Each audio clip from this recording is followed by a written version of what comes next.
nervous and irrational. After eating a partial chicken leg and 2 bites of scalloped potatoes, I took the food my mom had packed to Kyle's. He opened the door and a regretful smile marred his face. "I'm so sorry," he said, taking the bag of food from me when I slipped off my shoes. My hair was still damp from my shower, but my jeans and red button-down blouse were clean, and that's all that mattered. Stop apologizing. He didn't get sick on purpose. Where is he? I poked my head into the living room, but he wasn't there. Kyle had a football game on the TV. "I gave him a little ginger ale when we got home, and now he's upstairs taking a nap. I told him you were coming over with dinner, but he couldn't stay awake." Kyle removed the foil-wrapped plates. "Did you eat?" I nodded, sliding my hands into my back pockets. "Aren't you going to ask me if I'm going to homecoming with Drew?" He kept his chin down while removing the foil. "No." "Why not?" "Because I know the answer." "How can you possibly know the answer? Because you built me a hut?" "No, Eve." He rested his hands on the counter's edge and glanced over at me. "If you're emotionally still in high school, that's fine. Embrace your youth and enjoy your last 2 years as a teenager. But I'm out. You can be my babysitter and I'll pay you a fair wage, but that's it." "Is that an ultimatum?" "It's a fact." He pulled open the drawer in front of him and grabbed a fork. "Why are you being such a jerk to me?" Like I'd been to Gabby. He set his fork on the counter next to the plate, and it seemed to take everything inside of him to control his response. I had that effect on people. "Why are you so angry and confrontational with me?" he asked. "Because I feel like..." My face scrunched as I shook my head. I didn't know how to explain it, and that frustrated me. His insisting I try to explain my feelings bothered me even more. "You feel like what?" I shook my head. I don't know, just like you're waiting to see if I'm worth your time. I feel like I'm being judged. Like you know I'm going to mess up, so you can say I'm too young for you." My words come out faster and louder on a wave of panic. And that's a lot of pressure. I always feel like everyone around me is waiting for me to screw up because that's what I do. "Just chill." "I can't chill." He winced, and our gazes shot to the stairs as we listened for Josh. "I'm not a chill person," I said. "I'm sorry. It's not in my genes to be chill. If you must know, I'm needy and sometimes whiny. I nag until I get what I want. You're on my mind 24/7. I pointed in the direction of my house. "I look for you through my bedroom window, with binoculars. Every song I hear is about you. I can't shower without touching myself and thinking of you. When I go for a run, I imagine I'm chasing you. My life went from boring to amazing because you moved into this house with the world's cutest little boy. I watch Josh and make dinner or an apple dessert, and I pretend that this is my house too. And he's my son. So, if you need to know why I asked about homecoming with Drew, it's because I like you so much. And when you changed Denise's toilet, I went crazy jealous. And I wanted you to show me a teeny tiny fraction of jealousy." I felt fairly certain that I had ended us. Whiny? Check. Jealous? Check. Needy? Check. Immature? Check. Desperate? Double check. Psycho?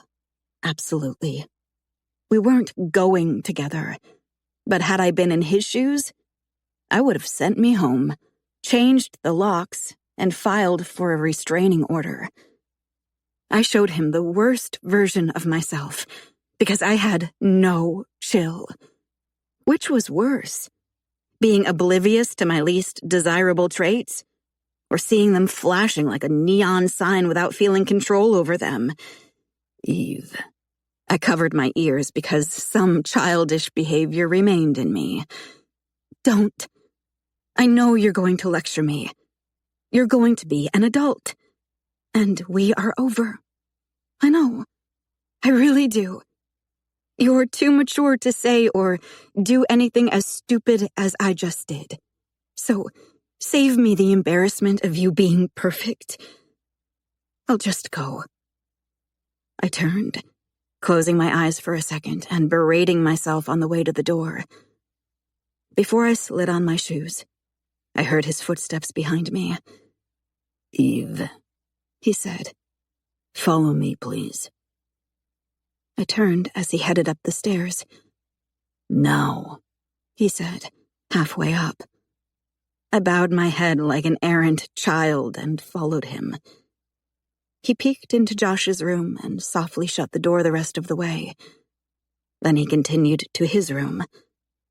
That's when I noticed he had something in his hand. I stared at that something as I stopped at his door. He jerked his head for me to keep walking. As soon as I passed the threshold, he closed and locked the door. The can of beer in his hand hissed when he opened it and handed it to me. I hesitated, gaze flitting between the beer and him. Then I took it. Kyle tugged the button on his jeans and pulled down the zipper. I don't care which you swallow first. Your choice. Chapter 19.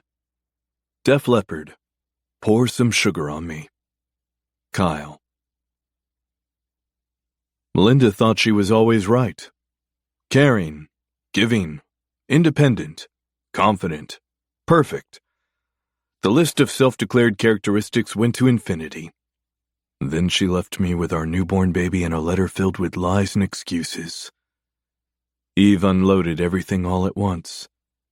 Maybe any other guy would have run, but I focused on what mattered. She thought of me when she masturbated, and she liked imagining Josh was hers. Sure, some questionable things were mixed between those, but I stayed focused on the important ones. In the end, I knew she needed me to be human and flawed, to see my impulsive and irrational side. So I gave her a beer and told her to get on her knees. A+. Eve was a quick study. I told her to spit on it, and once she got past her initial embarrassment and apprehension, she gave me the best damn blowjob I'd ever had. Oh, fuck. I groaned as quietly as possible, tipping my head back. She gazed up at me and grinned. Then she picked the beer off the floor and stood. How'd I do, Coach? She took several gulps of the beer while I tucked myself back into my underwear and jeans. I'm not proud of that, I said because I wasn't. She sat on the end of my bed taking another swig of beer. No? Why not? I shook my head, unable to entirely hide my grin. I'm capable of being a much better man. But I wanted you to know that I'm not perfect, not even close. I make poor decisions that lead to questionable behavior. I don't think bad decisions are a flaw. It's one's inability for self-reflection and willingness to be humbled by our mistakes that makes us insufferable humans. Eve drained the rest of the beer and stood. Your problem is you think everything has to be a lesson. I suppose it's an occupational hazard. She handed me the empty can. Just admit you've thought about me doing that to you since the day we met. With a flat hand, she patted my chest. They say you're already halfway there if you can visualize something. So, way to go. She eased open the door and I stepped into the bathroom. By the time I made it downstairs, she was gone. I headed downstairs to eat the lunch she brought, but as soon as I turned the corner at the bottom of the stairs, I heard a shrill bloody murder scream coming from outside. So I pulled on my boots and ran out the front door toward the barn where the screaming was coming from. Just as I reached the door, Eve hysterically fled the barn. I caught her, and she buried her face in my chest. "Oh my God, oh my God, oh my God!" Her body shook. "What are you doing? Is there a bear in there?" She shook her head, but it was more like a violent shiver, teeth chattering, breath short and fast. "It looked at me. Its eyes are... Oh my God, oh my God, oh my God!" I released her and slowly opened the barn door. There wasn't anything except... I chuckled. "Eve, are you talking about my deer hanging from the rafters?" She stared at me with wide eyes, both hands covering her mouth as she slowly nodded. "I'm draining the rest of the blood. I plan on taking him down later today. What are you doing in the barn?" Her hand slowly dropped to her side. "Snooping," she whispered, wrinkling her nose. I closed the door. "Snooping for what?" She shook her head. "Nothing, just snooping. Haven't you ever just snooped?" I couldn't help my grin. She was stubborn and childish, yet sexy as hell, and I ate up her attitude like a bowl of hot buttered popcorn. "Do you feel bad when you kill animals?" she asked. I closed the door and leaned against it, sliding my hand into my pockets. "No, I feel grateful for the sacrifice." "Do you think I could kill a deer?" I chuckled. "Baby, I think you can do anything you put your mind to." "Will you take me hunting with you?" Eve was full of surprises. I shrugged. "Eventually." Her face lit up. "Really?" "Really." She squealed and threw herself at me, arms around my neck, mouth fused to mine. Opposites were supposed to attract, but I had the female version of myself and felt damn happy about it. "Did Eve say yes?" Coach interrupted, Drew said, warming up on the field the next day with Terrell, his wide receiver. I turned. Drew's back was to me, but Terrell saw me. "I'll see if she wants to go to a movie tomorrow night. Remind her what she's missing." He threw the ball to Terrell and made a dick-stroking gesture.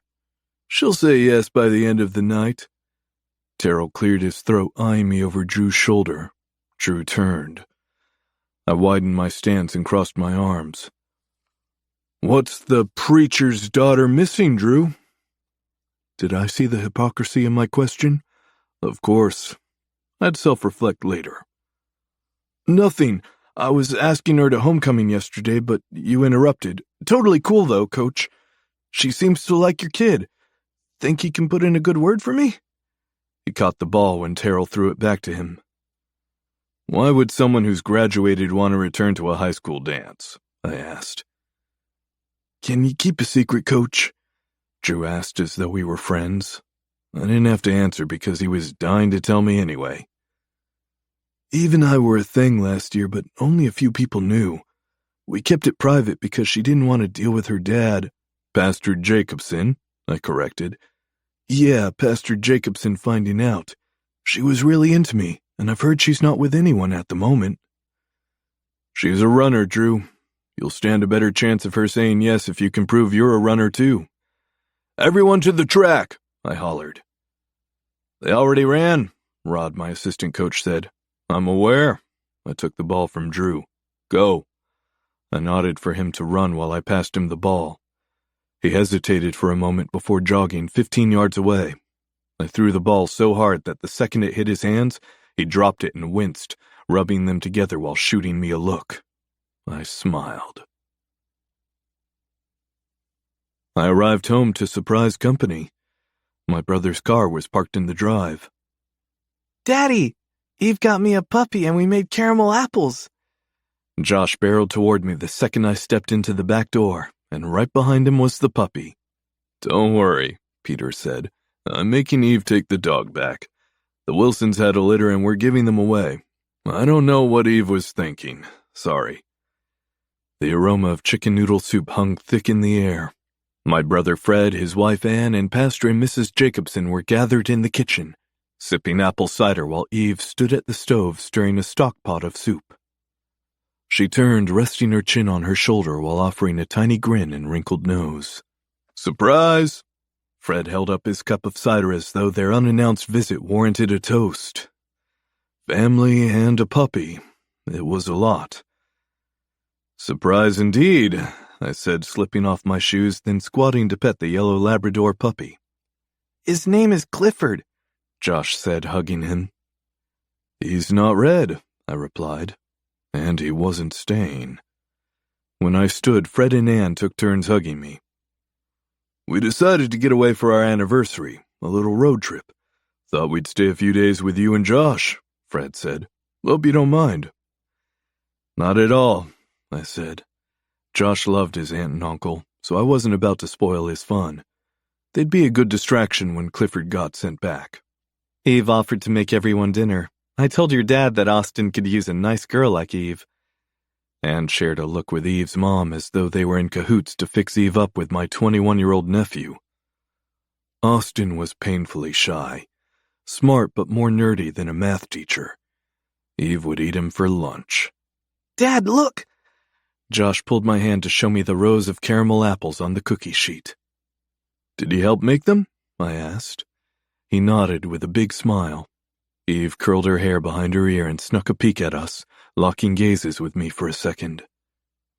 When we arrived, her mom said, they were eating one of the caramel apples before dinner. I fear Eve needs to be a better influence on Josh. Eve took a big bite. Josh opened his mouth like a shark. Yeah, she can fit a lot into her mouth, I said. Eve stiffened, eyes bulging as she looked at me and then glanced at her mom. I smirked.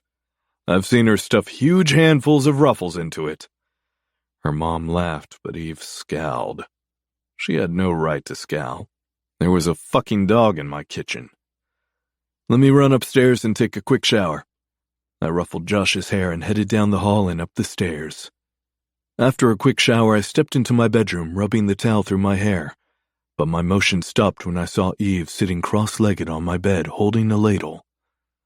I glanced toward the stairs before closing the door. What are you doing? Running to my house to get a ladle because you didn't have one?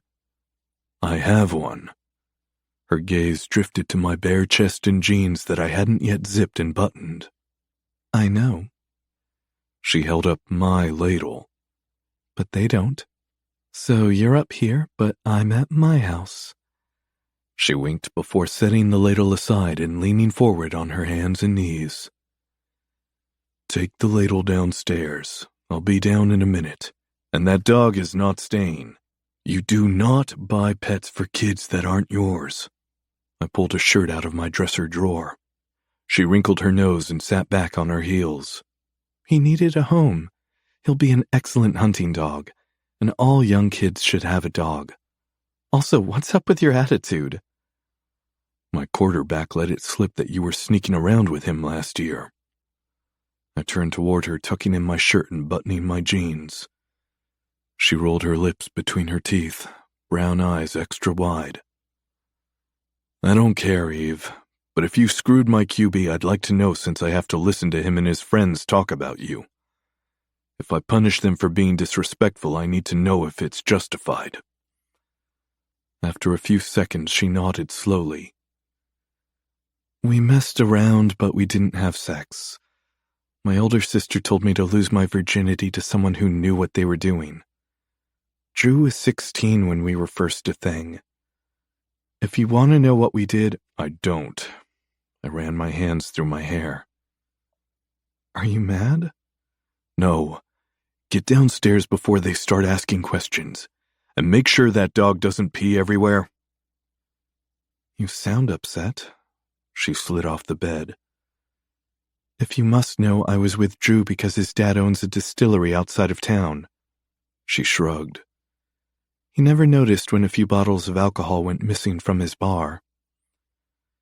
I rested a hand on my hip and stared at the ceiling. You let a guy touch you because you wanted booze? When you say it like that, it sounds bad. Drew is nice, and he's fun.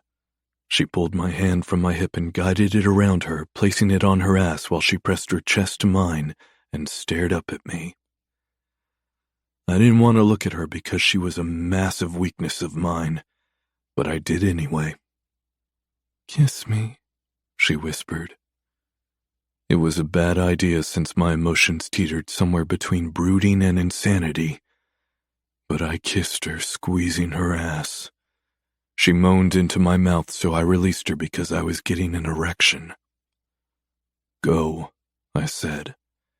She frowned and turned, but something in my brain short-circuited. I slid my hand around her waist to bring her back to my chest. My other hand pulled her hair away from her neck, and I kissed below her ear.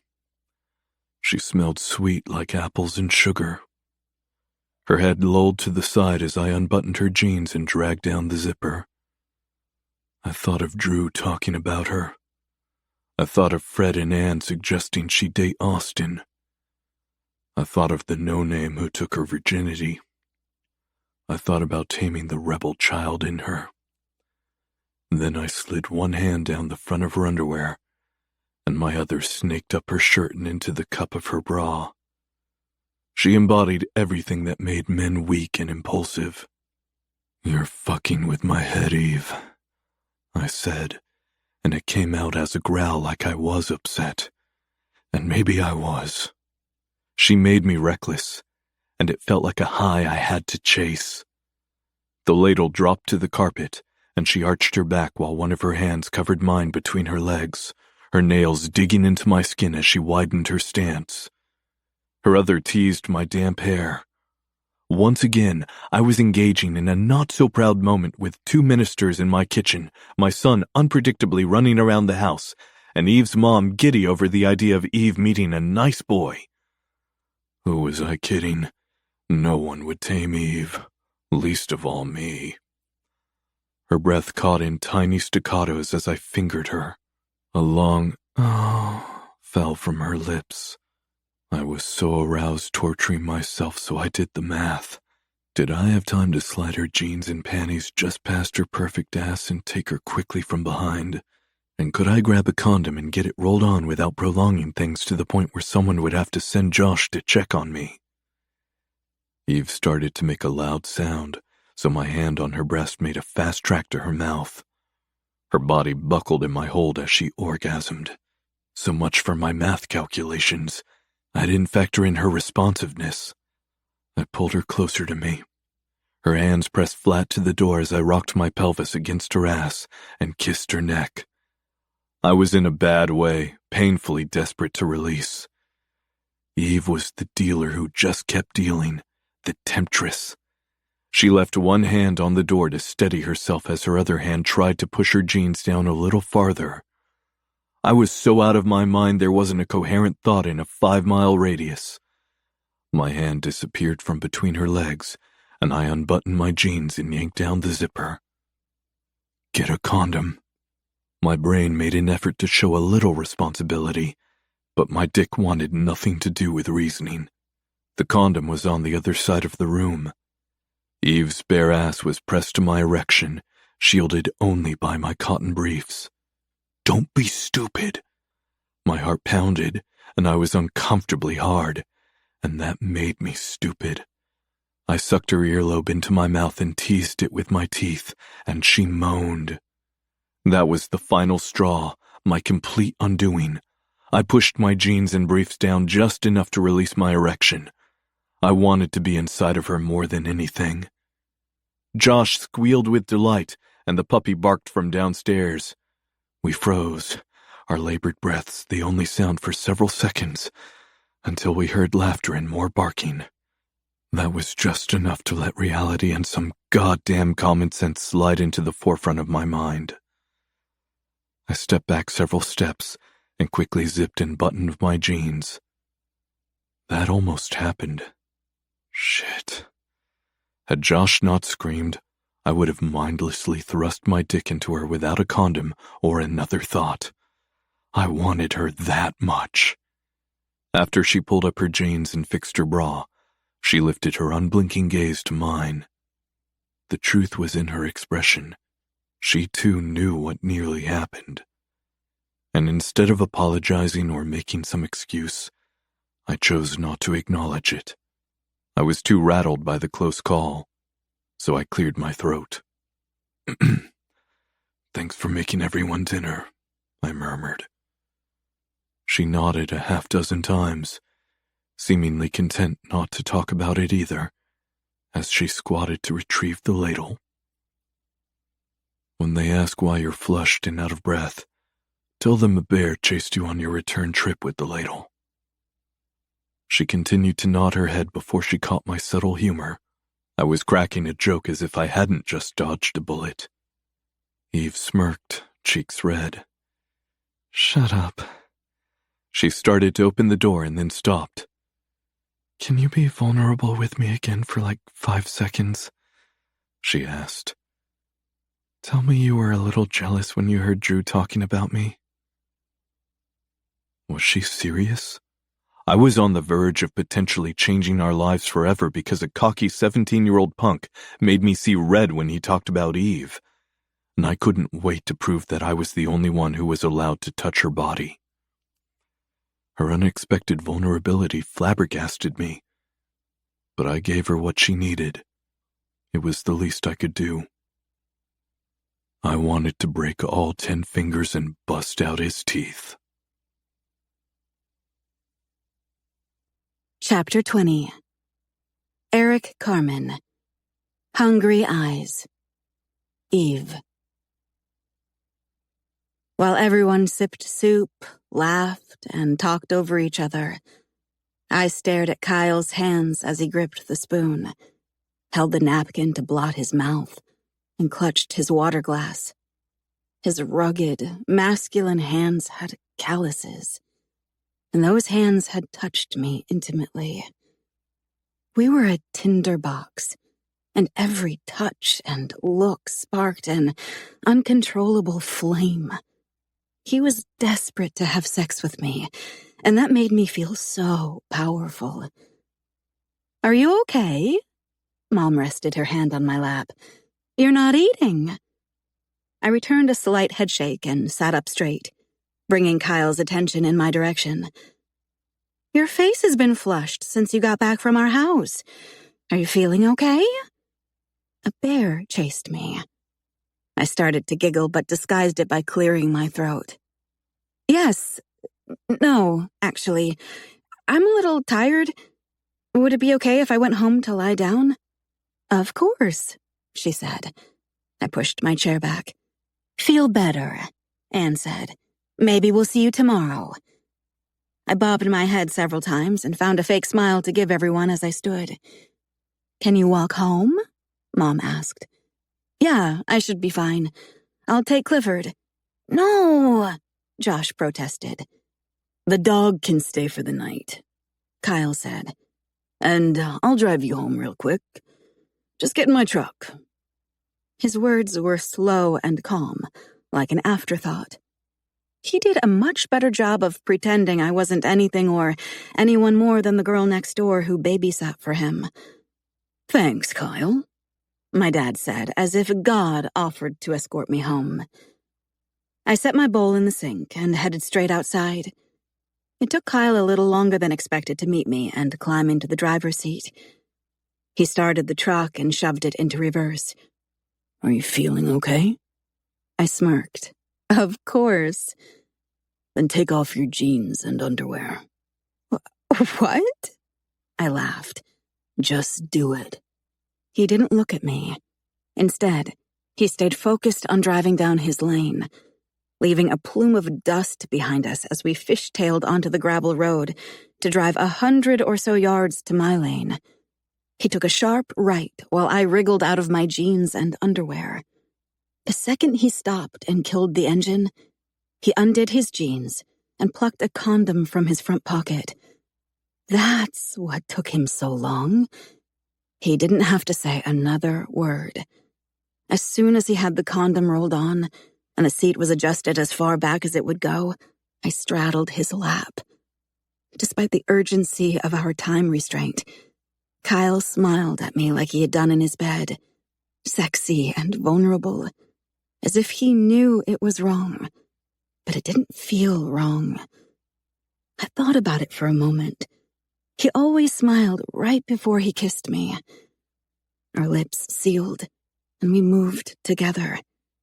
I thought it was just me, a boy-crazy freak who started thinking about sex years earlier and spent the better part of my high school days and nights dreaming of being the woman I was with Kyle. But it wasn't just me. It was him, too. It was us. It was hell-bound, lustful sex, screwing like rabbits, an undeniable attraction, an unavoidable scandal. By the time we finished, the windows were foggy from the cool evening temperature. "I'm not even a little sorry," he murmured in a winded whisper while he nuzzled his face in my neck, both hands still up my shirt, cupping my breasts. I grinned, climbed off him, and pulled on my underwear and jeans. Then I leaned over to kiss him, leaving a breath between our lips. 1. Clifford is a hunting breed. I got him for you as well. 2. I'm gonna love ya, and if you don't like it, that's just too bad. I'm not even a little sorry. Ah! I jumped. "You scared the life out of me!" I snapped at Gabby, who was in my face the second I closed the front door. "SLUT, she said, crossing her arms over her chest. I couldn't look at her. "What are you even doing home? Mom said you were supposed to be studying with friends." I jogged up the stairs. "I got home 15 minutes ago, and I heard something out front. So I looked out the window, and guess what I saw?" She chased me. "You saw nothing because it's late, and there's barely any sunlight left, so whatever you thought you saw, you did not." Before I could lock my bedroom door, she turned the handle and rammed her shoulder into it. "Get out!" I yelled, putting my body weight into it in the opposite direction. "Let me in, or I'm telling Mom and Dad." I didn't hate her, but I really, really didn't like her. Without warning, I stopped pushing and stepped aside. The door flung open, hitting the doorstop as Gabby tumbled onto my floor. "His truck was moving!" she yelled, jumping to her feet and brushing her hair away from her face. "Like someone was shaking it, and you were on his lap, bouncing up and down." She parked both fists on her hips. "Was he giving you a pony ride on his knee like Dad used to do to us?" It was none of her business, and I was furious that she felt she had the right to scold me. But oh my God, I couldn't believe she said that. Both of my hands covered my mouth. Her eyes were squinted, mine were bugged out, and the room was silent. I broke first with a loud snort, and then a fit of laughter that made my eyes water. "Stop!" She clamped her jaw shut, but her lips still quivered. "Stop laughing!" she cried, falling apart in a fit of giggles. We collapsed onto my bed, bodies curled into tiny balls of laughter. After several failed attempts to gain our composure, we finally relaxed with hard sighs while we stared at the ceiling. "I love him," I said. She didn't respond right away. "It's too weird. You can't love Dad's best friend's brother. You can't love my trig teacher. Do you know how hard it will be for me to sit in class tomorrow and not think of him giving you a pony ride?" Again, we started giggling. "Gabs, you've ruined pony rides. They can never be innocent bounce play again." Her body shook with more laughter. "And don't you ever talk about my sex life and Dad in the same breath." She rolled toward me, propping her head onto her arm, and I did the same, facing her. "This is bad, Eve. Maybe not Sarah level of bad, but Dad will be so mad. And what are you going to do if you get pregnant? We're using protection. It's not 100%. I wrinkled my nose for a beat. "I don't know. If it were to happen, then I guess we'd have a baby. And I'd have to tell Mom and Dad." "You're totally going to tell them eventually, right? Or do you think it won't last, like with Drew?" so there's no need to cause a stir. It pained me to think of us not lasting. But Kyle wasn't exactly proclaiming his love to me, so she had a point. Did he say he loves you? Gabby asked, as if she had read my mind. Not yet. If you got married, would Josh call you Mom? She was jumping too far ahead. It's not that I don't want to get married someday, but I don't dream of it like you do, Gabs. But, I grinned. Sometimes I imagine what it would be like to live with him and feel like Josh was mine. Gabby's face lit up. That's so romantic. I restrained from rolling my eyes. But it was shocking how she went from wanting to kill me, threatening to tattle to our parents, and wishing for me to get pregnant like it was a curse, to thinking my living with Kyle and Josh would be romantic. But she was finally on my side, the way I was on Sarah's, and that's all that mattered. Don't worry, Gabs. We'll find you a good man someday. I squeezed her hand. Chapter 21. The Beatles. Let It Be. Kyle. Fred and Ann are here. A surprise visit, and Eve got Josh a fucking dog, I said to Adam when he called me after everyone was in bed. I was sitting on the deck with said dog curled up on my lap. He knew he needed to bond with me to stand a chance of staying. As soon as I could have a coherent thought around Eve that didn't involve planning the easiest and quickest way to put my dick inside her, we were going to have a serious conversation about the dog. Adam chuckled. Who buys someone else's kid a dog? Precisely. Josh must love having your brother and Ann there. They spoil him.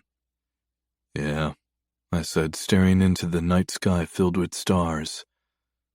They said a few days, but I bet they stay until next week because Fred will want to listen to Peter preach this Sunday. Sounds like you'll have a babysitter then while you hunt on Saturday. I have 2 sitters living next door. Yeah, how's that going? Are you still being a better man than me? I didn't answer.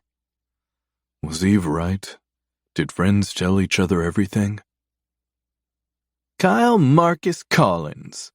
Adam mimicked my mom's voice. You haven't put your filthy hands on the preacher's daughter, have you? I chuckled.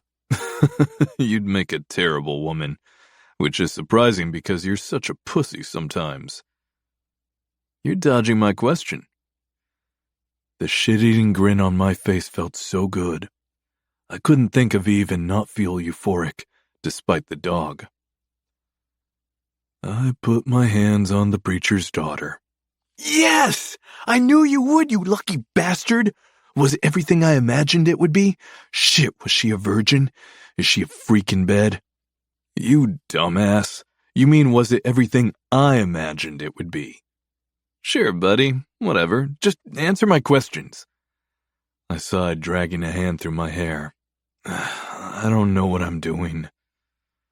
That's understandable, he said. It's been a while. But when that thing between your legs gets hard, you put it in the hole between her legs. The front one, unless she's adventurous. Shut the hell up, I said with a laugh. I'm acting like a horny teenager instead of a father and grown man with a job and real responsibilities. I'm on the verge of letting my world implode. It can't last. And then what? Her family and mine will hate me. All for what? A good lay? It was more than a good lay. Eve got me, and I got her. The explanation was far more simplistic than the possible ramifications. Kyle, dude, you can't do this again. It's a repeat of Melinda. It's okay to have sex. Fucking amazing sex with a woman and not marry her or impregnate her. It's called casual sex. What if she thinks it's more than casual sex? She's 18. Of course she'll think that. But you're the grown-up. Set boundaries. This is rich coming from you. He laughed. I know, but I'm not robbing the preacher's cradle. I pinched the bridge of my nose. You're not helping. You're a teacher who deals with teens all the time. Be diplomatic with her. If she can't handle it, then tell her it's over. Do you really think she'll rat you out to her parents? I didn't say anything. Unless, Adam said slowly, it's more than casual sex to you. Tell me it's not. This won't end well. Get a grip on the situation. Don't blow up family relationships over some girl. Think of Josh. Don't put him in the middle. What if I just talk with Peter? I'm his best friend's brother. Just be honest with him. Adam chuckled. What are you going to tell him? That you think Eve is pretty and you want to ask her out on a date? Read the Bible together? Maybe hold hands? Or are you going to tell him you've had your dick in her and now you can't imagine not putting it in her again and again? I was thinking less is more. Wait to see if he asks questions. And if he asks if you've had sex with his daughter, what will you say? I'd tell him I can't believe he's asking me that. Kyle, Adam laughed. I taught you well. Fucking perfect.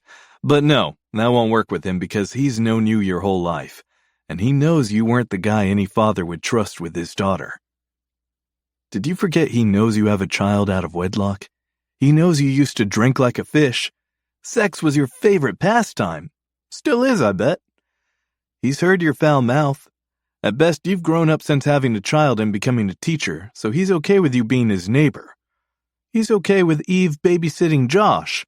But I will give you a money-back guarantee there is no way in hell he will ever think of you as a worthy man for his precious little girl, regardless of the 10-year age difference.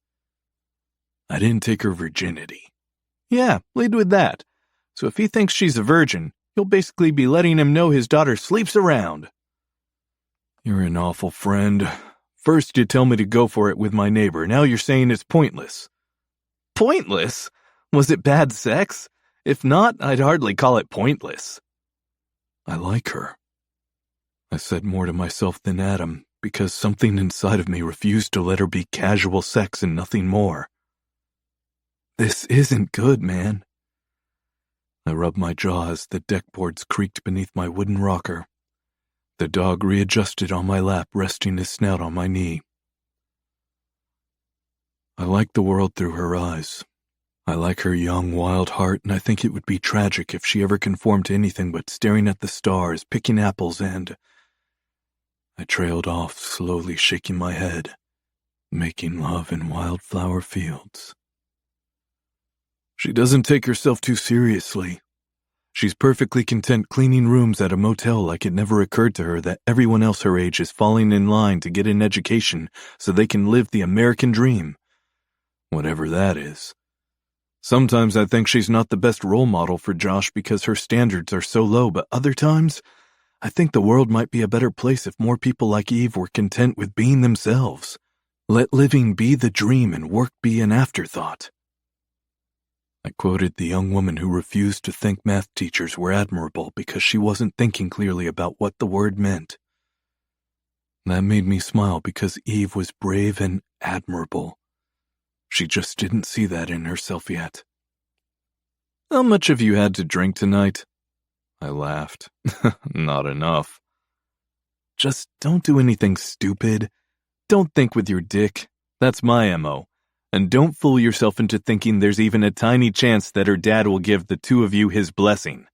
Are we clear? We're clear. I sighed as something moved to my left. Eve sauntered toward the stairs in baggy gray sweats, a pink hoodie, and a bottle of booze in her hand. I gotta go, I said. All right. Later, man, Adam said. I stood, eyeing Eve as she stopped at the bottom of the stairs, taking a drink of clear liquid from a glass bottle. I set the dog on his feet to go to her before I quietly opened the back door, set the phone on the counter, and returned to the deck. It's past your curfew, I said. I know, and that's why I had to sneak out. She wasn't slurring her words, so she was only 1 or 2 sheets to the wind. Where did you get this? I sat on the steps and leaned forward, taking her bottle of tequila as the dog jumped to sniff it. In the old milk box by the garage? She grinned, picking up Clifford. In plain sight. It's where my mom keeps a planter, but no one ever looks inside. Is this left over from Drew's dad's place? Her lips pursed into duck lips. No, I have a new supplier. Who? She shook her head. Nope, can't tell you, Mr. Collins. You can't be trusted. I narrowed my eyes and tried not to laugh. I can't be trusted? You're a mandatory reporter. I laughed. I'm not sure that applies, and you're not my student or a minor. She let the squirmy dog down and reached for the bottle as I held it just out of reach. Can I ask why? I stared at the bottle, wondering how often she drank. Why what? Why do you drink this shit? I took a swig. It was cheap tequila. Horse piss. Because it's free? So are STDs. I mean, why do you drink cheap alcohol all by yourself at 11 at night? She shrugged. I like the buzz. Do you like the headache in the morning? Nothing too ibuprofen can't handle. You're awfully small to drink hard liquor. A few ounces of this adds up to several cans of beer. Must we do math tonight? She stepped onto the bottom stair and reached for the bottle again. I pulled it away. Hey! She lunged at me as I emptied the bottle over the side of the railing. Shh! I let the bottle fall to the ground so I could catch her. That was... I pressed my hand over her mouth so she didn't wake anyone. I need you to be quiet so you don't wake anyone who might tell your parents about your jailbreak tonight. Do you want to be grounded again? Kneeling on the step between my legs, eyes wide, she shook her head. I removed my hand from her mouth and brushed the hair away from her eyes. You can't be here, I whispered, not wanting her to leave. But I knew someone could wake up and open the door behind me without warning. She frowned. You don't want me here? Baby, I want you everywhere I am. I stroked her cheek with the pad of my thumb. But that's not a good idea right now. She turned into my touch, kissing my palm. You can't call me baby and send me home. She closed her eyes as my hand slid down her neck. You can't touch me like you did today and send me home. I'm sending you home because I'm scared of never getting to touch you like that again if we get caught. Eve opened her eyes. Let's be brave together and not care what anyone thinks. I smiled. I'll walk you home. She stuck out her bottom lip. I'm going to bite that lip if you insist on tempting me with it. I stood, taking her hand and whistling at Clifford, who was eager to follow us toward the hill. Eve hugged my arm while we meandered toward her property, taking unhurried steps. I had fun making caramel apples with Josh today.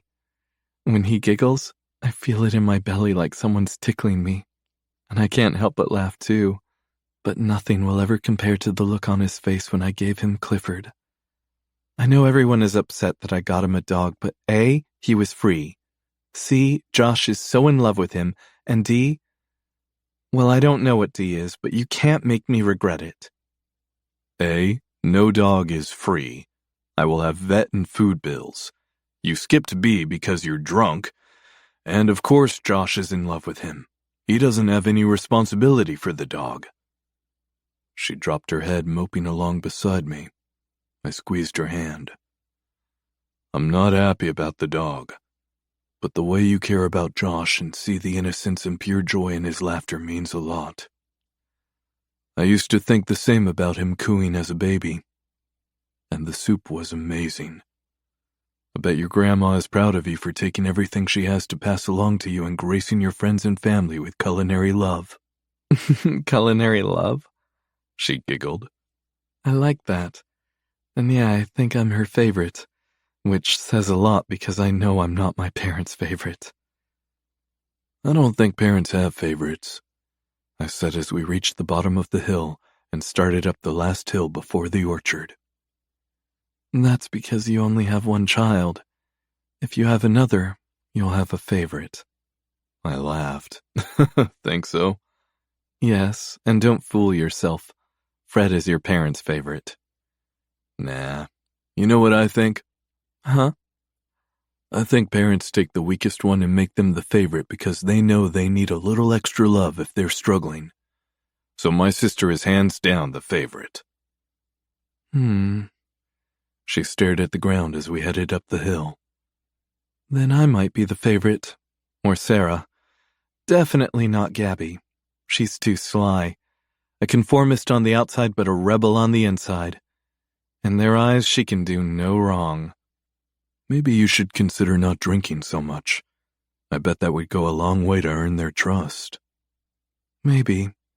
But now that I know I might be the favorite, I can't risk being too good and losing that extra love. Can you just imagine how hard they will love me if they find out about us? I laughed.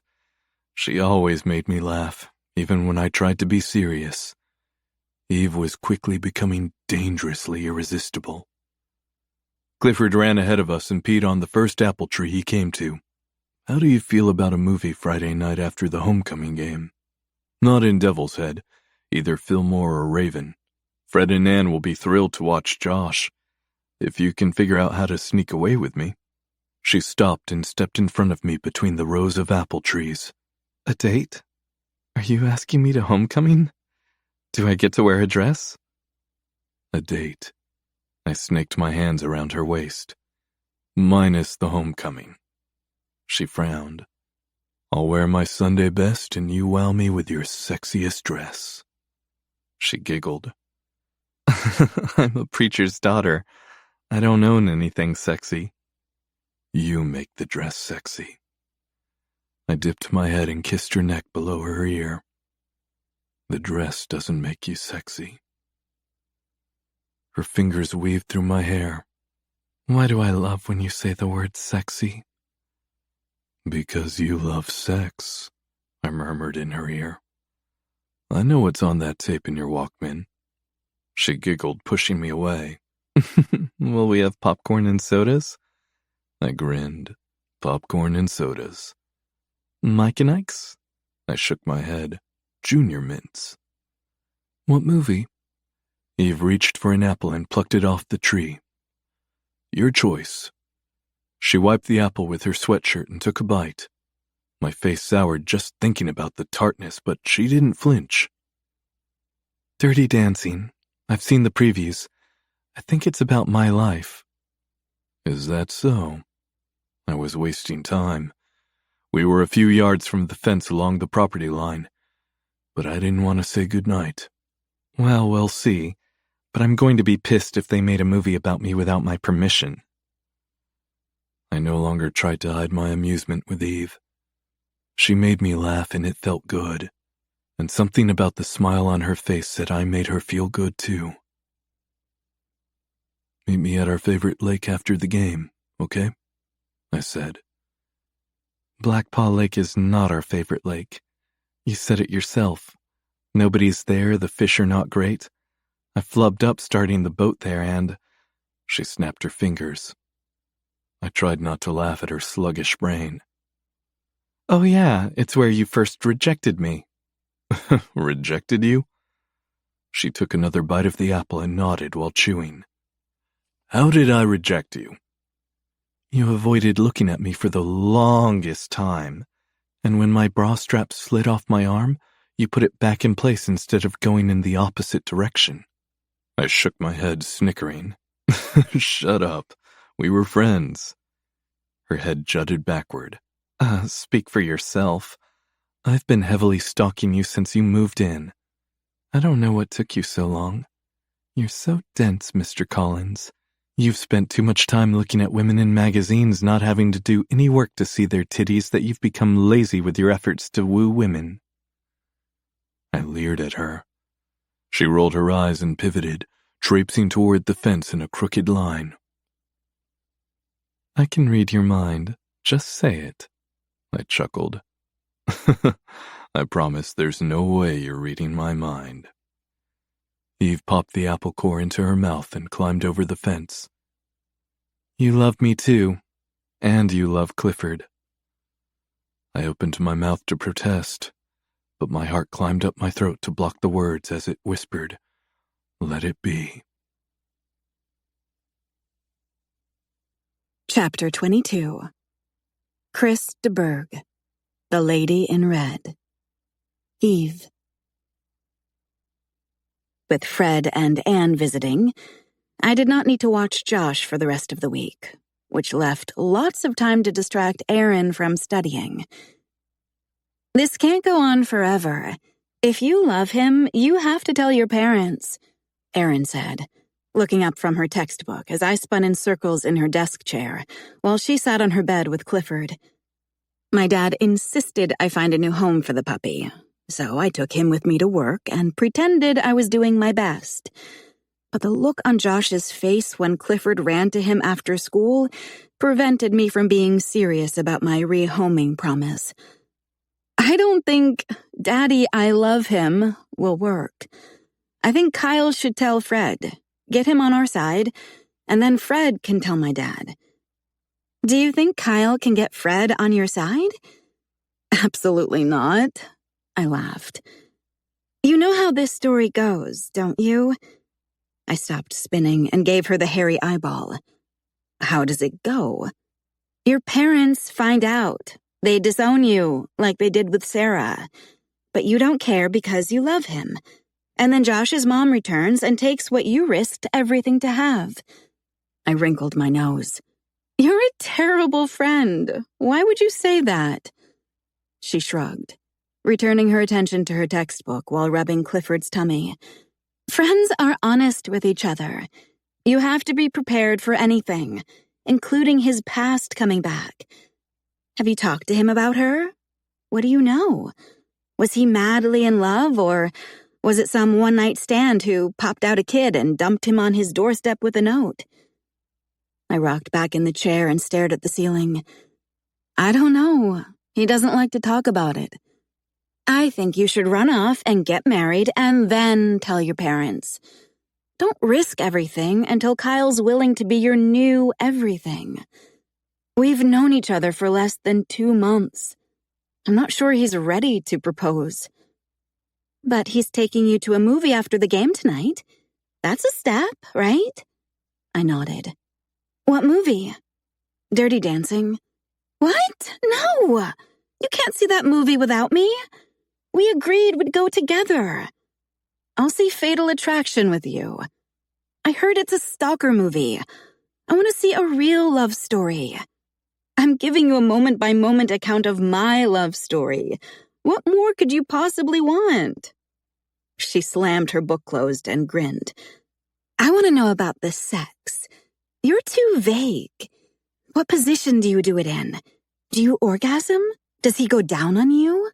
Does he kiss you after he does? That freaks me out. Like, do you really want to taste yourself? I giggled. I didn't think about it. He did. It was amazing. And then we kissed, but I was focused on how he looked at me and how he felt inside of me, not how I tasted in his mouth. I must taste pretty good. I smirked. Erin covered her mouth to suppress her laughter. I sighed. Doesn't matter. I love having sex with him. I feel like such a perv with a one-track mind. It's all I think about when we're together. He'll talk to my dad about football, and I think about his balls and how they sound slapping against me when we're doing it. Oh my God! Erin cackled, falling onto her back. Clifford jumped on her and started licking her face. I have it bad for him. If he dumps me, I will not survive. And it's not just the sex. It's the way he smiles. Like he gets me. Whenever we look at each other, it's like we're sharing a secret. Well, you are, Erin said. I shook my head. Yes, but not that one. It's been this way since the first day we met. It was one look and this instant feeling like... I bit my bottom lip. Like what? I shrugged. I know it sounds stupid, but it felt like recognition. Her nose wrinkled. Like you'd met? No, like finding someone you were looking for. Like, oh, there you are. Aaron gave me a blank stare. Doesn't matter. I'm just saying I love everything about him. He's playful and such a good dad. I swear, I fall harder in love every time I see him just being a dad to Josh. I growled, hugging my fists to my chest. He's so manly and rugged, yet smart and caring. He's just... perfect? I sighed.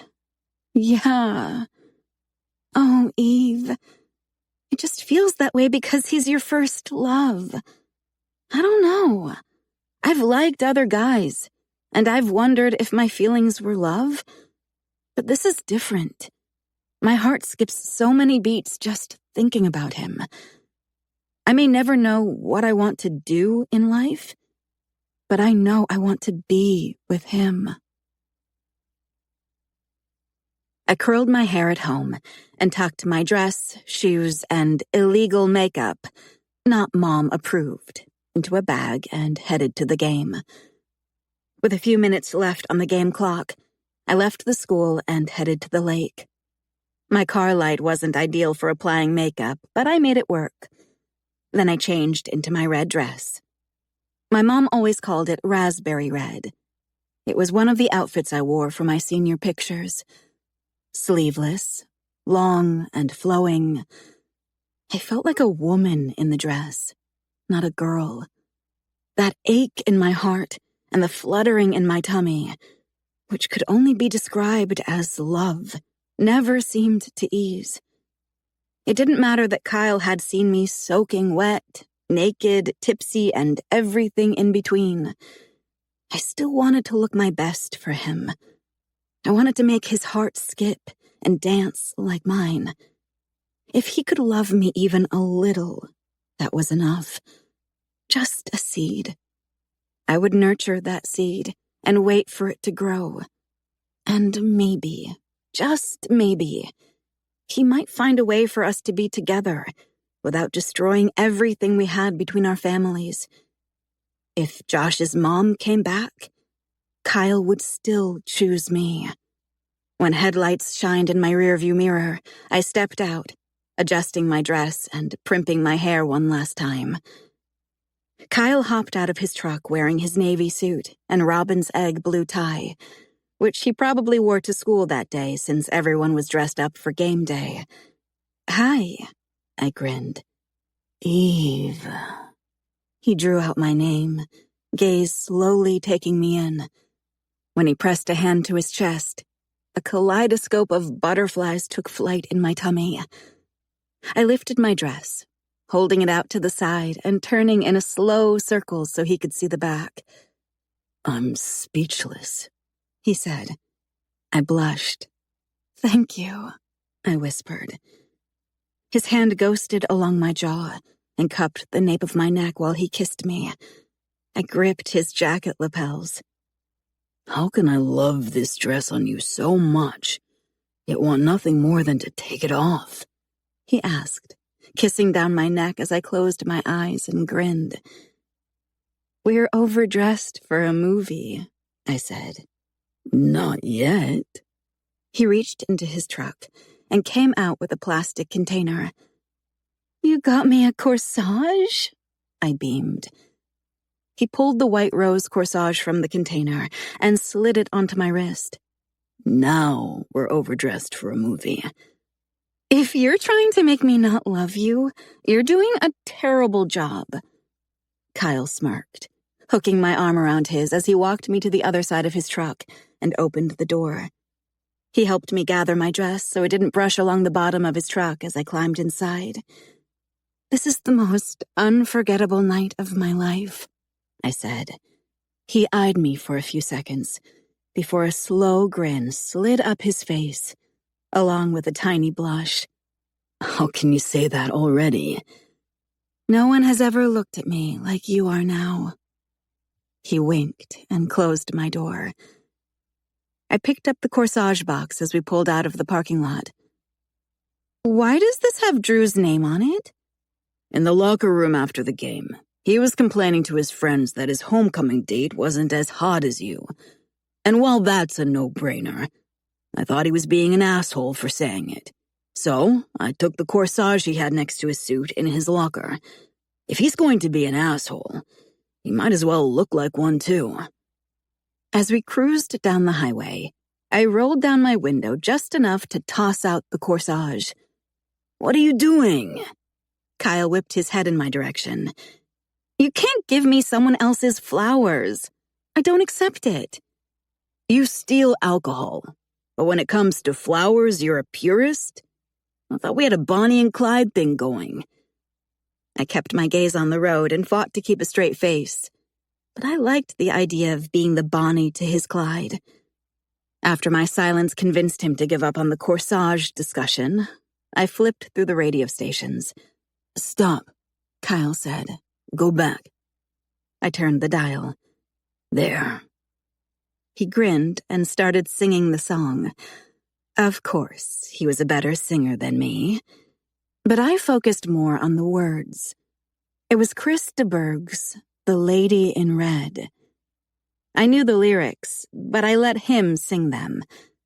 No one had ever serenaded me, and I wanted to know if he would sing the entire song, because the last line would mean everything to me if he whispered it the way Chris did. As the end approached, I held my breath. He sang the second to the last line.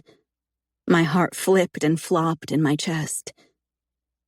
And then he sang the last line, whispering it like in the song, "I love you." I didn't look at him because I was afraid he might roll his eyes or smile in a way that made it clear he was just singing lyrics. My heart latched on to hope, and I refused to let my mind ruin it. When we arrived at the theater, I felt like a princess with my prince at my side, opening doors, resting his hand on my lower back, and something in his expression that felt like pride. He was proud to have me on his arm, his lady in red. We caught plenty of looks being so overdressed for a movie, but it didn't matter because his gaze was the only one that mattered to me. "Butter?" he asked, ordering our popcorn. I nodded, finding it impossible to control my grin, and he gave me an extended glance as if my excitement was contagious. "Come on, gorgeous." He handed me the popcorn while he stuck the candy boxes in his jacket pocket and carried our drinks. No one had ever called me gorgeous. When we found seats in the middle of the theater, an older couple behind us smiled as we sat down. "Your dress is beautiful," the lady said.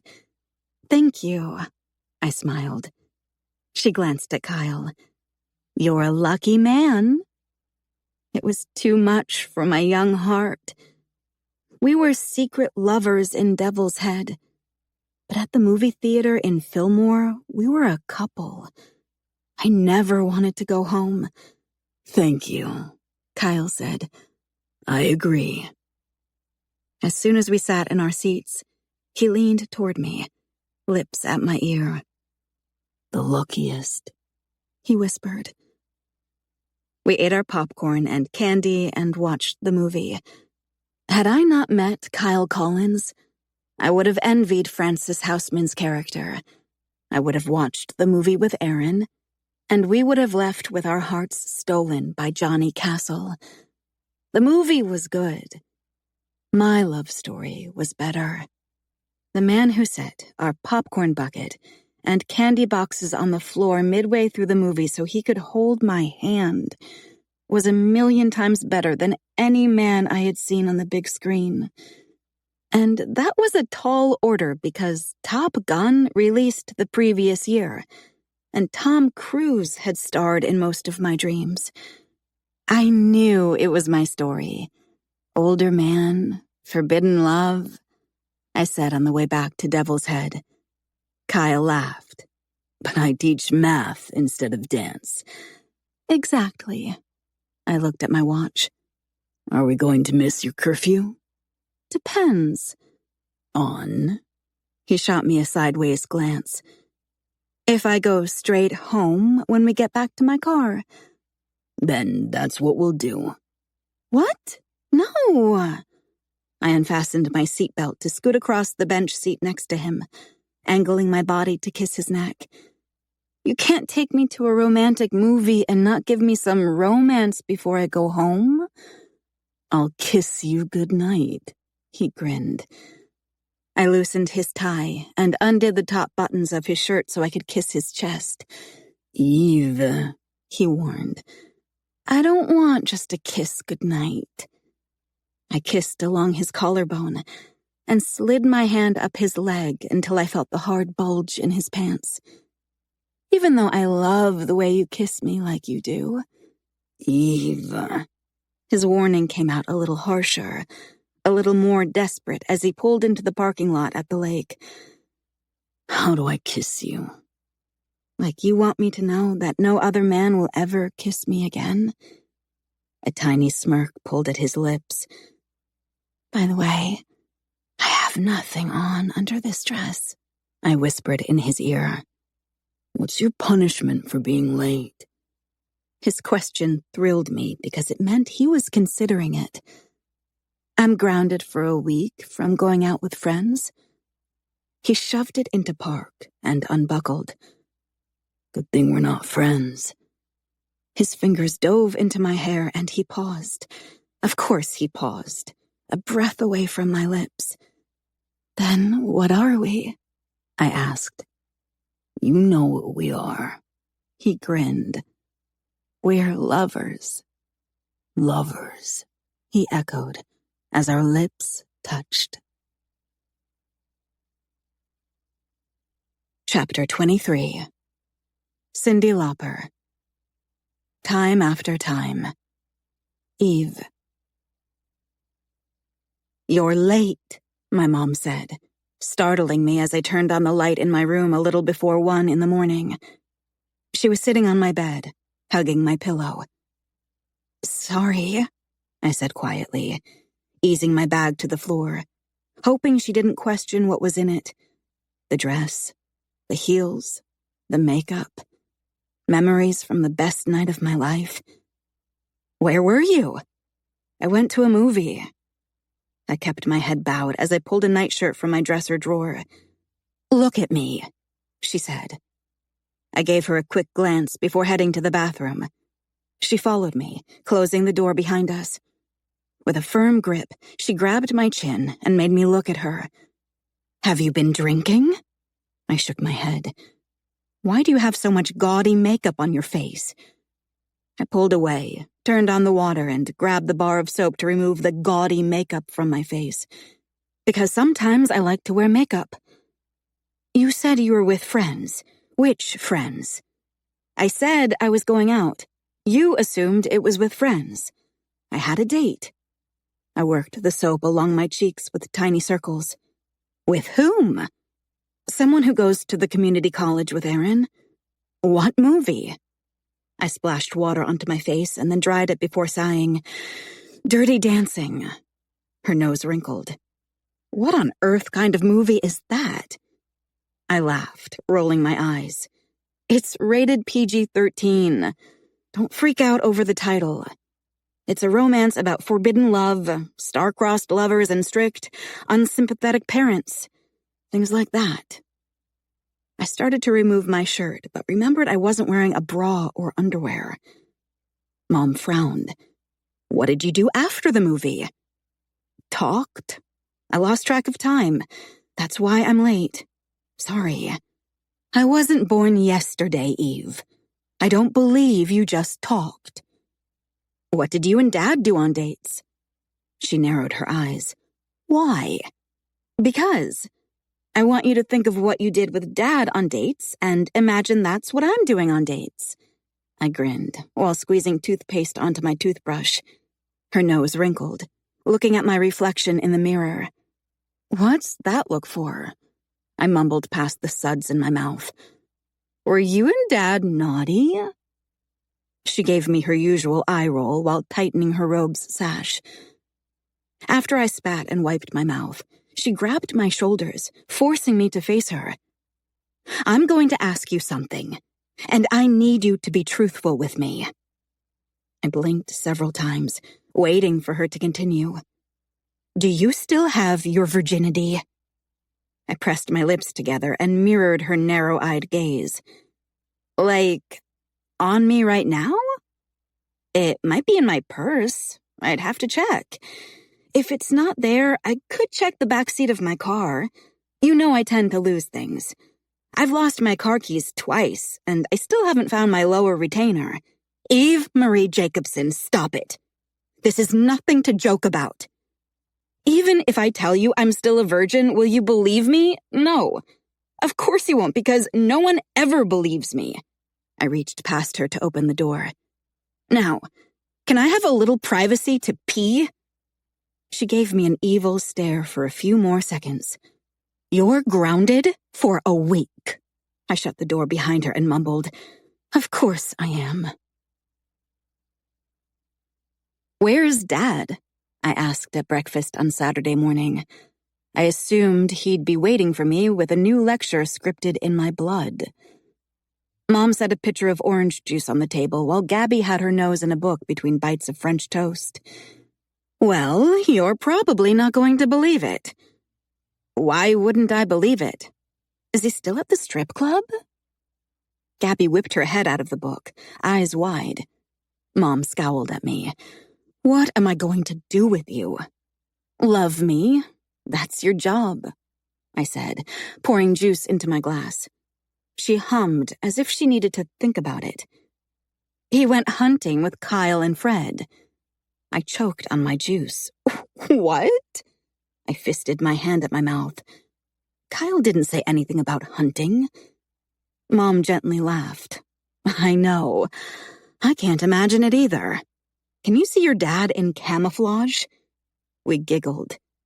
Is he really going to kill a deer? Gabby asked. I highly doubt it, Mom said, buttering her French toast. Fred talked him into going. Does Fred hunt? Gabby asked. Mom shrugged. I guess. Kyle's a good hunter, and he's really cute in his camouflage, my ornery, instigating sister said, eyeing me while smirking. Kyle's like family, Mom said, giving Gabby a funny look. Don't talk about family that way. You're right. Gabby pressed her lips together and nodded. It would be really weird to think of Kyle as anything but family. Unless he put his face between your legs and teased you with his tongue, then it would have been really weird to think of him as anything but the hot dad next door. But to each their own. When will they be back? I asked. I'm not sure. They left before 4 this morning. I imagine they'll be home by dinner. Mom sipped her coffee.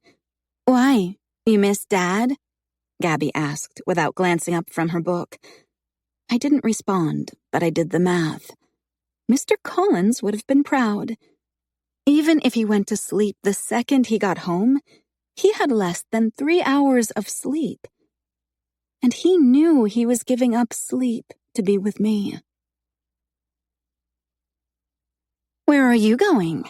Gabby asked, nudging me aside as I curled my hair after we finished washing the breakfast dishes. She squeezed toothpaste onto her toothbrush. Nowhere, just doing my hair. For Kyle? I shrugged. Do you two have more pony rides planned? Shut up. I grinned, just as the phone rang. I got it! Gabby bolted toward her bedroom as I sprinted toward mine. It was probably Erin. I had so much to tell her. We both answered at the same time. Hello? Gabby? Eve? Dad said. Yes. Again, we answered at the same time. Hang up, Gabs, I said. You hang up. Girls, I need to talk to your mom. And I need one of you to go to Kyle's house and watch Josh. Why? I asked. because Kyle fell out of the tree stand and we're at the hospital." "What? Is he okay?" I tried not to sound panicked, but I was beside myself. "They're taking him in for surgery. It's not life-threatening. We'll know more later. Now please put your mom on the phone, and one of you go over to Kyle so Anne can come to the hospital." "Mom!" Gabby yelled. I was torn between hanging up and heading to Kyle's house. But I chose Josh. For some reason, I wanted to be close to him, and I thought Anne might have heard from Fred and know more.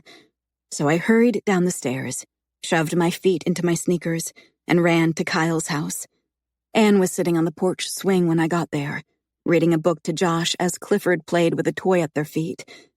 "There she is," Anne said, and Josh looked up at me, hopped down, and ran to hug me. "Daddy got hurt," he said. I held on to him as if I was hugging Kyle. "I heard, buddy." I kissed the side of his head. "But we've already said a prayer, and God will take care of him," Anne said. "In the meantime, Josh, Eve will stay with you." She stood, setting the book on the bench. "There's a casserole in the oven. If you could pull it out when the timer goes off and ensure he gets fed, I'd appreciate it. I don't know when I'll be back, but it's fine," I said, shaking my head and acting brave despite every part of my body trembling with fear. I swallowed hard. "I'll take care of him. I know the routine. But would you mind calling me when you know more?" Josh grabbed his book and went into the house. "Of course," Anne said, resting her hand on my shoulder. "Did Fred give you any details?" My dad was vague. Anne snagged her purse up off the railing and slid the strap over her shoulder before tucking her short blonde curls behind her ear. "He just said he broke his arm." She glanced past me to see if Josh was near the screen door. The bone was sticking out from the skin. Fred got nauseous looking at it, so he offered to run and call for help while your dad stayed with Kyle. I was nauseous too, but hid it with a clenched jaw and a tiny nod. She started down the stairs. "Can he walk?" I asked. Anne turned, brow tense. I shrugged. "My friend's uncle fell from a tree while hunting, and he's in a wheelchair for the rest of his life. It was a spinal cord injury." Worry claimed her brow in tiny lines. "I think so, but I didn't ask. I'll call you." "Thanks," I murmured. I stared at the phone while Josh ate dinner, and after we played with Clifford and took him outside to go potty, we read a bedtime story. "When's Daddy coming home?" Josh interrupted in the middle of the book. He was tucked under my arm, so I kissed the top of his head. "When he's feeling a little better. The doctors are working to get him better, but it won't be tonight." "Are you staying with me?" "I'm staying until your aunt and uncle get home." "I want you to stay until Daddy comes home. So does Clifford." The puppy raised his head at the end of the bed as if he recognized his name. It didn't take much to melt my already fragile heart. "Okay," I whispered, before resuming the story. When he fell asleep, I returned to the kitchen with Clifford and stared at the phone again. I wanted to call Aaron, but couldn't be on the line if Anne or my mom tried to call with an update. The waiting gutted me. 2 soft taps brought my attention to the back door. I jumped out of the kitchen chair to open it. "Hey," Erin said, wrapping her arms around me while Clifford jumped up on her legs. "I didn't want to knock at the front door and wake Josh." I stepped back. "How did you find out?" "Gabby called me." Erin squatted to pet the excited puppy. "She didn't know if you'd told me, but she thought you could use a friend." Gabby came through for me. It made me feel a little guilty for stealing her crush. I blinked back my tears for 2 seconds. "Oh, Eve." She stood and hugged me again as I fell to pieces. "Nobody has called. I don't know if he's okay." My mom's friend Charity works at the hospital, and the last she heard, he was still in surgery. But he'll be fine. Charity said his arm took the brunt of the fall. I released her and sniffled while nodding. His sister-in-law said the bone was sticking out of his skin. Aaron grimaced. Well, that's probably why it's a long surgery. The phone rang, and I stiffened. Breathe, Aaron said. I took a long breath and wiped my tears before picking up the phone. Hello? Hi, Eve. It's Anne. Sorry it took so long. Kyle is out of surgery. It went well. All of his other injuries are minor. He'll be here for a couple of days, but then they anticipate releasing him. Your dad just headed home, and I'll leave soon too. Fred is staying the night with Kyle. How's Josh? The tension released from my body, and it sagged in relief. That's really great news. Josh is asleep. He asked me to stay here tonight. So, if it's okay with you, of course, that would be great. If you're going to stay, I might hang out here a little longer. Fred hasn't eaten anything, and I want to get him some food. Take your time, I said. We don't want to wake you, so you can sleep in Kyle's bed if you don't want to sleep on the sofa. I don't know if there are clean sheets in the upstairs linen closet, but you could check. I didn't need clean sheets. I wanted them to smell like him. Thanks. If he wakes up, tell him... I paused. Tell him I love him. Tell him I'm taking good care of Josh, and we can't wait to see him. I will. Thank you, Eve. After she disconnected the call, I slowly hung up the phone. He's out of surgery, and he's going to be okay. Aaron nodded. That's a relief. Are you going to see him at the hospital? Would that be weird? No. It wouldn't be weird even if you weren't in love with him. You babysit for him, and he's a good family friend. I nodded. Maybe I'll go after church tomorrow. Good idea. It was a good idea. If my heart could survive seeing him in a hospital bed without wanting to hug him and expose all of my feelings in front of his family. Chapter 24. Paul Young. Every time you go away. Eve. Wake up, Eve, a soft voice whispered above my face. I was tangled in Kyle's sheets, hugging his pillow, and I peeled open my eyes. Good morning, I murmured to the smiling face before me. Josh pulled the pillow away from me and slid under the covers so I'd hug him instead. It was the perfect trade. My poor heart was so invested in Josh and his daddy. Clifford jumped onto the bed and licked my face. Aunt Anne is making breakfast, Josh said. That's nice of her. Think we should go help? He nodded and began to wiggle out of my embrace, but I didn't let go. I need to hug you for 10 more seconds. Daddy says I'm his favorite teddy bear. I hummed. I can see why. You're so cute and cuddly.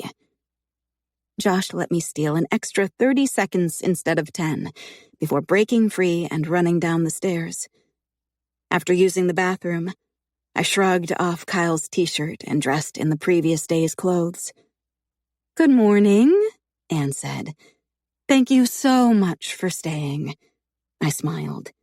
There's my girl, Mom said, sipping coffee at the table while Anne pulled cinnamon rolls out of the oven. Hey, where's Dad? I yawned. Mom slid Josh's cup of juice closer to him as he climbed into his booster seat. He and Gabby headed to church. I thought I'd watch Josh and the dog this morning if you want to go to the hospital with Anne. I figured you'd want to see him. You did? I said slowly while sitting next to Josh. Of course. You've been watching Josh for almost 2 months. I know you've become good friends with Kyle. good friends. With a tight smile, I poured a glass of orange juice and took a sip. "When do you think you'll be ready to leave?" Anne asked, setting the plate of rolls on the table. I gulped down my orange juice. "I need a quick shower." I stood. "These look amazing, Anne. I'll eat one on my way home and be back in less than an hour, if that works." "No rush, honey," she said. There was an enormous rush. I needed to see my guy, my lover. As we walked through the hallway toward Kyle's hospital room, nerves quaked throughout my body and my heart raced. When we walked inside the room, Fred was talking on the phone. He nodded at Anne and smiled. "How are you doing this morning?" Anne stood beside Kyle's bed and rested her hand on his right arm, the good one. I remained a few feet behind her, wishing I'd stayed home because it hurt too much to see his bandaged arm, scrapes and cuts on one side of his face, and not be able to hug and kiss him and tell him how scared I was yesterday. "I'm in a little pain," Kyle whispered with a forced smile. His groggy gaze shifted to me, as if he just noticed I was in the room. "Hey," he said, and his smile changed. It felt real. "Hey." I swallowed my emotions. "Mom and Dad said they can come stay with you after we leave if you need help," Fred said, hanging up the phone. "They don't need to come. It's just a broken arm," Kyle said in a voice that sounded as groggy as his eyes looked. "You don't have to decide now. See how you're feeling when you go home." Fred tucked in his wrinkled shirt. "Eve stayed at your place last night because Josh asked her to stay." Anne glanced back at me and smiled. "Kyle, we're so glad you decided to buy the place next to the Jacobsons. It's like living next to family and having nieces to babysit for you and another brother and sister-in-law looking out for you and Josh." Kyle hummed, gaze finding me.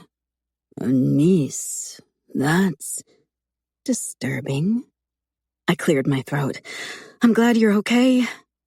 Kyle silently gazed at me, every single inch. I was dying to touch him. "I slept in your bed. I hope that was okay. I'll wash your sheets before you get home. Who wants their sheets smelling like their niece?" Kyle's lips twitched. My nose wrinkled. "And I have a terrible habit of needing to hug something at night, so I hugged one of your pillows. Your whole bed probably smells like my floral perfume and shampoo. Sorry." He burned me to the ground with a look. I was so relieved that he would be okay, but I needed to get my greedy hands on him. "So, no cast?" Anne asked. "No," Fred answered for Kyle. "It was an open humerus fracture. They repaired it with a plate and screws. It will stay wrapped and bandaged in the sling while it heals. No cast." "You look tired," Anne said. "It's the pain meds." Again, Fred answered for Kyle. "Have you had breakfast?" Anne narrowed her eyes at Fred. He shook his head. "I could use another cup of coffee if you want to go to the cafeteria," she suggested. "Okay." "Do you want to come with us?" Anne turned, eyeing me. I'm, good, thanks." "Okay. We won't be too long. I'm sure you don't want to spend your day at the hospital." She smiled while stepping past me to the door. And then it was just the two of us.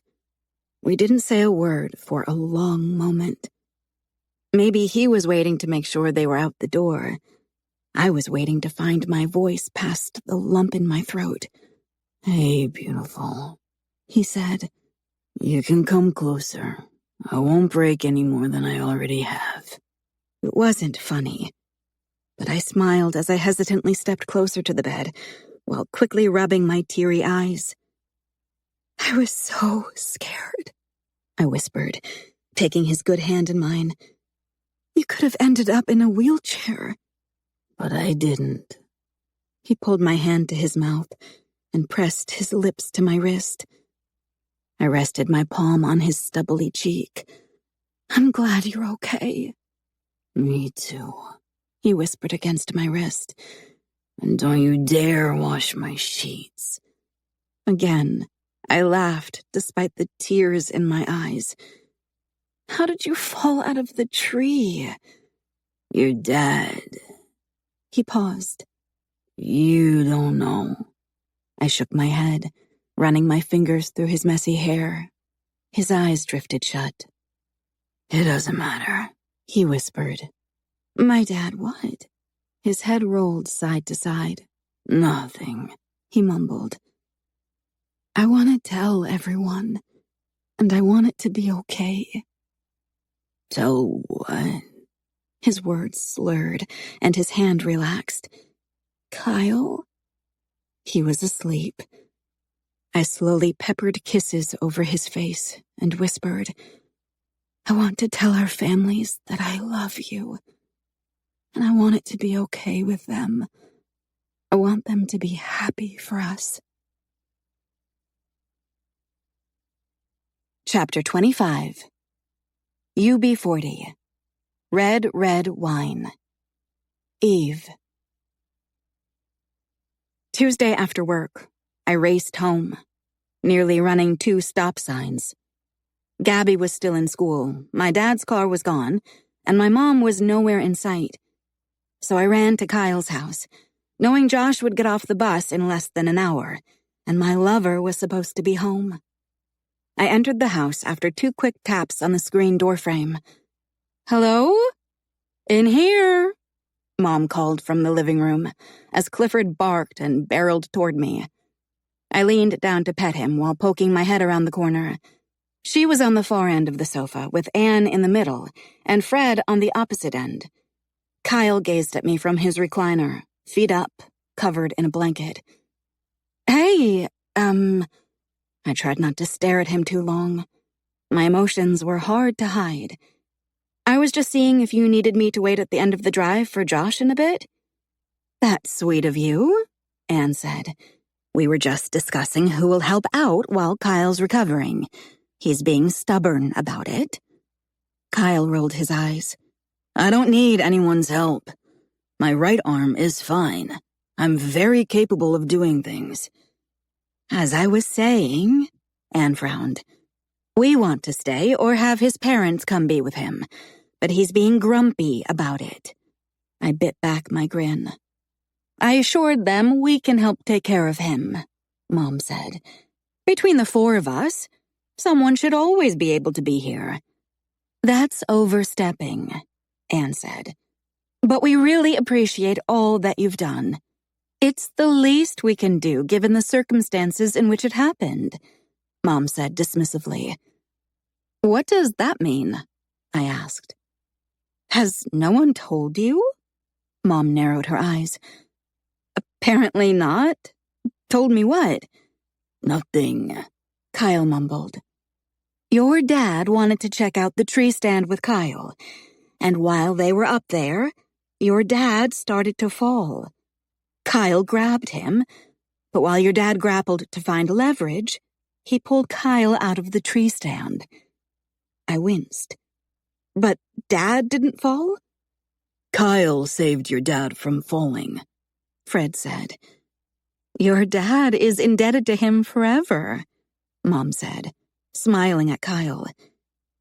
Yeah, I said slowly. My dad owes you a lot. Some might have said my dad owed Kyle his firstborn, but Sarah was taken, so Kyle would have to settle for the secondborn. Kyle eyed me with an unreadable expression. Well, I clasped my hands before me. I can get Josh breakfast every morning and on the school bus.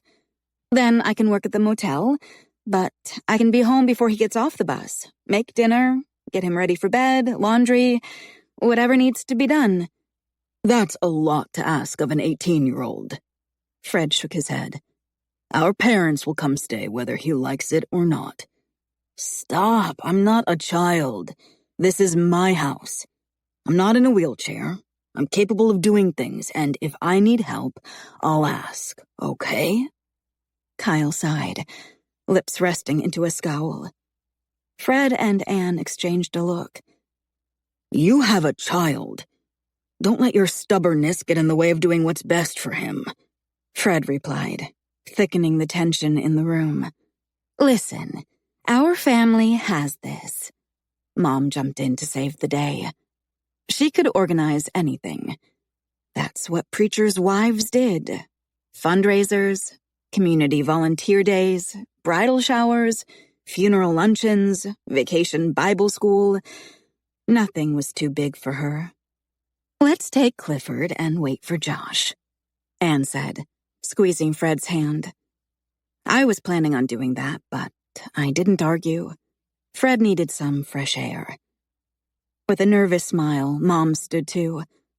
I'm going to head home for a bit. I'll get dinner started soon and bring it over around 5:30. Thank you so much, Anne said. My feet remained rooted to the floor as all three passed me and exited through the front door. Are you mad? I asked Kyle. I hate being treated like a fucking child, he grumbled. On the upside, I bet you'll need a sponge bath several times a week. I could help with that. He eyed me, jaw muscles clenched despite his lips wanting to curl into a grin. My dad owes you. I say we tell him about us and let him deal with it. Eve, he mumbled, pinching the bridge of his nose. Yeah, that's a great idea. Before my brother and Anne leave, let's drop that bomb on everyone. That's just what I need. Everyone judging my poor decisions when I'm already at my lowest. My back stiffened. Poor decisions. You're right. How stupid of me. Eve, I gotta go. I turned. Eve, stop. I'd better help my mom with dinner. Eve. Feel better, Mr. Collins? I fought to keep my emotions in check.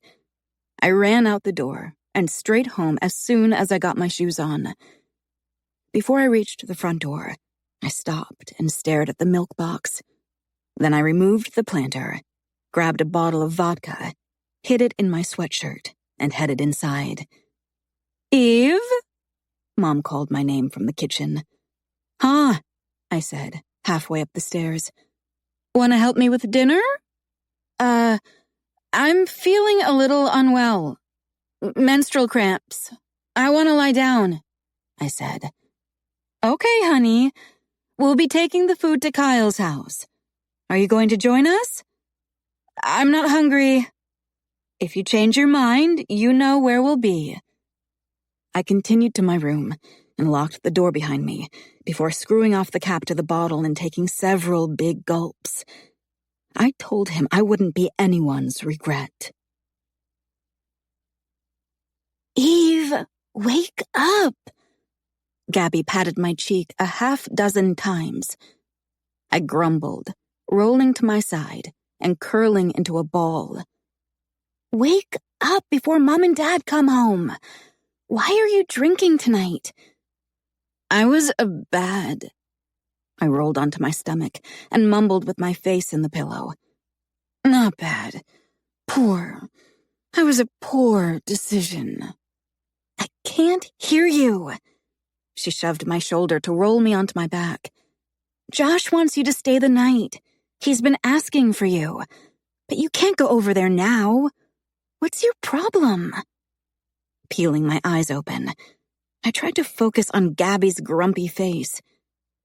He called me a poor decision. She frowned. Well, you probably are. If you were a good decision, you wouldn't have to keep your relationship a secret. And you wouldn't be drunk. My face soured. You're just jealous and mean. I won't be jealous when Dad kicks you out of the house. She wedged herself next to me on the bed. We stared at the ceiling. They're going to find out you got plastered. I'm not plastered. I'm just really, really very, I giggled, a lot relaxed, and I think I waggled my finger at the ceiling. It will take more than one beer to get me on my knees, you know? What are you talking about? Nothing. I dropped my hand to my stomach and closed my eyes. I just thought he liked me. And he'd fight for my honor like Peter Cetera. Gabby snorted. What are you talking about? Glory of Love. The song, remember? And the second Karate Kid? I sighed. Why can't Kyle fight for my honor like Daniel LaRusso? I cackled. Daniel-san. We laughed. Grandma Bonnie said I have to stay on my side of the line or cross it and build a fence. But what if I build a fence and Kyle tosses me over it because I'm just his poor decision? Then I'll have to stay in the cleanest motel in Missouri and masturbate to Playgirl magazines. Eve! Gabby slapped a hand over her mouth. Stop! She hugged her belly and laughed. What are you talking about? Kyle has naked girls under his mattress. Well, not the actual girls. I laughed. That would be totally weird. Just the magazines. Sexy centerfolds with perfect titties. I pinched my nipples through my shirt. Stop! Gabby rolled to her side and lifted onto her elbow. Are you serious? My head fell to the side, and I tried again to focus through the alcohol fog. We looked at them together. I wasn't jealous of their titties.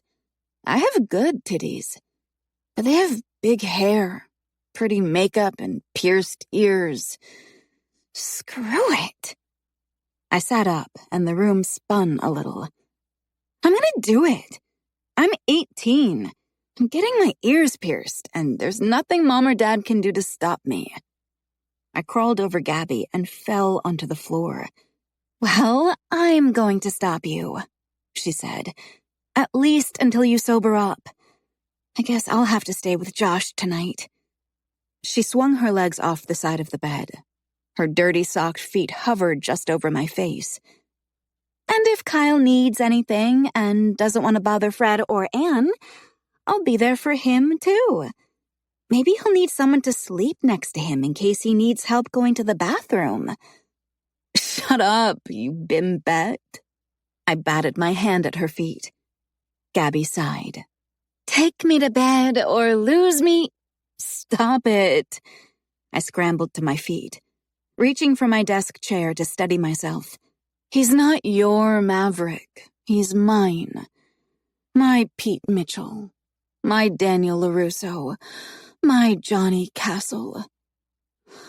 I'm going to talk to him. I ran my fingers through my hair. Not tonight, Gabby said. Mom already told them you were having menstrual cycle issues. I winced. She did not. Gabby's nose wrinkled as she nodded. Gah! I covered my face. Why is she so mean? I'm not having my period. Then you should have told her you were going to drink away your anger instead of telling her you were having cramps. I squinted at my alarm clock. It's 7.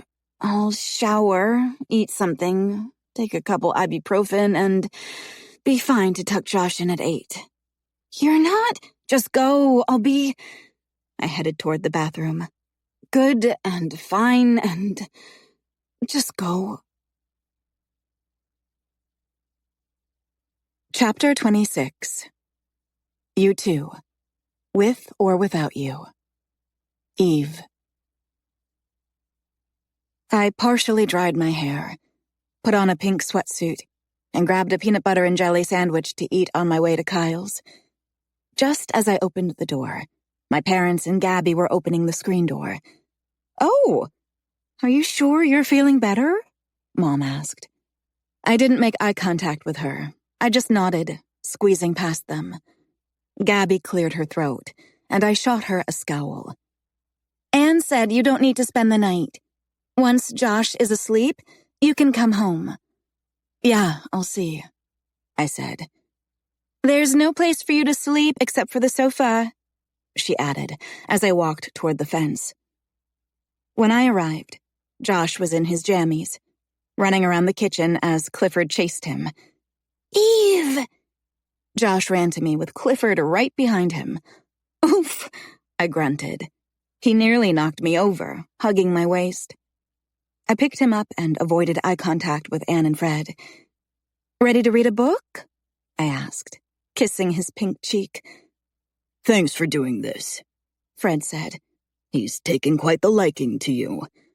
Yeah, well, I spend a lot of time with Mr. Munchkin. I quickly headed toward the stairs. Shh.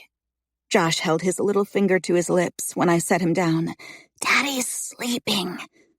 I couldn't safely carry him up the stairs. I needed to hold the handrail just for good measure. Giving him a smile, I nodded before following his lead. You need to go potty before we read a book, I whispered. Josh hurried into the bathroom, partially shutting the door, but not before Clifford squeezed in behind him. That dog was his shadow. And I was grateful that my dad had stopped pestering me to find him a different home. I listened for Anne and Fred before cracking open Kyle's door. The lights were out, and he was on his back with his injured arm in the sling, hugged to his stomach. He didn't speak or move, so I assumed he was asleep. When the toilet flushed, I closed the door. Josh bolted toward his bedroom. Wash your... I gave up, not caring if he washed his hands. This one, Josh said, holding up a book. I nodded toward his bed and tucked him in before sitting beside him. He hugged my waist and stared at each page. Halfway through, he fell asleep. I set the book on the nightstand and shut off the light. As I slid out of bed, Josh stirred and reached for me. So I squeezed into his single bed along with Clifford at our feet, hugged him to me, and fell asleep. Early the next morning, I slipped out of Josh's room and tiptoed down the stairs with Clifford. Oh! I startled, walking into the kitchen and letting Clifford out back to go potty. Good morning. I quickly combed my fingers through my hair. I didn't think anyone else was up. Good morning. We weren't sure you'd stay. Sleeping in a single bed with Josh couldn't have been comfortable, Anne said, sipping a cup of coffee. Kyle made it clear last night that he doesn't want us to stay or his parents to come help him, so... She wrinkled her nose and shrugged. We're leaving after Josh gets up. Your parents promised to keep an eye on things. Kyle shouldn't be driving, but since it's his left arm that's injured, he thinks he'll be fine. That man is stubborn to a fault. I couldn't say much. Everyone thought the same about me. We really can't thank you enough for all you've done for Kyle and Josh. You're very mature for your age, Fred said, glancing up from the newspaper. With a tight smile, I nodded. Josh is irresistible. I adore him. I twisted my lips. Kyle is nice, too. He taught me how to shoot a bow and arrow. And he built me a new hut. Too bad I was his bad decision. He won't be shooting that bow anytime soon, Fred mumbled. Anne eyed him with a frown. Because he saved your friend. Morning. Kyle's gravelly voice sounded behind me. I swallowed before glancing over my shoulder. His jogging shorts hung low on his waist, and he wasn't wearing a shirt. His gaze flitted between me and his brother. How are you feeling? Anne asked. Kyle winced while reaching for a glass. Let me help, Anne started to say. I got it, he mumbled, setting it in the sink and then turning on the faucet. Anne and Fred exchanged tiny eye rolls, and I let Clifford inside. Might be time to take something for the pain, Fred suggested. Makes me too drowsy, Kyle said, before drinking the entire glass of water, I think resting is a good idea, Fred replied, narrowing his eyes. I have a child. Sleeping during the day isn't a good idea. I don't need to close my eyes to rest. Well, as soon as Josh wakes, we're taking off. Anne put her coffee mug into the dishwasher. I wanted to slowly back away and run out the front door. The tension was thick. Thanks for visiting. He's enjoyed having you here, Kyle said. I fear our visit is what caused your accident, Fred said. Had we not visited, I wouldn't have suggested Peter and I go hunting with you. Bones heal. Kyle set his glass on the counter. Let's finish packing, honey. Fred pushed back in his chair. Josh should be up soon. Anne followed him to the stairs. I waited a few seconds before risking a glance in Kyle's direction. Eve, he said. That was it. Just my name accompanied by an indistinguishable look. Was he angry that I was there? Waiting for me to explain myself? Expecting an apology for being his poor decision? Mr. Collins, I said, keeping a neutral expression. His head slowly cocked to the side. Are you done pouting? You're an asshole. Maybe. You think I act like a child. But let's remember that I'm 18. You're stubbornly refusing help from your family. You're 28. You have a son. You should know better. So what's your excuse? I'm not stubbornly refusing anything. I simply don't need their help. Are you sure? Because last I heard, you've been making poor decisions. I was referencing the past. You took it personally and ran off before I could explain. Oh, that's right. I'm not a poor decision. I'm the woman you're testing, trying to decide if I'm worth the trouble that our relationship will cause. It's not just me, Eve. I shrugged. Josh loves me. Anne and Fred thought he loved them, but last night it was me who he wanted when you couldn't put him to bed.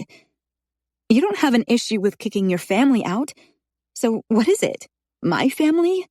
The teachers at school? Are you secretly embarrassed to be with me? I get it. I'm 10 years younger. Devil's Head thrives on gossip.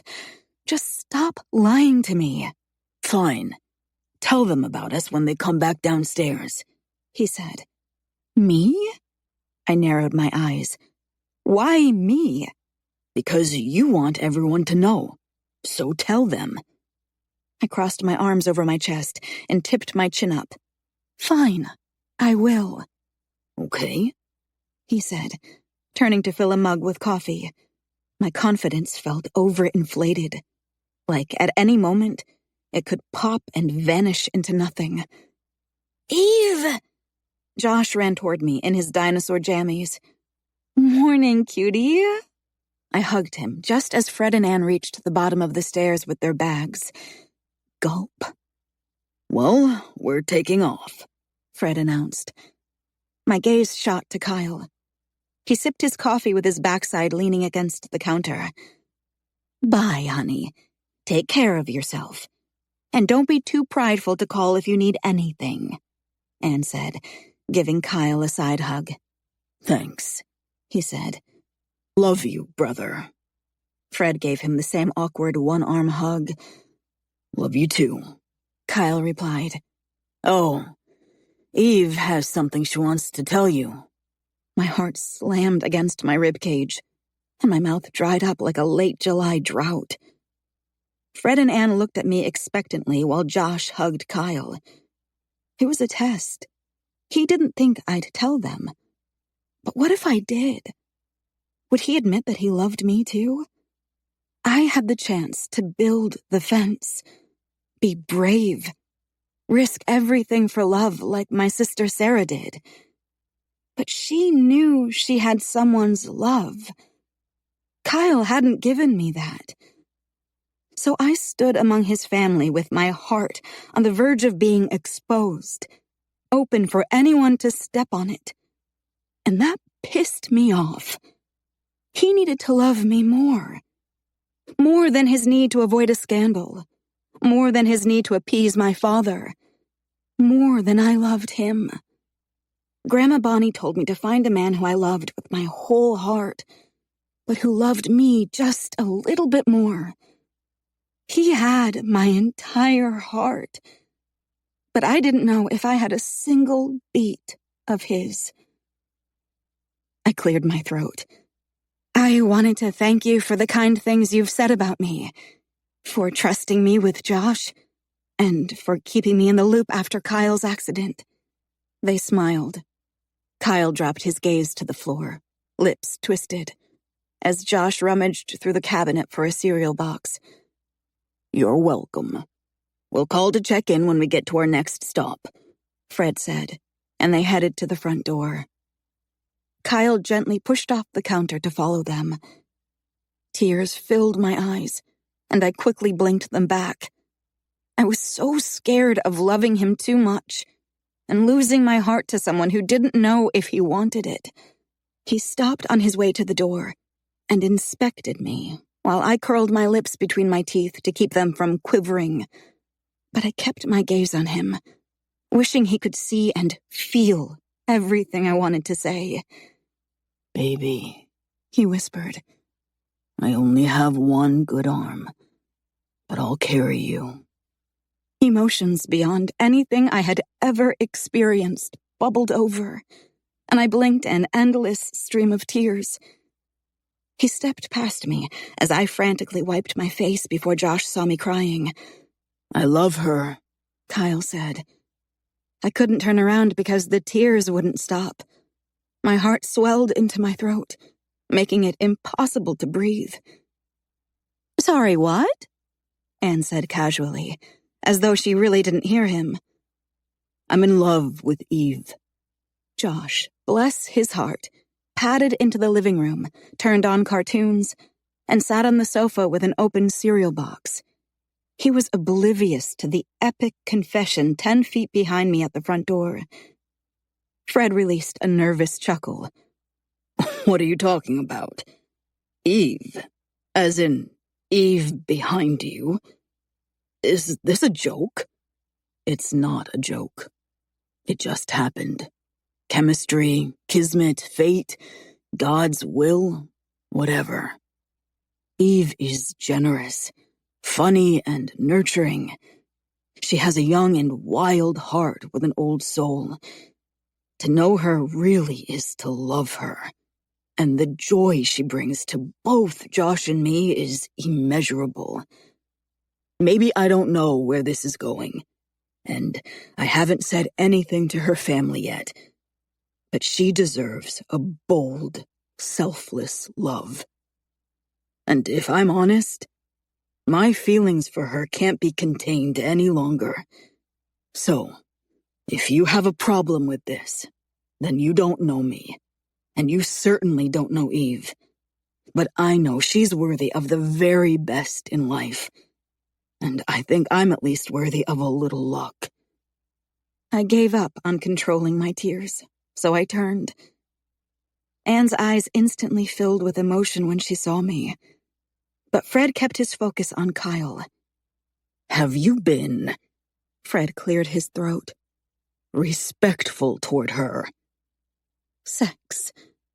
Fred wanted to know if we'd had sex. I'm afraid that's personal, Kyle said. Fred clenched his teeth. It's not right, he whispered, slowly shaking his head. Yeah, well, it doesn't feel wrong either, Kyle replied. My heart dripped from my chest into a messy pool of liquid at my feet. Kyle melted it with his words. He put Daniel LaRusso and Pete Maverick Mitchell to shame. May God forgive you both, Fred said, opening the door. Anne eyed me a little longer, as if she needed to know if I was all right. I shuffled my feet to Kyle and wrapped my arms around his waist, resting my cheek on his bare back. Seconds later, the door clicked shut. Turning my head, I pressed my lips to his spine, dotting slow kisses along his skin. "I'm sorry, Don't," he said, turning and wrapping his good arm around me and kissing the top of my head. "Don't apologize." "You love me," I whispered. "So much." Josh giggled at his cartoons. "I have to go," I said, pulling away and looking for my shoes. I found them by the door and slid my feet into them. "Where are you going? If you're telling your parents, I want to be—" "I'm not telling them. Not yet." I opened the door. "Eve." "Huh?" I glanced back at him.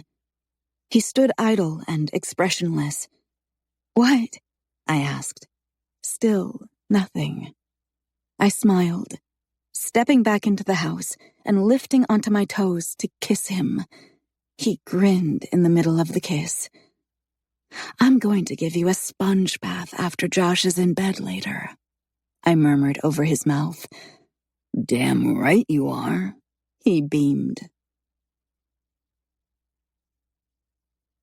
Chapter 27. REO Speedwagon. Keep on loving you. Eve. I went to work. If I was going to prove to everyone that I was worthy of Kyle's style of epic love, then I needed to be a grown-up. And since that didn't involve college, I had to go to work. But as soon as I clocked out, I headed to the nursing home. "There's my sweet Eve." Grandma Bonnie glanced up from her yarn and crochet needle. "How was your day, dear? Your mom told me about Mr. Collins. Is he home?" "He's home," I said, closing the door to her room, kicking off my sneakers, and sitting cross-legged on her bed. "And he loves me." I laced my fingers together, squeezing tightly to control my excitement. Grandma's thinning eyebrows lifted. I nodded a half-dozen times at her unspoken questions. Then I spilled every detail, every word that was exchanged that morning. I knew my parents would be furious. Sarah and Gabby would be happy for me in a reserved way, knowing I'd be in trouble. Erin would share my joy, but she'd share it as an 18-year-old with her questionable behavior and choices too. But Grandma Bonnie loved me through and through. She knew all about love and life. She championed my desire to choose my path. Her opinion mattered the most. And when she smiled, it was genuine. It was everything. "He's a keeper," she said with a soft smile and easy nod. I beamed. "I think so too. Would you mind telling Mom and Dad for me?" She barked a laugh. "Oh dear, no. I'm sorry. That is a very important experience you need to have in life. It's necessary for personal growth. You want to be a strong woman, don't you?" I wrinkled my nose. "Well, it's not a big deal to me. I had a terrible time starting Kyle's boat. I'm a runner. My upper body strength isn't the best." Grandma laughed. My mom would have rolled her eyes and told me to be serious. With a slow sigh, my smile faded. I know I need to tell them. I just have never forgotten listening to Sarah and my dad yelling at each other when he kicked her out of the house. My mom was crying, and it was awful. And I think Dad loves her more than he loves me. Sarah was always the golden girl. She could do no wrong. So imagine what he'll do to me, the daughter who has been the biggest disappointment. Love is a funny word, Eve. We use it indiscriminately. It can mean everything, like what you felt when Kyle said it this morning. Or it can mean very little when we try to use it as a measurement for favoritism. I promise your parents don't love one of you girls more than the other. It's just that you're all three very different. And your parents' tolerance for certain things feels like a measure of love, but it's not. She shook her head. Your Uncle Andrew used to try my patience like no one else, but I've never loved him a single ounce less than I love your mom. She held up a finger. But if you ask either of them, they'll say your mom was my favorite. I smiled. Okay, I believe you. But I still think my dad is looking for any reason to kick me out. Wherever would you go? She asked, focusing on her needle and yarn. I'd stay at the hotel. Or live in sin if Kyle lets me move in with him. It's better to live in sin than die in sin. I giggled. You think? Oh, yes. When you die, that's when you do all that confession stuff. Begging for forgiveness, requesting permission to cross the golden arches. Grandma, I think it's a golden gate, not an arch. McDonald's has golden arches. Potato. I'll tell them this Sunday after church. During dinner? She asked. An idea hit me, and I grinned. Yes, that. Definitely that. Where have you been? Mom asked when I peeked into the kitchen. After work, I went to the nursing home. Then I stopped to talk to Aaron. Need help? No, it's just chili. It's simmering, and the cornbread is on the cooling racks. Do you want to take some over to Kyle and Josh? Or do you want me to run over there? Your dad said we needed to give Kyle a little space. Last night, Kyle and Fred had quite an argument over everything. Kyle thinks he can do it all alone, but I know he'll feed Josh TV dinners every night if we don't send over some food. I'll take it over there and eat with them. Then I can make sure Josh gets tucked into bed. He might want me to stay again. If he wakes in the middle of the night, he could try to jump in bed with Kyle and hurt his arm. Mom cringed. I didn't think of that. Yup, it could be bad. I'm going to run upstairs and take a quick shower. Okay, hon. I'll wrap up some bread and ladle the chili into a smaller pot. I took a quick shower and fully dried my hair. Even though Kyle was in a sling with a broken arm and plenty of pain, I wanted to look nice for him. Since I had so much to carry, I packed it in my car and drove to his house. Eve's here! Josh and Clifford ran down the porch steps as Kyle slowly stood from the swing. Hey, mister. How was school? Good, Josh said, taking the bread while I carried the soup. Kyle held open the door with his good arm. I stopped while Josh continued toward the kitchen. Hi, I whispered. Kyle's grin mirrored mine as he ducked his head to kiss me. Hi, he said after a slow kiss. How are you feeling? I headed toward the kitchen. Better now? I shot him a flirty look over my shoulder, and he winked. God, I loved that wink. The three of us ate dinner together, and it felt so natural. Afterward, I ensured Josh bathed, put on his jammies, and brushed his teeth. While Kyle read him a story, I tidied up the kitchen, took Clifford outside, and put a load of laundry into the washing machine. You don't have to do our laundry, Kyle said. I turned on the washer and pivoted to face him. I know. You don't have to love me, but you do it anyway. So laundry seems pretty simple in comparison. With his good shoulder leaned against the doorframe, the corner of his mouth twitched. Where did you go earlier? To work. I stepped closer. Is that it? Doesn't matter. Just kiss me, I whispered. He gazed down at me, with what I'd come to recognize as love in his eyes. I need a shower. You mean a sponge bath, since you can't get your incision wet?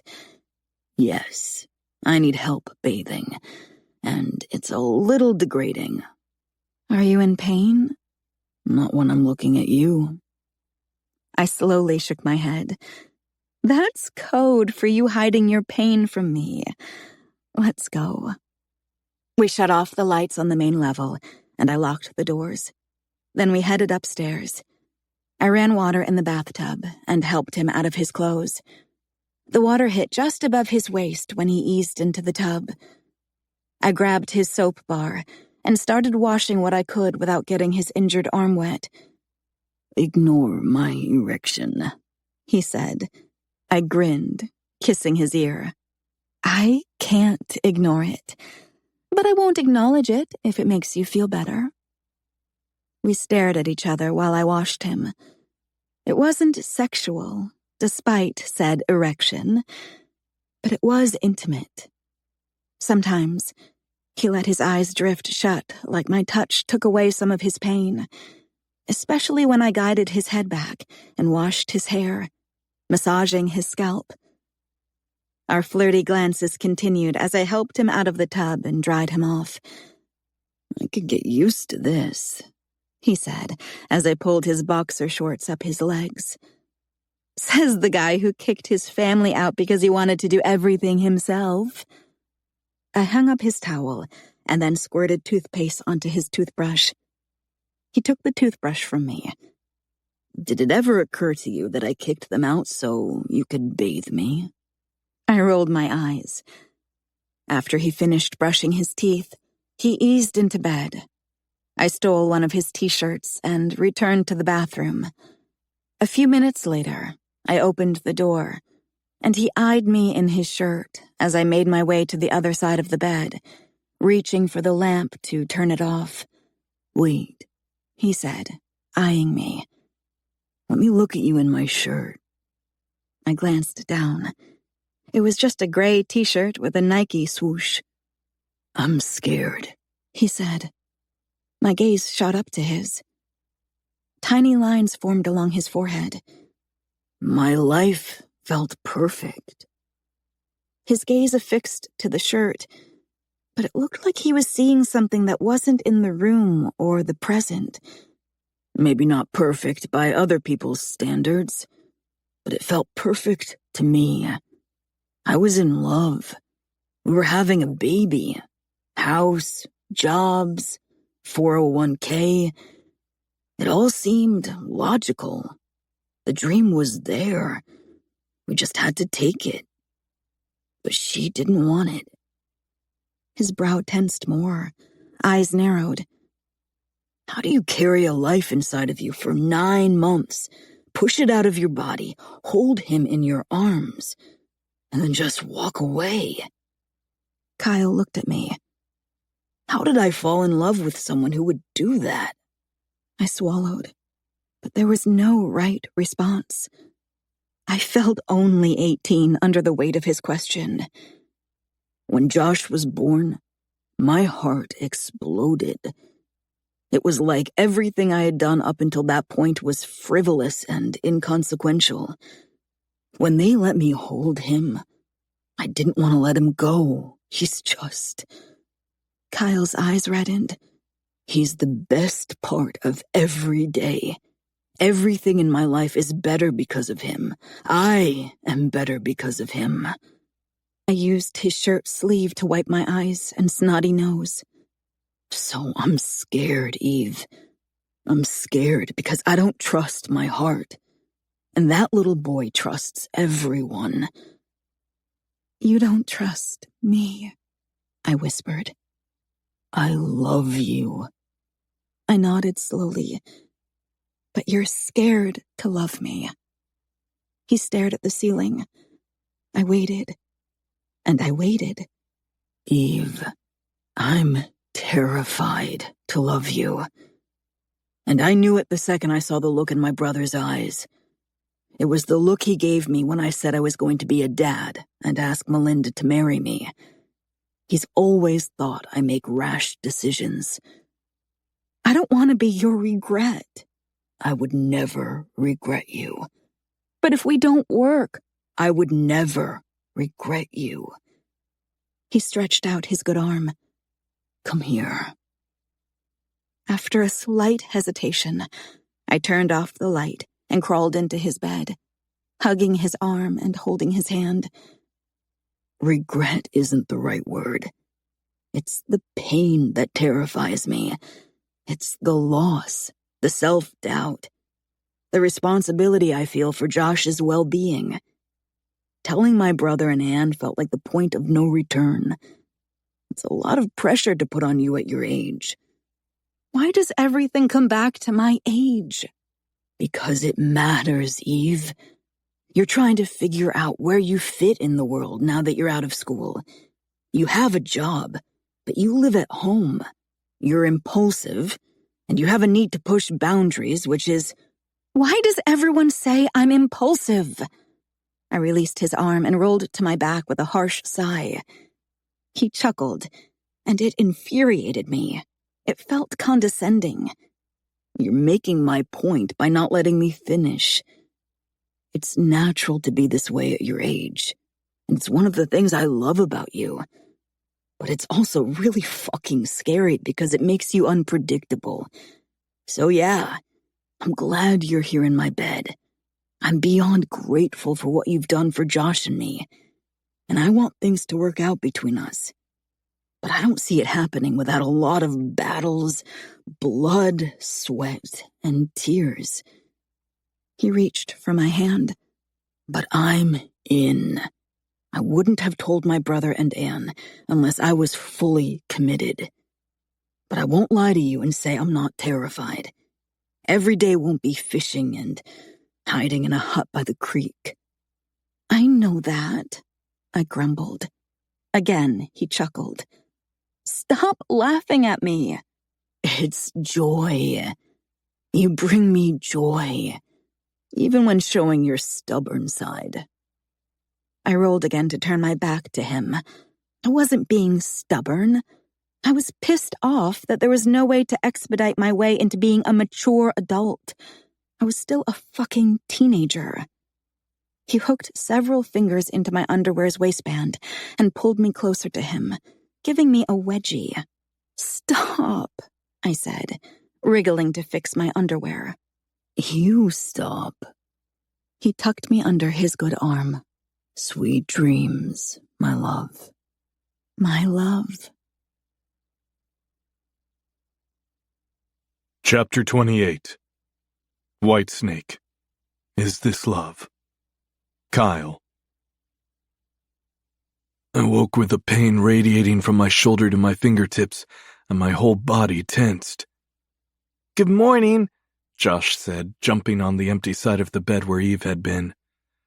"Buddy," I said firmly, reaching for his ankle to stop him, "my arm really hurts when you do that."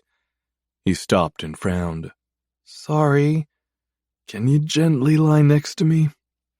He not so gently plopped down onto the bed. "Where's Eve?" I asked with a grimace as the pain lingered. "What time is it?" "It's 9:13 o'clock," he said, peering at my alarm clock as I stared at the ceiling and fought the nausea that the pain instigated. "Not o'clock," I said, breathing slowly and deeply. "Just 9:13. Buddy, you're late for school. You missed the bus. Why didn't you or Eve wake me?" "Don't know." "Are you ready for school? Did you have breakfast?" "Oh man, eggs with cheese and vegetables, toast with butter and strawberry jam, and my teeth are brushed. Eve said you'd walk me to the bus." I slowly turned my head to look at him. "Oh man, eggs?" He nodded. "They were melty." I narrowed my eyes. "An omelet?" He nodded, and I tried not to laugh. "Why didn't you or Eve wake me?" I narrowed my eyes and listened. There was a buzzing noise. "What's buzzing?" Josh held still, then he smacked his hand against his forehead. "Eve said wake you up when it buzzed." "Didn't you hear it?" "I was watching Sesame Street." "And you didn't hear the buzzer?" He held out his hands, shoulders at his ears. "I forgot." I closed my eyes and slowly shook my head. "I can drive you to school or you can play hooky." "What's hooky?" he giggled. "It's when you're not sick but you pretend that you are so you don't have to go to school." "But school is fun." "For now." Josh caused a lot of pain, but he also made everything better. "Whoa," Eve's voice woke me from my nap. I didn't mean to fall asleep. As I sat up in my recliner, she was surveying the mess. Josh had all of his toys strewn throughout the living room. A chip bag and a spilled cup of milk were on the coffee table, and Clifford was working to lick it all up. The TV was on PBS, and Josh was asleep on the sofa with a Matchbox car clutched in his hand. "He didn't go to school," I explained. She nodded slowly before sliding the chips into the bag and picking up the tipped cup. "I can see that. Why not?" "You didn't wake me before you left, and he didn't wake me in time to get him to the bus. And it's not a good idea to leave a 5-year-old and a puppy unattended." "I set a timer for him to wake you. He was watching TV, and Clifford has already done his business. He shouldn't have been unattended any longer than he's been when you've walked me home," she said on her way to the kitchen. Josh stirred, rubbing his eyes before opening them. "We're in trouble, buddy," I whispered. "You need to pick up your toys or Eve won't make us dinner." His eyes widened. I nodded toward the mess. "Get going." Josh slid off the sofa and started depositing his cars into one of my old shoeboxes. "I set the timer, mister," Eve said, standing over him with her hands on her hips. "I forgot." He shrugged, putting on the lid to the box and carrying it toward the stairs. "When he hears that timer," I said, "if he hears it, I think his brain is trained to assume someone, not him, needs to take something out of the oven. But it was a good try, and I appreciate you letting me sleep in." She wiped up the spilled milk. "What you said last night, it upset me. I hate the constant reminders that I'm so young." "Eve, but—" She turned, folding the milk-soaked rag. "What you said to your brother and Anne?" She took a moment as if to keep her composure. "It was so much more than I ever expected.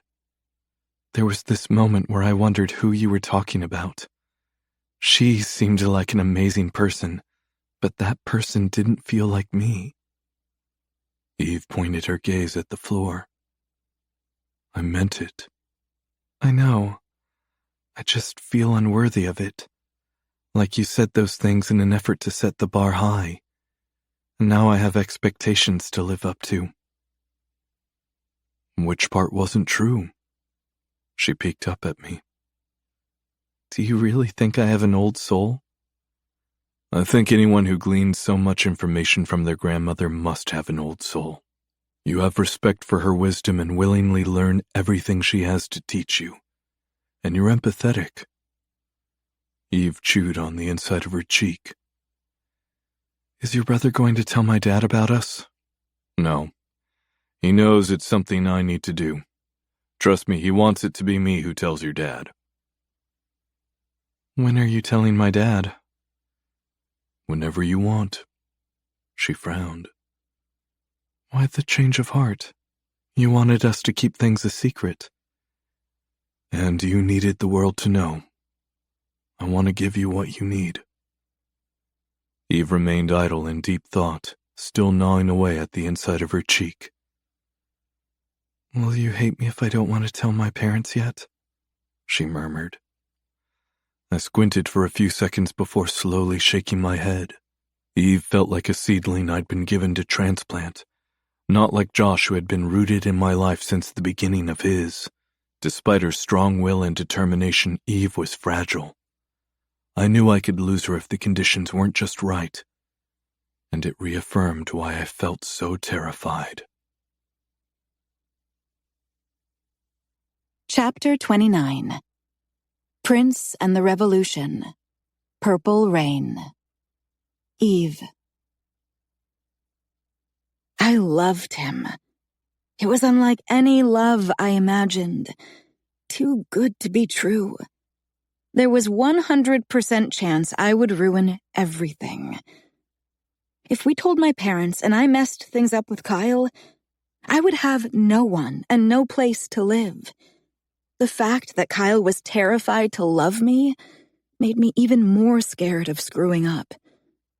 I put the brakes on my heart and focused on work, visiting Grandma Bonnie and taking care of Josh, Clifford, and Kyle before and after school. My parents didn't question my staying at his house all night. They assumed I was sleeping in the spare bedroom. After all, Josh and Kyle were family. I knew it was only a matter of time before I blew up their world and mine. "Where did you get that?" Kyle asked as I helped Josh into his Cookie Monster costume. The last football game was that night, followed by a scavenger hunt around the church for good Christians who knew that Halloween was Satan's holiday. The church-going kids in Devil's Head waited almost 2 weeks after October 31st to don their costumes. "I made it," I said, buttoning the back of it. "Like, made it with a sewing machine?" Kyle eyed me while he stepped into his boots. He was back to work and coaching. I laughed. "Yes, with a sewing machine." "Look, Dad! Me, Cookie Monster, num num num." Kyle's face lit up, which made me feel warm all over. "I go look in the mirror," Josh said, running toward the stairs. "Damn, I love you, baby." Kyle kept his beaming smile for me. I tried to return the same sentiment, to act as though I wasn't feeling the pressure not to screw up. So far, I'd been playing the part of a responsible adult. Occasionally, I snuck a few drinks to take the edge off, but no one noticed. For the first time, I felt nothing but pride from my parents. "I love you too," I said. He stepped closer, giving me a look I hadn't seen in a while. It was a hungry look, sexy and sensual. Besides a few kisses, we'd acted more like roommates than lovers, which felt normal given his injury. But this look was different, and a wave of nerves hit me. He ducked his head to kiss me, but quickly stood straight when Josh raced down the stairs. Me need cookies," Josh said in a gruff voice. I curled my hair behind my ears and tucked my hands into my back jeans pockets. "There will be lots of cookies at the fall festival," I said. "Let's get going to the game." I snagged Kyle's car keys just as he reached for them. "You don't have to keep chauffeuring me around." I winked like he did to me. "I do. Let's go." During the football game, Josh ran around with the other kids in their non-satanic costumes. Kyle barked at his players because it was the closest they'd come to losing that season. But Drew threw for a 25-yard touchdown to win the game with less than 15 seconds left on the clock. When we arrived at the church after the game, Kyle's jaw dropped. "Did you help with this?" There was a maze of angel-carved pumpkins lighting up the churchyard, a dunk tank that my dad was going to sit in, food, and lots of games. I made the caramel apples, but my mom, Gabby, and some other ladies did the rest. I've been busy playing Nurse Jacobson to Mr. Collins. He smirked at me as we opened the truck doors, and Cookie Monster hopped out. A half hour later, most of the football team, along with half the town, filled the churchyard to play games in honor of fall instead of Satan's holiday. It was all a little weird, but I was used to Jesus being infused into everything, often in a peculiar way. "Want to be my partner in the three-legged race?" Drew asked, playfully draping his arm around me. I nervously smiled while looking for Kyle. He was pitching baseballs at the dunk tank with his good arm, and on his second attempt, he hit the target, and my dad fell into the water. I laughed. "Coming, Eve?" Drew pulled me toward the starting line. Sure." I stood next to him while he tied our legs together. When Kelly Ross yelled, "Go!" Drew and I took off running. It wasn't our first three-legged race. We were town champions, a well-oiled machine. However, after crossing the finish line way ahead of everyone else, Drew tripped. Or he seemed to, because the next thing I knew, he was on the ground with me on top of him. I miss you, he said with a huge grin, our faces a few inches apart.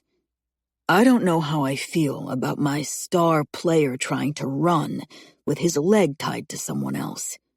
Reckless behavior like this could end your football career before it starts. I rolled off Drew when I heard Kyle's voice, my hands quickly untying our legs. Geez, Coach, we were having a moment, Drew said jokingly.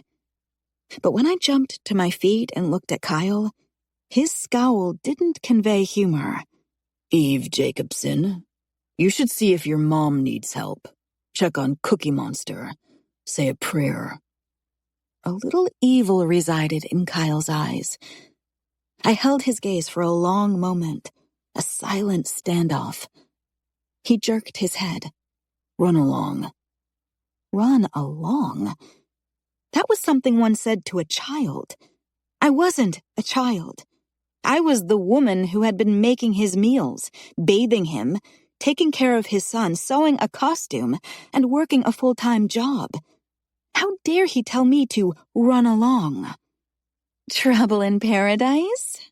Aaron asked, as I pulled a container of apples out from under the food table to refill the tray, while she rinsed out paintbrushes at the table next to me. Since she was artsy, she volunteered to do face paintings. Coach Collins likes to treat me like a child when he's jealous of a 17-year-old. I have to pee.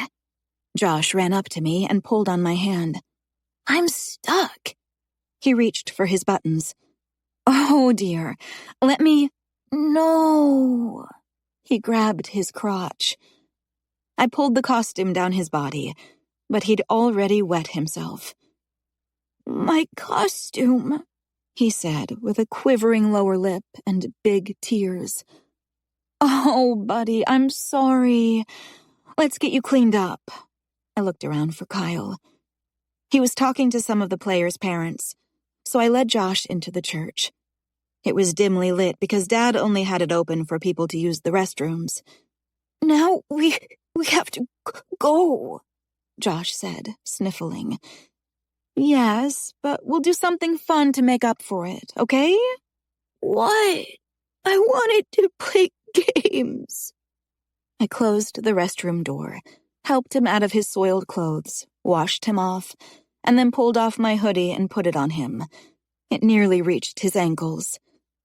Listen, sweet boy. I lowered before him and cradled his face, wiping his tears with my thumbs. I'm going to wash your costume tonight. Then tomorrow, we'll do something extra special, okay? He sniffled. Will I get to wear my costume? Absolutely. I kissed his forehead. Now, I pulled the hood over his head. Let's sneak out. No one will know it's you. I took his hand and led him out of the church. As we headed toward the truck, Kyle spotted us and made his way toward it too. What are you? He started to ask before he eyed the wadded costume in my other hand. Sorry, Dad, Josh mumbled with his head down. I wrinkled my nose. It was my fault. I put the buttons in the back. Kyle shook his head. It was an accident. Nobody's fault. He opened the door, and I helped Josh into the back seat. You should have told me. I would have dealt with him. Why? You think I'm not capable?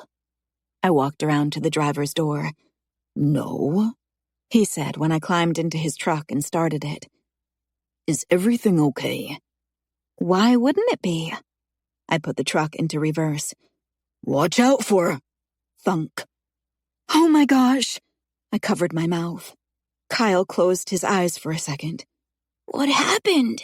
Josh asked. We hit a utility pole, Kyle said slowly, while I put the truck in park and jumped out. Eve Marie Jacobson! Mom cried, running toward the truck. It wasn't just her. Everyone gathered as though I had run his truck through the front door of the church. I was so embarrassed. Darling, what on earth were you doing? Dad asked as we surveyed the dented bumper. Worth noting, it was barely a dent. Still, I wanted to cry, but I didn't. There were too many people, and grown-ups didn't cry when they ran their vehicle into something. But it wasn't my vehicle. It was Kyle's truck. We'll get it handled, Kyle. I'm so sorry about that. Eve won't see her paycheck for quite some time, Dad said. Barely a dent. It's fine. It was an accident, Kyle murmured, rubbing the back of his neck while staring at the bumper. I hung my head. You broke his arm, and now Eve dented his bumper, Mom said to my dad. I bet he regrets moving here. Maybe it's best if someone else drives you, Dad said. Eve's got it, Kyle replied, opening the passenger's door. Keeping my head bowed, I sulked to the door and climbed into the truck. I'm so sorry, I muttered, starting the truck and putting it in drive. Kyle sighed. It was an accident. That was all he said the rest of the way to his house. Josh and I headed straight upstairs, and Kyle let the dog out. I made sure Josh took a shower before putting on his jammies and brushing his teeth. What story do you want tonight, buddy? Kyle asked as I straightened the covers on Josh's bed. This one. Josh held up a book, and Clifford jumped onto the bed.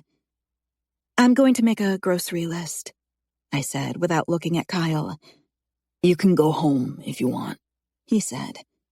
My heart cracked, each chamber barely holding together, and I swallowed past the rush of emotions. I just mean, you've been living out of a backpack. Tomorrow is Saturday. Josh will sleep in a bit, and so will I. I returned a slight nod, heading toward the stairs. Eve?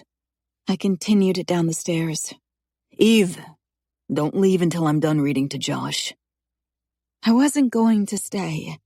Everything inside of me wanted to run home, even if it meant getting a lecture from my parents on my driving.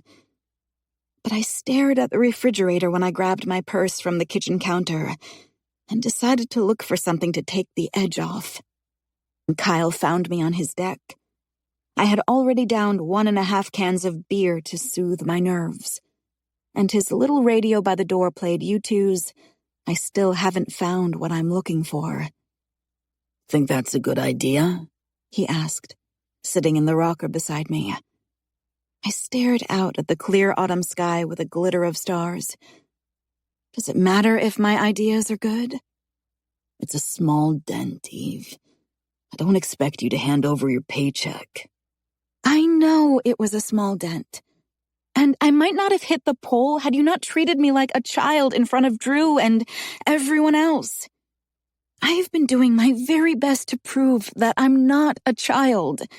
I didn't mean to fall on him, but our legs were tied together, and I leaned back my head and closed my eyes with a giggle that stole my thunder. I don't remember where I was going with that. He reached for my beer, and my eyes snapped open as I tightened my grip. It's my beer, he smirked. I earned it. His gaze shifted to the hoodie I borrowed from his closet, since Josh had mine, which needed washing. And the hoodie? I earned it, too, I said, trying to keep from grinning. But I'll let you have the rest of my beer if you earn it back. I wasn't fully drunk, but my inhibitions were lower. After setting the beer on the floor, I stood and removed my jeans and underwear, but his long sweatshirt hung mid-thigh, keeping me covered. As luck, or Satan would have it, the next song that came on the radio was George Michael's I Want Your Sex. One of Kyle's brows quirked up his forehead, and I knew what he was thinking. I nodded to the beer before sitting down. I don't care which one you have first. I rested one foot on the rocker's edge, and then the other, as I leaned back. Kyle didn't jump out of his seat right away. He took his time, arching his back for a stretch before standing. Without that liquid courage, I wouldn't have been able to hold his gaze as his lust-filled eyes flitted along my body. My nerves would have eaten me alive knowing my legs were spread, everything on display for him to see. I felt confident, sexy, and deserving of what he was lowering to his knees to do. The music, the lyrics, it was all so perfect. He gripped my ankle with his good hand and lifted my leg, resting it on the chair's arm. The cool evening air found my sensitive flesh, and I sucked in a tiny breath and trapped my lip between my teeth. George Michael and 1.5 beers were the perfect combination to keep me from comparing myself to the centerfolds under Kyle's mattress, or any of the women in town who were pining for him. 1.5 beers made me feel powerful. He picked up the beer, and I waited for him to drink it or do something kinky, like pour it between my legs and lick it off. Baby. He tipped the beer, letting the rest spill over the railing. The only thing I need in my veins is you. The can clinked, and his head bowed. He held the inside of my thigh as he kissed me, teased me with his tongue, and stole my breath. God, I whispered, closing my eyes while my other heel pressed harder into the chair. My fingernails scraped along the wood arms. The song lyrics seduced me. He seduced me. Thoughts collided with feelings and mind-blowing sensations. I couldn't tell if I was thinking the words, "Don't ever stop," or if I was chanting them aloud. I'd spent weeks trying to please everyone else. It was my turn. I wanted someone to care for me, even for only a few amazing minutes. Chapter 30. Phil Collins. In the Air Tonight. Eve. After what I fondly dubbed the best beer and a half of my life, I accepted Kyle's suggestion to sleep at home because I wanted to take Grandma Bonnie breakfast, and she was an early riser. Just as I took the apple strudel out of the oven to cool a few minutes before 7, my mom pulled up to shit on my day. "I'm glad you came home last night," she said, tightening her robe's sash. "Yeah, well, I didn't want to wake Josh or Kyle by leaving their house this morning." I pulled the hot pads off my hands and shut off the oven. "There's been some chattering around town, specifically among our church family." "About?" I poured myself a glass of orange juice while I waited for the strudel to cool. Mom filled the coffee pot with water. "It's silly, really. But we can't have people jumping to conclusions, no matter how ridiculous they are." "Jumping to conclusions about what?" "You and Kyle?" She rolled her eyes and measured the coffee grounds. I paused my juice glass an inch from my lips. "Me and Kyle? I know. It's so disappointing that people's minds jump to such impure and, frankly, offensive ideas. You're helping Kyle and Josh out. You've been so amazing, and we couldn't be more proud of you." She waved her hand in the air. "Sure, there was the mishap last night, but your dad thinks Arnold Wells will fix it in exchange for a couple of your pies. My point is, as nonsensical as the rumors are, your dad and I have decided you need to sleep at home, and if there's a concern about Josh needing help, then he can sleep here in Sarah's room until Kyle's arm is better." I cleared my throat. "What specifically are they saying?" "He's not married, and you're a beautiful young woman.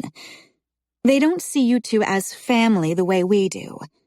But your father is the pastor, so appearances matter. And yet, you still wear reinforced pantyhose with open-toed shoes." "Stop it, Eve," she laughed. I'm not talking about that kind of appearance. I tore off a piece of foil to cover the strudel. Well, the rumors are correct. Kyle and I are having hot sex. A torrid, scandalous affair. We can't keep our hands off each other. I've never felt more like a woman than I do with him. I shot her a toothy grin. Mom rolled her eyes. Can you be serious for 2 seconds? I am being serious. Do you have any idea how good it feels to get this off my chest? I dramatically placed my hand over my heart and sighed. Eve Marie Jacobson, don't even joke about something like that. You know how hard it was on me when your father found out about Sarah's secret relationship. I cried myself to sleep for weeks. Your dad and I were at each other's throats. I didn't know if we'd survive it. So before you do something stupid like that, let me know. I'll slit my wrists or drive my car off a bridge first, so I don't have to deal with the fallout again.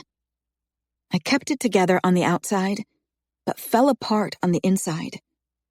I opened my mouth to remind her that suicide was a sin, but quickly clamped my jaw shut.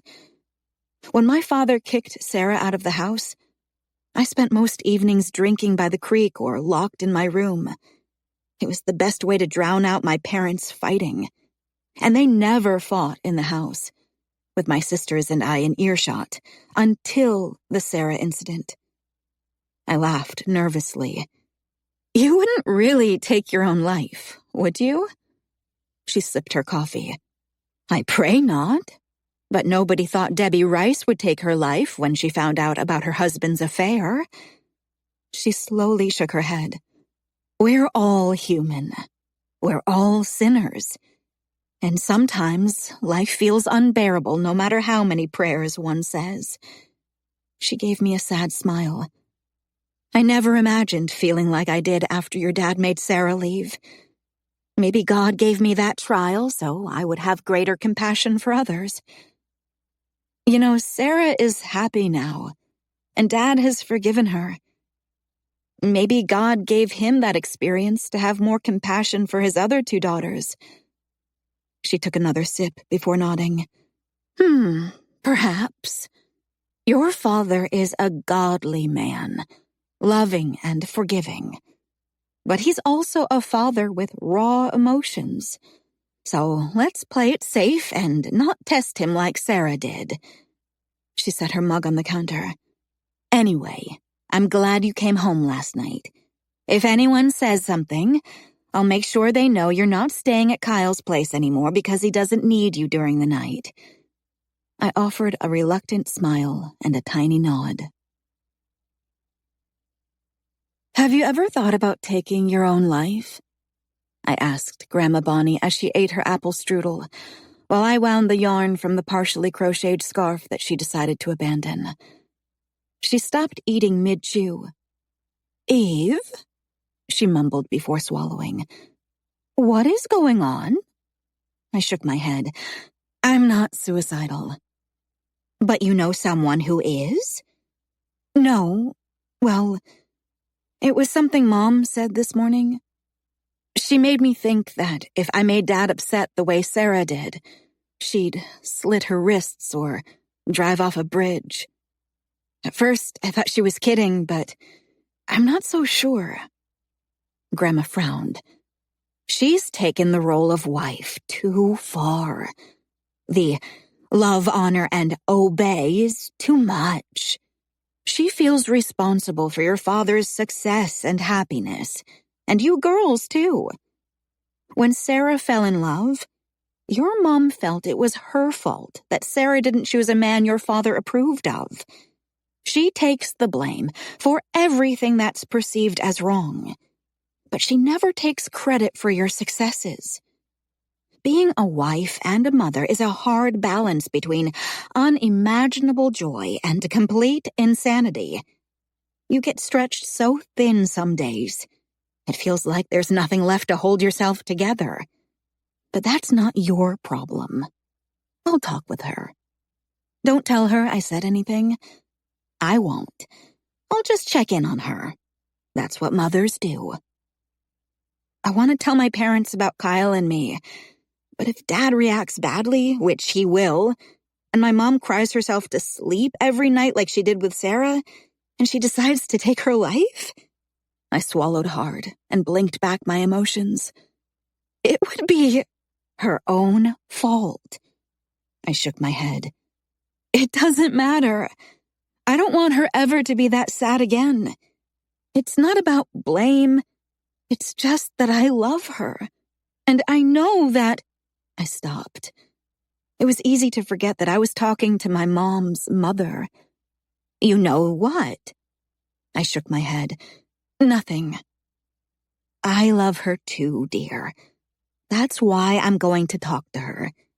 It's not fair for her to feel responsible for anyone's happiness but her own. And that's what you need to remember too. Understood? Yeah, I whispered. On my way home, I pulled into the gas station and used the phone booth to make a collect call. Sarah accepted the charges. Why are you calling me collect? She laughed. Because if Dad sees it on our phone bill, he'll ask why I called you. What's going on that couldn't wait until Thanksgiving? She asked. I'm in love with a man who's 28. Silence. Sarah? Yeah, I'm here. That's 10 years. I rolled my eyes. I'm aware. Do Mom and Dad know?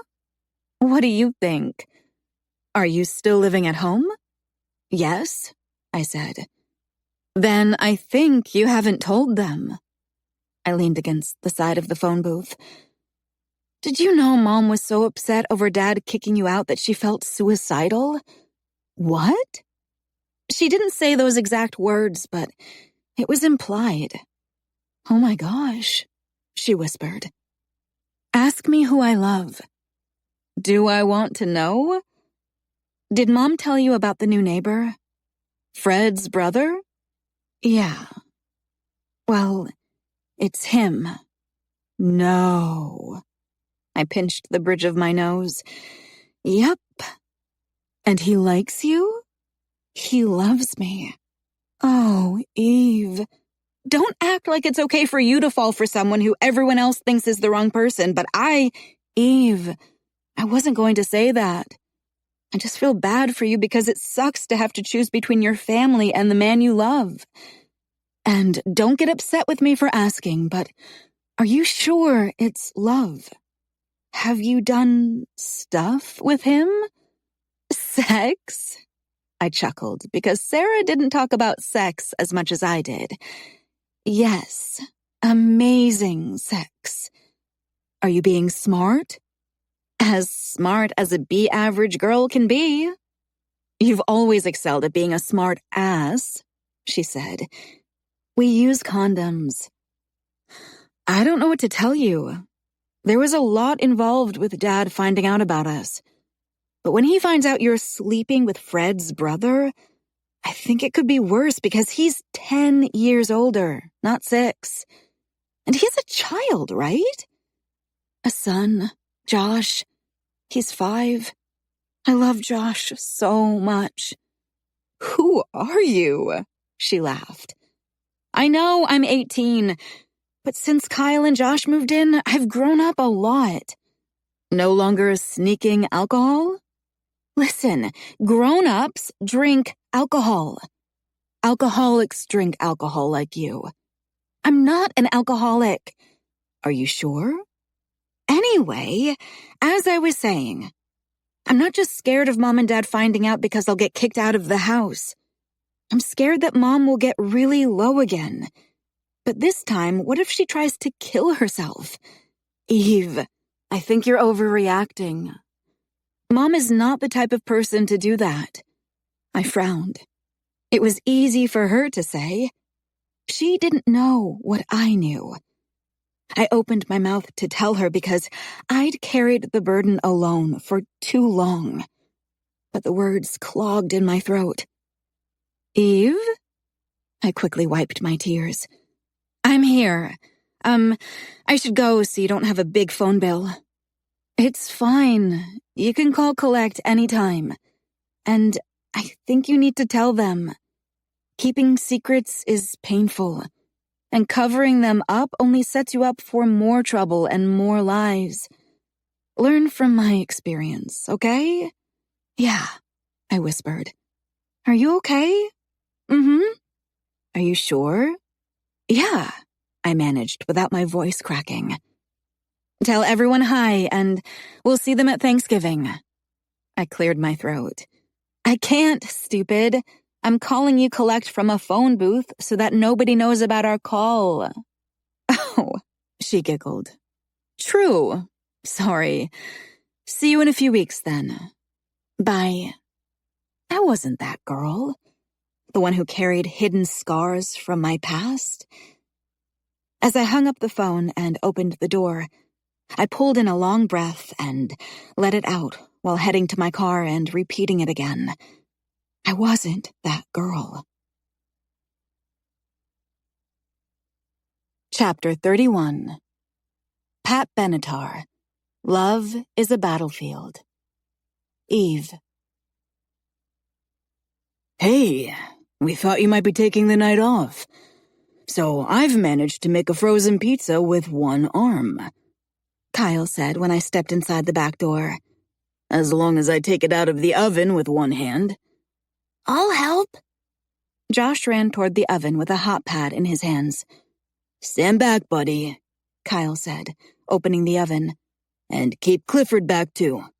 I've got it. I set my Gatorade bottle on the counter and took the cookie sheet from Kyle.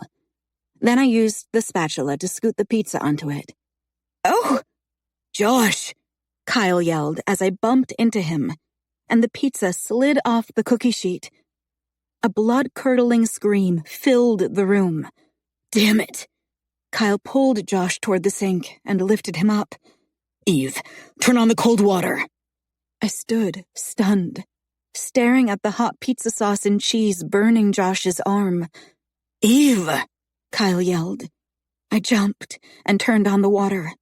Josh screamed. I'm so sorry, I said, but it was barely a whisper because I couldn't believe what had happened. We have to go to the hospital. It'll be okay, buddy, Kyle said. Eve, grab a clean towel. I stared at the burned skin along Josh's arm. Eve! My gaze snapped from Josh's arm to Kyle's face. That's when we made eye contact.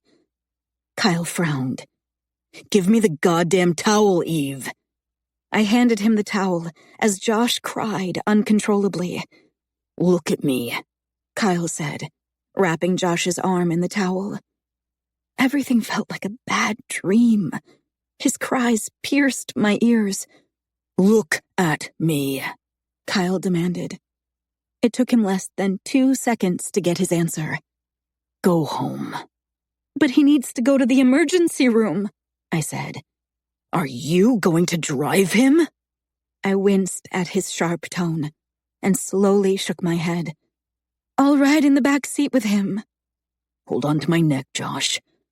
Kyle instructed Josh to put his good arm around his neck. I'll carry him. You won't, he said, lifting Josh with his one good arm. Shut off the oven and grab my keys. I turned in a slow circle, looking for the keys.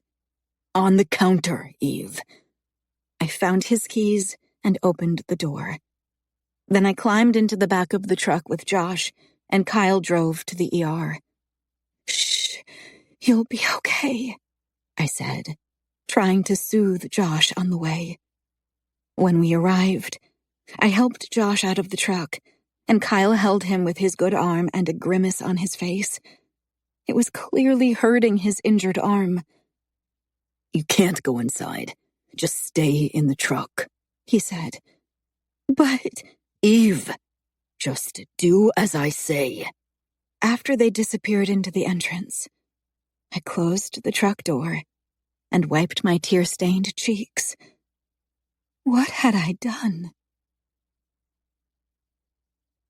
2 hours later, Josh had his arm wrapped, a sticker, and a pack of wafer cookies for being a good little patient, and Kyle was tucking him in bed. I stepped back into the hallway. Kyle closed his door halfway and nodded toward the stairs. When we reached the kitchen, I turned and rested my hands on the counter's edge behind me. Kyle picked up the bottle of Gatorade and held it between his legs to open it. My gaze dropped to the floor as he took a sip. Booze, he mumbled. You can't be drunk around my son. What the hell is wrong with you? You dropped a fucking hot pizza onto him. He has second-degree burns that might leave scars all along his arm. What the hell were you thinking? I winced. The first tear landed between my feet, and then the next few hit my socks, disappearing into the white cotton. I'm sorry, I whispered. I'm not asking for an apology. I know you're sorry. It's been on your face all night. I'm asking, what were you thinking? I was just taking the edge off. Christ, he grumbled. The edge off what? You're 18. You have a home and food on the table. You have a family who loves you. A job, friends. You have me and Josh. Please, please tell me what fucking edge you're taking off. I wiped my tears and sniffled. It's us. I'm tired of keeping us a secret. I can't do this tonight. You're all over the goddamn place. 1 minute, you're dying to tell everyone. The next, you're not. Just fucking tell them. He rubbed his temples. I can't, I whispered. Whatever. Then I'll tell them. Just not tonight. I need you to just go. I shook my head. You can't. Why not? My head continued to shake. It's too much. Too much what? I lifted my gaze, eyes narrowed. You don't understand, but it's just more than they can deal with. He studied me for several seconds before sighing. Fine, but you can't come to my house intoxicated. Do you understand me? I nodded. In fact, just stop drinking. You're 18 and... Gah! I clenched my hands into tight fists. I know! I'm 18. I know my age. Everyone knows my age. Would you stop starting every sentence with my age? If it's such a big deal to you, then break up with me. Go be with someone whose age you're not embarrassed about. I'm bringing up your age because it's relevant to our conversation about your drinking. Welp, I said, holding my hands out to the side. I'm done drinking. I'm not smoking, no drugs. I won't even vote in the presidential election next year if it makes you happy, and takes the burden off bringing up my age in every single conversation. Happy? Kyle frowned. My son's upstairs with burns all down his arm. Do you think I'm happy? Everything hurt, and everything was my fault. I pushed off the counter and marched to the door, shoving my feet into my sneakers. Eve. I hurried out the door, pounding my feet along the wood planks, down the stairs and toward the hill. Eve! He followed me. I picked up my pace. Stop, Eve. My fucking arm hurts. I'm not running after you. I didn't want him to run after me. I just wanted to go home and be alone with my feelings and as many sad songs as I could find on the radio. Damn it, he grumbled. I could hear his footsteps getting closer. He was running. Stop! I yelled when he hooked his fingers into the waist of my jeans. I swung around, arms flailing to get him to let go of me. Ouch, fuck! He hugged his slinged arm and buckled at the waist after I accidentally hit it. I'm sorry, I mumbled behind the hand I cupped at my mouth. I'm so sorry. You're so stubborn and infuriating, he seethed while standing straight. Just as I opened my mouth to protest what was probably the truth, He grabbed the back of my head with his right hand, my hair gripped in his fist, and he smashed his mouth to mine. It was a long kiss, hard and punishing. Considering everyone called me stubborn, I melted at his feet every time. I loved his hand in my hair, his tongue in my mouth, and the way he stepped so close to me that his leg wedged between mine. He ended the kiss as abruptly as it started. "Now you can go home and be mad," he said, turning 180 and making his way up the hill to his house. After I caught my breath, I sprinted home to call Erin and tell her everything. Chapter 32. Patrick Swayze. She's Like the Wind. Eve. I wasn't shocked when Kyle and Josh weren't at church the following morning, but Erin wasn't there either. I needed her more than I had ever needed my best friend. After church, Gabby and I picked up Grandma Bonnie for dinner, and I couldn't tell her either, because I wasn't ready for Gabby to know about Josh's burns. "Hey," I said to Kyle and Josh sitting on the sofa, while Mom and Gabby set the table for dinner. I didn't expect to see them since they hadn't been at church. They were quite the pair. Kyle with his sling, because of my dad, and Josh with his arm bandaged, because of me. Did they tell my parents that I was responsible for Josh's injury? Kyle smiled. "Eve, you didn't mention the pizza incident," Mom said, placing the pot roast in the center of the table. My eyes ping-ponged between Kyle and my mom. "I told her how I accidentally bumped you, which made you bump into Josh, and it was all just an unfortunate accident," Kyle said. Josh was too busy playing with one of his Matchbox cars, running it along his leg, to dispute the false story. "Yeah," I murmured, giving Kyle a thank you smile. "Let's eat, everyone. I just need to grab the bowl of green beans," Mom said as my family gathered around the table. I lifted Josh onto his booster seat, then squatted in front of him before pushing his chair in. "I'm so sorry," I said, getting choked up. What if the pizza had landed on his face? What if it did leave a permanent scar, and he'd always look at it and think of what I did to him? "I wish I could make your owie all better with a kiss."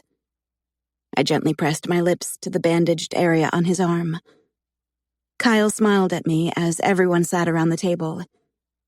Mom held the bowl of green beans, waiting for me to move so she could set them on the table. "Aw, kisses make boo-boos better, don't they, Josh?" Mom asked as I stood. Josh nodded. "Like Daddy made Eve's boo-boo better with a kiss." I laughed a little. "What are you talking about, silly?" I stood to scoot in his chair without making eye contact. "I don't have any boo-boos." I was a little uneasy, and I felt everyone else's unease too. But I brushed it off with a little chuckle and no eye contact. Then a 5-year-old imploded my entire world in ways I could never have imagined in my wildest dreams. It was the most unintentional revenge. "Daddy kissed your boo-boo right here." He pointed between his legs. "On the deck." Crash. Mom dropped the ceramic bowl of green beans onto the wood floor. "Uh-oh," Josh said, leaning over the side of his booster seat to see the mess.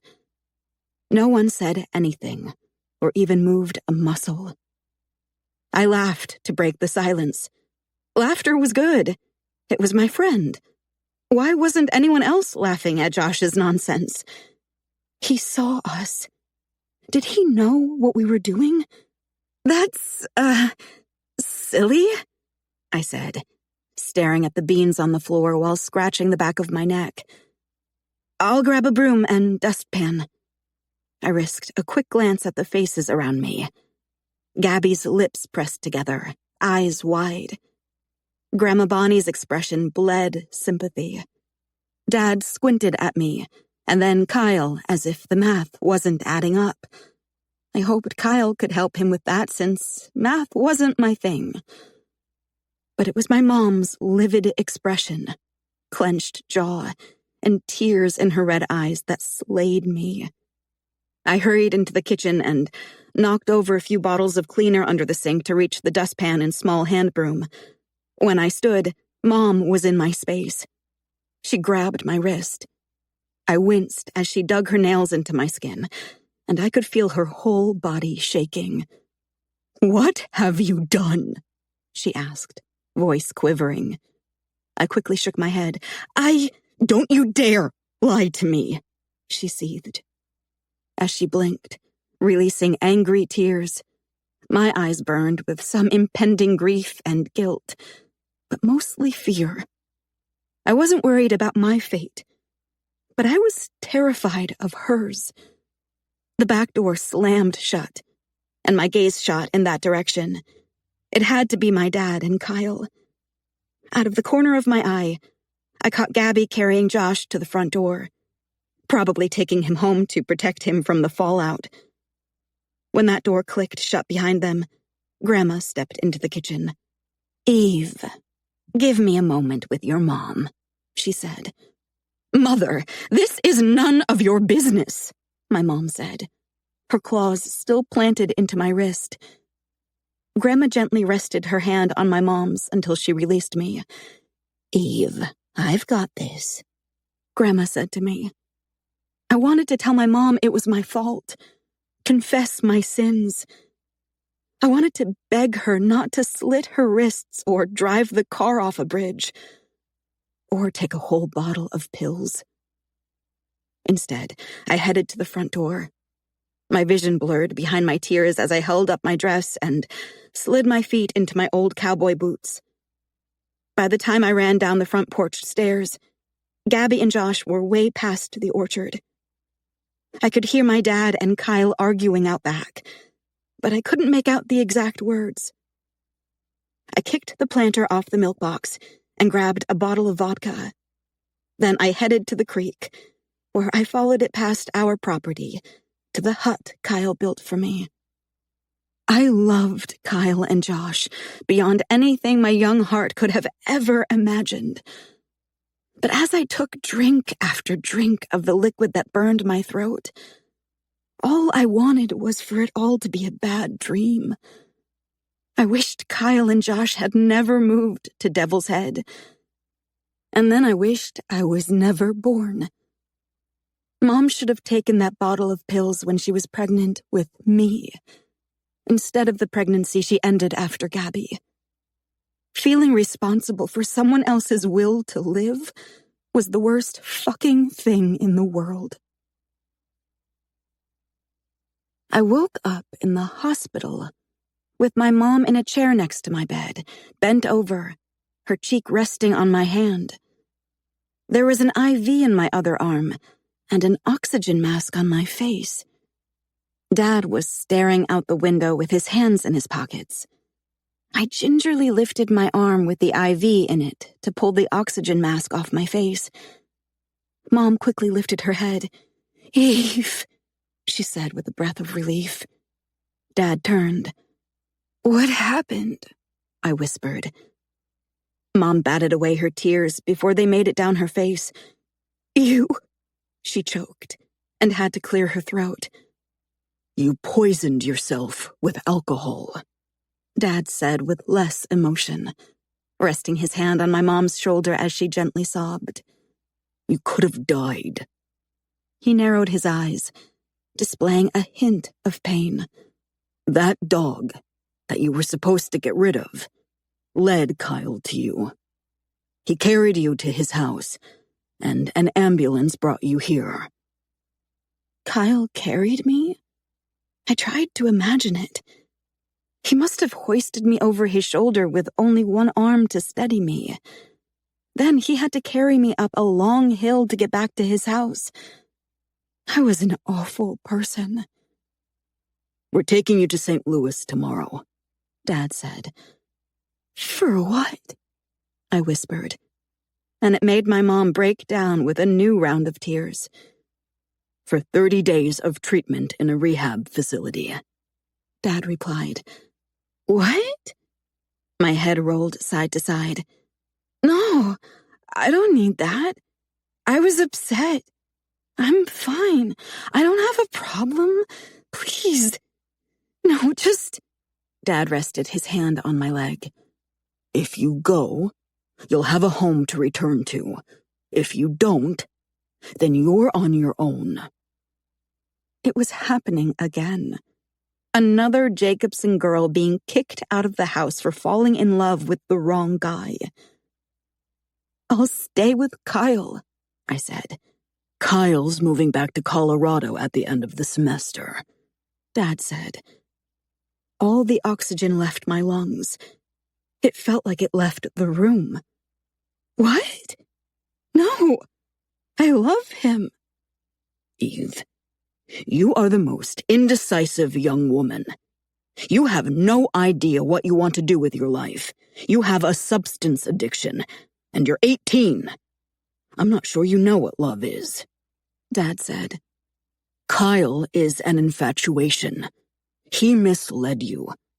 And I hold him just as accountable, if not more than you, for everything that's happened. I started to say something but stopped before the words escaped because I looked at my mom's exhausted face and read, lifeless eyes. Was I next in line to sacrifice my happiness for the well-being of others? Okay, I whispered.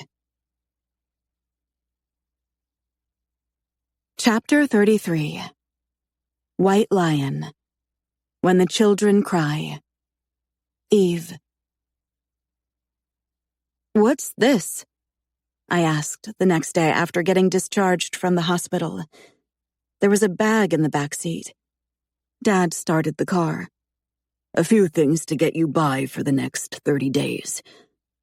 Mom shot me a sad smile over her shoulder. I chuckled. We're not going home first? What about Thanksgiving? This is happening now? Addiction doesn't care about holidays, Eve. This way you'll be home by Christmas. I didn't have an addiction. What was happening? I thought it was a threat, a test to see how I'd react. I kept my mouth shut the previous day. It wasn't fair. I didn't get to talk to Aaron or Grandma. I didn't get to say goodbye to Josh. It's for the best, honey, Mom said. How is not saying goodbye for the best? Does Aaron even know I was in the hospital? My parents shared a look. To help you save face, we're telling anyone who asks that you are on a mission trip. Dad glanced at me in the rearview mirror. You're lying to people? We're protecting you, Mom said. From what or who? I looked out my window and quickly batted away my tears. The longest I'd been away from home was 2 weeks. And that was with friends and adults from the church who I knew. I wasn't ripped away from my life and everyone I knew for a month over Thanksgiving. They were protecting themselves. Aaron would know it was a lie. The truth would come out. And what about Kyle? Was he okay with letting me leave? Of course he was. After all, he was taking Josh back to Colorado. I envied Sarah for getting the hell out of Devil's Head. I envied her for falling for someone who put her first above everything and everyone else in the world. For the rest of the trip to St. Louis, no one said a word. My heart ached a little more with each passing mile, and my eyes never stopped leaking painful tears. We'll get you checked in and be back to visit before Thanksgiving, Dad said, opening his door. I grabbed my bag and climbed out. Don't bother. I don't want to see you. I headed toward the entrance. Eve, Mom said, following me. I whipped around right before reaching the door. I'm doing this for you. Only you. So don't forget it. And don't do anything stupid and selfish like slitting your wrists or driving off a bridge. Eve, Dad said in a sharp tone. Mom swallowed hard and blinked back her tears. I ignored my dad. Eve, Mom whispered. Just answer me. Do we have a deal? She slowly nodded. Great. Let the fun begin. I opened the door and headed for the front desk. Can I help you? A smiley blonde asked. Eve Jacobson, my dad said. I didn't make eye contact with anyone. The lady took me through a long list of questions. I had to consent to being admitted because I was 18, and I could leave whenever I wanted to leave. But the look on my dad's face was a reminder that if I left early, I wouldn't be welcomed home. My parents left me with hugs and whispered, I love yous. Then I was escorted to another room where they went through all of my belongings. I fucking hated my life. Despite crying myself to sleep every night, the people at the rehab facility were friendly. It was the kind of prison I imagined convicted celebrities went to. I got outdoor time every day and 3 square meals. The surprising bonus was the therapy sessions, group and individual. There were some really messed up people in the group sessions. Eve, would you like to add anything today? The therapist asked, after I stayed silent for the first week. On one hand, it felt weird sharing intimate family details with strangers. But I also thought it might feel freeing to bounce my woes off people who wouldn't take sides because they didn't know me or my family. My name is Eve, but you already know that. I wrinkled my nose while tugging at the arms of my sweatshirt. I guess I'm 1 week sober. I shrugged because I had gone much longer than a week without alcohol. I wasn't an addict. But celebrating sobriety seemed to be the theme, so I went with it. I started drinking when I was 14. I came home early from a friend's house, and I overheard my mom and dad arguing in their bedroom. My mom was crying. My dad was like, "What have you done?" And my mom said she couldn't do it. He said, "Do what?" And the next thing I heard was him whispering, "You're pregnant?" She said it was too much. She didn't want 4 kids.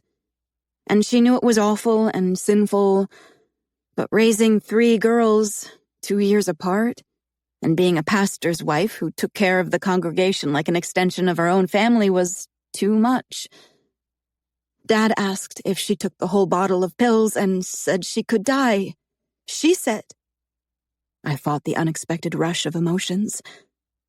Their argument had played in my head too many times to count. It usually made me angry. But this was the first time I tried to say the words out loud. I cleared my throat, offering a sheepish smile as I blotted the corners of my eyes. The group of 8 offered nothing but sympathetic looks. She said she'd rather die than start all over again. Scraping my teeth over my bottom lip, I stared at my lap. And I wondered, why? Then I thought of all the times she told me I was going to be the death of her. And I couldn't remember her ever saying that to my sisters. So I've always felt it was me. I was the child who made her think that death would be preferable to having a 4th child. And had she waited any longer to get pregnant with my younger sister, she might have tried to end that pregnancy too. But I was 2 when my younger sister was born, so I must not have been awful yet. I laughed, scratching my head and glancing around the windowless room. Sorry, that was a lot, and I still haven't explained the alcohol part. It's fine, Eve, the therapist said. And if you don't want to share everything today, you don't have to. I feel like I'm almost there, so why quit now? She nodded and smiled. My mom spent several days in the hospital or somewhere. I don't know. We weren't allowed to see her. Dad said she was having routine testing, but that's all the information he gave us. When Mom returned home, she was herself. They didn't mention the pills or a baby. And after a few months, I realized there was no baby. Not anymore. Then I overheard some older kids from school talking about their hangout spot in the woods not too far from my house. I knew they were drinking, and one of them, who had recently lost his dad, said life didn't suck after a few drinks. The next weekend, I had my first drink. And he was right. Life didn't suck as much after a few drinks. "It's not your fault," one of the other patients said. She was an older lady with weary eyes but a kind smile. "I have 4 kids, great kids. But by the 4th, I was past the point in my life where I felt like I wanted to change diapers or chase a toddler. My 3rd child was already 16.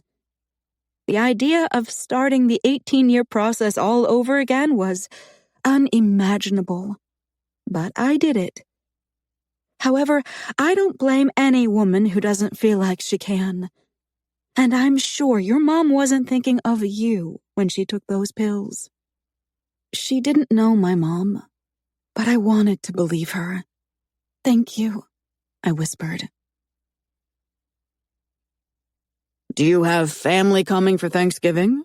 A guy who looked close to my dad's age asked, as I sat on a park bench in the courtyard and watched 2 squirrels. "I doubt it." He gestured to the bench. I nodded and scooted over to make room for him. He sat next to me and lit a cigarette. "Can you have that here?" I asked. "Yeah." He took a puff and blew out the smoke. "They want me to get better, not kill myself." He laughed. I grinned. "I'm Raymond," he said, offering me the cigarette. I shook my head. "I don't smoke." He wiggled it closer to my hand. "But you could." I stared at it. I have getting my ears pierced, bangs cut, and a perm on my list before smoking. I took the cigarette. "But I bet there's not a salon in this place." He laughed. I took a puff and instantly coughed, handing the cigarette back to him. "It's glorious, isn't it?" he asked. "It's not really." I wrinkled my nose. "It'll grow on you." "But what does it do for me?" "Keeps you from being hungry." I shrugged. "I'm not fat. Who cares? I like food. I'm an excellent cook and baker." "No shit." He gazed at me. "No shit," I chuckled. His lips pursed as he took another long puff. "How long have you been here?" I asked. Raymond twisted his lips and turned his head to blow the smoke away from me. 72 days. But who's counting? I thought this was a 30-day program. I suppose it depends on what you're here for. I brought a knee to my chest and hugged it. What are you here for? You name it, I took it. There's not much I haven't swallowed, snorted, or shot up my veins. What about you? Wait, let me guess. I'm pretty good at this. He angled his body toward mine, eyes narrowed. You look like a coke girl. Cocaine? My head jutted backward. No, I laughed. Supposedly alcohol, but I think I'm here as a punishment for having sex with my dad's best friend's younger brother. How old are you? He took another drag. 18. So, how can you be punished for sex if you're a legal adult? I frowned.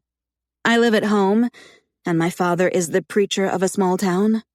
What town? Devil's Head. Never heard of it. I laughed. No one has. You get knocked up? I shook my head. Then what's the problem? Premarital sex? Well, yes, but mostly the 10-year age difference. That ain't nothing. I was with a woman who was 15 years younger than me. Of course, I was 30. Did a little time for statutory rape, but when I got out 5 years later, we got married. But you're no longer married? He gazed off into the distance, puffing his cigarette. She died. I'm sorry. Me too. We had a kid together. That's why I'm here, getting my shit together. Because I just found out I'm going to be a grandpa in 5 months. It's amazing what you'll do for family. Amen, I said. He looked over at me and smirked. You're here for your family? I'm here so my mom won't kill herself, I mumbled. Chapter 34. Kim Carnes. I'll be there where the heart is. Eve. What brought you here? My therapist asked in our one-on-one session. He asked me the same question every time. Every time I said, my parents. And every time he said, that's who, not what. They want me to stop drinking, but really, they want me to stop sleeping with the neighbor. I'm an embarrassment. That led to the story about my mother swallowing a whole bottle of pills. I always thought we were making progress, but he never stopped asking me what brought me there. This went on until the week of Thanksgiving. I had 10 days before I could check out and be welcomed home. What brought you here? He asked again. I was feeling down that day. My heart ached for Kyle and Josh. I missed my sisters and Aaron. It was a hard week. And I so badly wanted to check myself out and stay at the motel where I probably no longer had a job. When my parents said I couldn't work at that motel for the rest of my life, I never imagined it would be because I'd lose my job. Eve? He brought my attention back to him. I ran my fingers through my hair and stared out the window at the nearly naked trees. A few dried-up leaves clung to branches. I empathized with them. I was still hanging on too, but just barely. 20 days, and nobody came to visit me. Granted, I told them not to. What brought me here? I whispered. My parents drove, but I had to check myself into the clinic. I told myself it was for my mom because I was scared she'd take her life. And that wasn't untrue, but I used it as an excuse for being there. I pretended I didn't need to be there for me, that I didn't have a problem. Then I thought of Josh, and I heard his screams. I saw the look in Kyle's eyes when he realized I'd been drinking. My lip began to shake, and tears filled my eyes. I showed up at Kyle's house with a Gatorade bottle of vodka, and I took a hot pizza out of the oven and dropped it on his son. I covered my mouth and shook in silent sobs. He handed me a tissue, and I wiped my eyes and pressed it to my nose. He was burned so badly. I sniffled repeatedly, fighting for composure to go on. And Kyle's arm was still in a sling, so he had to carry Josh to the truck and drive him to the hospital because I couldn't. And that's why you're here? He asked. The fact that he posed it as a question instead of a statement made me think I had yet to give him the correct response. It was frustrating. If he knew the answer, why didn't he tell me? My mind only focused on my broken heart. 20 days, and no one came to visit me. How could Kyle have carried me in his condition and rescued me, but not visited me at the hospital or the rehab center? Eve, if this is too much for you today, we don't have to go the whole... I'm here because I almost died. I lifted my gaze to his, no longer attempting to keep up with the tears. That's what brought me here. Self-reflection hurt. I looked to everyone else to explain my behavior. I'm not addicted to alcohol, but I abuse it, and it's hurting me and others. It robs me of my life, my happiness. I did this. It was my choice. He relaxed, removing his glasses and offering me a sad smile as he leaned forward, resting his elbows on his knees. Yes, he whispered. More tears escaped as I sat with my thoughts. Drinking didn't make me feel like an adult. Sobriety did. The day before Thanksgiving, I had my first visitors. When I reached the common area, my girls were waiting for me. Sarah, Gabby, and Aaron stood from the old brown sofa, smiles on their beautiful faces. I walked toward them and stopped with 6 feet between us while I looked up at the ceiling. I'm not going to cry. Don't you dare make me cry, I said. But my words made all 3 of them laugh and then cry. Sarah hugged me first. You've got this. 8 more days. I couldn't speak past my emotions, so I just nodded, not wanting to let her go. She released me and pressed her hands to my cheeks. I love you, I nodded. Gabby hugged me next. At least you're not pregnant. I laughed through my tears. Has he said anything to you about me? I asked. Gabby stepped back, knowing exactly who I meant by he. Her smile faded as she shook her head. I smiled to hide my pain, and I shrugged as if it wasn't a big deal. I knew you weren't on a mission trip, Erin said, wrapping me in her arms. Of course you did. She released me and frowned. I should have known. I knew you drank sometimes, but not... I shook my head. It's not your fault. It's not anyone's fault but my own. I looked around. Where are Mom and Dad? Gabby nodded at Sarah. I told them you needed nothing but happiness and good vibes. Let's be honest. They are pretty much the opposite of that, Sarah said, sliding her blonde hair over her shoulder. True, I chuckled. Let's go outside. I untied my sweater from my waist and pulled it over my head. We sat at a picnic table, and it was a little breezy, but the sun was out, and the temperature was close to 60. Will you get served Thanksgiving dinner tomorrow? Gabby asked. Gabs, Sarah elbowed her. We agreed we wouldn't make her feel bad. What? I'm just making small talk. I laughed.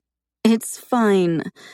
I'm sure they'll serve dry turkey, soggy stuffing, and flaked mashed potatoes. But I'm okay. I had a breakthrough in therapy on Monday, and for the first time since I got here, I feel like I need this time away from home. I discovered I have more healing to do than I thought when I arrived. They couldn't hide their crestfallen faces, and I didn't blame them for not trying harder. I would have had the same reaction had I been in their shoes. Smile! I teasingly leaned into Erin before reaching my hands across the table to squeeze my sister's hands. I'm making progress. It's a good thing. Do you want to tell us anything? We're here for you, Sarah said. I smiled, squeezing their hands again. No, but thank you. Early on, I couldn't wait to tell my sisters about our mom and the baby she lost from overdosing. I'd kept it for so many years that I thought the only way to get past it would be to share the burden with them. But I didn't need to share the burden anymore. I needed to let it go. No one deserved that guilt. You seem different, Gabby said. I chuckled. hope so. Leaving here the same as I was when I got here will be a huge waste of money for Mom and Dad. As it is, I don't know how they're affording this. Did they ask you for help? I looked at Sarah. She shrugged and shook her head. Did they have a fundraiser at church? I asked. Aaron laughed. That would have required them to tell people. True. I rolled my eyes. Gabby chewed her nails, but she only did it when she was nervous. Gabs? She shook her head, but she wouldn't look at me. Gabriella, I said again, reaching across the table to pull her hand away from her mouth. She huffed. Fine, but you can't tell anyone that you know. Know what? Sarah asked. Kyle took money from his savings and gave it to Mom and Dad to pay for it. Why didn't they ask me? We would have helped, Sarah said. Gabby shook her head. I don't know. I'm just the nosy one at the top of the stairs, eavesdropping on everyone's conversations. That's so romantic, Aaron said with a dreamy sigh. He's moving back to Colorado at the end of the semester. That doesn't feel romantic, I said. Sarah shot me a sad smile. It's an epic kind of love, Aaron insisted. His love for you is unconditional. He doesn't need to be with you to love you and want what's best for you. I think it's so romantic. It's tragic, Sarah said, wrinkling her nose. Why is he leaving? I asked Gabby. How am I supposed to know? Because you're an eavesdropper. She stared at her non-existent fingernails. He knows your relationship will get out, and he doesn't want Josh living in a small town where his dad is the center of gossip. Her nose wrinkled. And Dad threatened to tell the school board. What can the school board do? Sarah asked. You're not in high school anymore. They'd find another reason to fire him, Aaron frowned. How's Mom? I asked Gabby. Fine, I guess. Does she seem depressed? Down? Anything like that? Sarah eyed me. I don't think so. Grandma's been at the house a lot. I think Dad's tired of her being there, but she and Mom have long talks. I don't eavesdrop on them because Grandma talks too slowly. I don't have patience for it. Aaron snorted. I was relieved to hear that Grandma Bonnie had been with Mom. Well, if she seems depressed or stressed or anything like that, give her a big hug, okay? Gabby squinted for a second before nodding, but Sarah blinked away her tears, and she didn't even know the full story. I heard Dad say he talked to the motel manager, and your job will be waiting for you when you get home, Gabby said. That surprised me, so I smiled. That's a relief. But enough about me. Are you a star yet? I asked Sarah. And for the next 2 hours, my girls caught me up on their lives, and I lived vicariously through them until it was time to say goodbye. 8 days.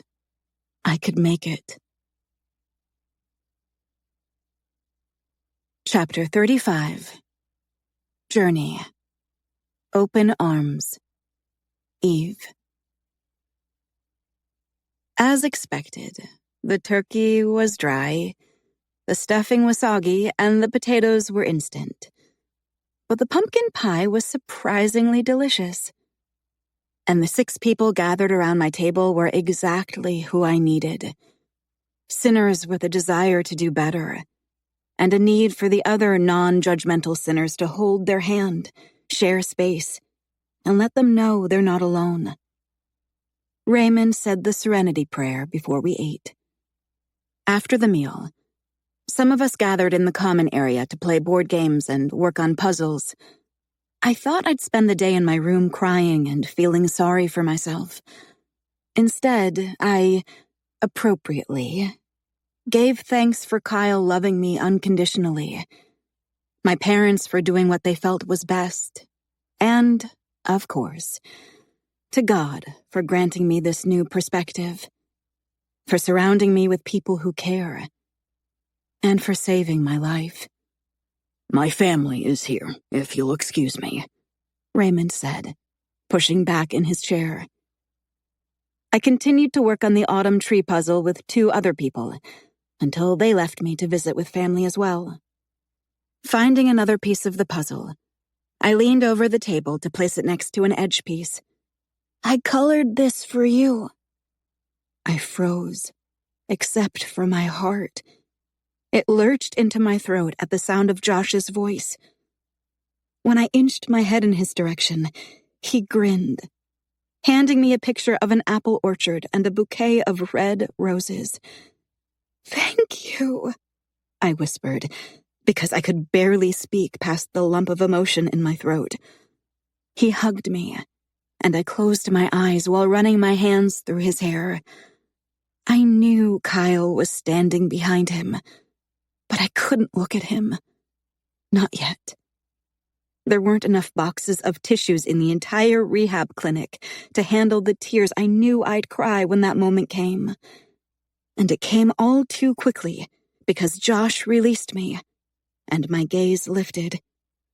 Hey, beautiful, Kyle said, unzipping his Carhartt jacket. He no longer had his arm in a sling. Hey, I said, but my voice immediately broke, and I cupped a hand at my mouth. I refused to blink, but it didn't matter. The tears freely flowed down my face.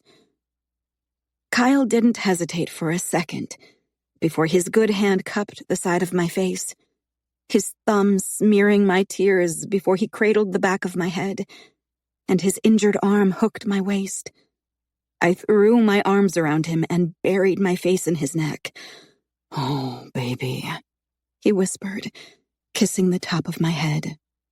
Everything at that stupid rehab center peeled away a layer of my skin, the scars and stubborn calluses, until I felt exposed and raw.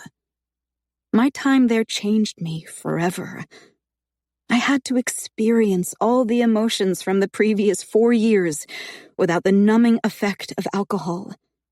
And I wondered what else I robbed myself of feeling completely. Joy? Peace? Love? Are you feeling better? Josh asked. I released Kyle and wiped my tears while sniffling. Then I turned toward Josh, sitting at the table and looking at the puzzle while he wriggled out of his coat. I am, I said with a smile, just above a whisper. A new round of tears hit hard and fast when I saw Josh's arm and the pink raised scars. Are you coming home today? Josh asked. My gaze shifted from his arm to him, and I quickly wiped my tears again while shaking my head. Not yet, but soon. How is your arm?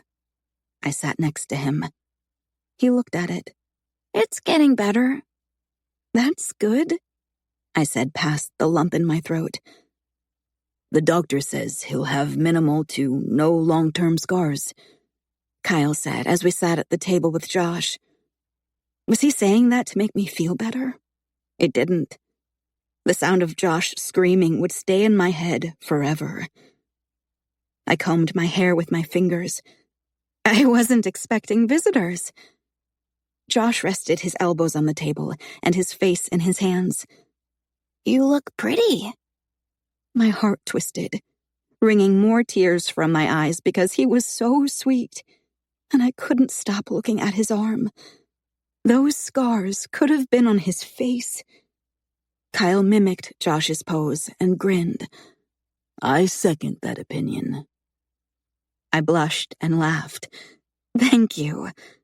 How's your arm? Better. I'm doing my exercises for it. My smile faded. You shouldn't have carried me. That was too much. Kyle twisted his lips and bobbed his head. Perhaps it was too much, but it's exactly what I should have done, and that's why I did it. The alternative wasn't an option. Letting me die. when Josh shifted his attention to the puzzle again. I curled my hair behind my ears and stared at my hands folded on my lap. I've been rehearsing so many apologies in my head. I squinted and shook my head. But you caught me off guard today, and I want to get it right when I say it. Eve, you don't owe anyone an apology for anything. I do. I lifted my gaze to his. I really do. I let my past, my ego, and a million other things lead me down the wrong road. And I blamed everyone except myself. So I need to take responsibility for what I did wrong and the people I hurt. I glanced out the window at the gray, overcast sky. I fell so hard for you, I whispered. You fell? Josh asked without looking up. We chuckled. There was too much to say that wasn't for Josh's ears. And I didn't know if I'd ever get to say it. He was leaving, and I was... Well, I didn't know anything beyond that moment. My time at rehab taught me to slow down, be grateful for tiny accomplishments, and not buy tomorrow's problems. Still, I wanted to ask him what my dad said, if he'd talked to his brother, and if he would miss me. Did you have turkey today? I asked. Your mom snuck us 2 plates filled with turkey and trimmings, Kyle said. I told myself to be happy for them and not feel slighted by my parents not visiting me with a plate of home-cooked food. I told them not to, but I no longer meant it. However, she only brought 1 piece of pie, he continued, and she made it abundantly clear the pie was for Josh. I grinned. It was yummy, Josh said, finding a piece to the puzzle. I nodded. My mom makes good pie. As good as yours? Kyle lifted an eyebrow. Of course not. I held a serious face for a few seconds before cracking a grin.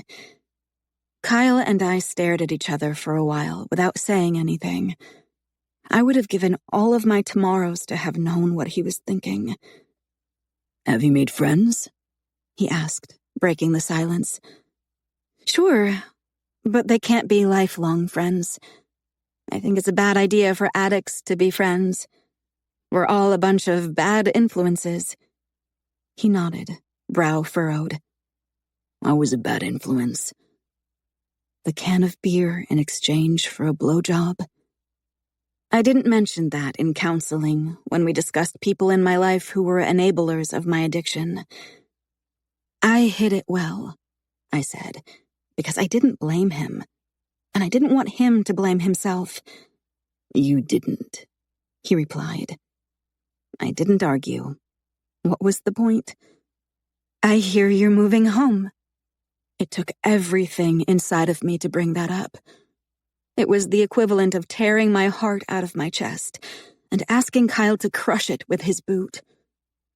But it was one of several elephants in the room.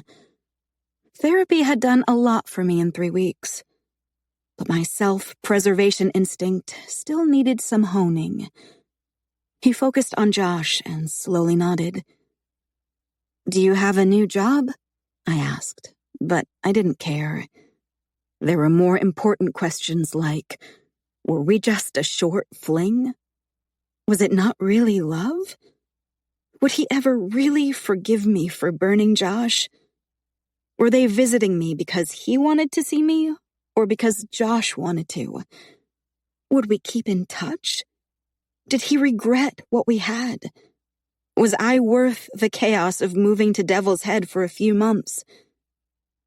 I'll substitute teach for the rest of the school year and see what comes available for next year. We visited Colorado Springs when I was like 10 or something, I said. We rode up to Pikes Peak.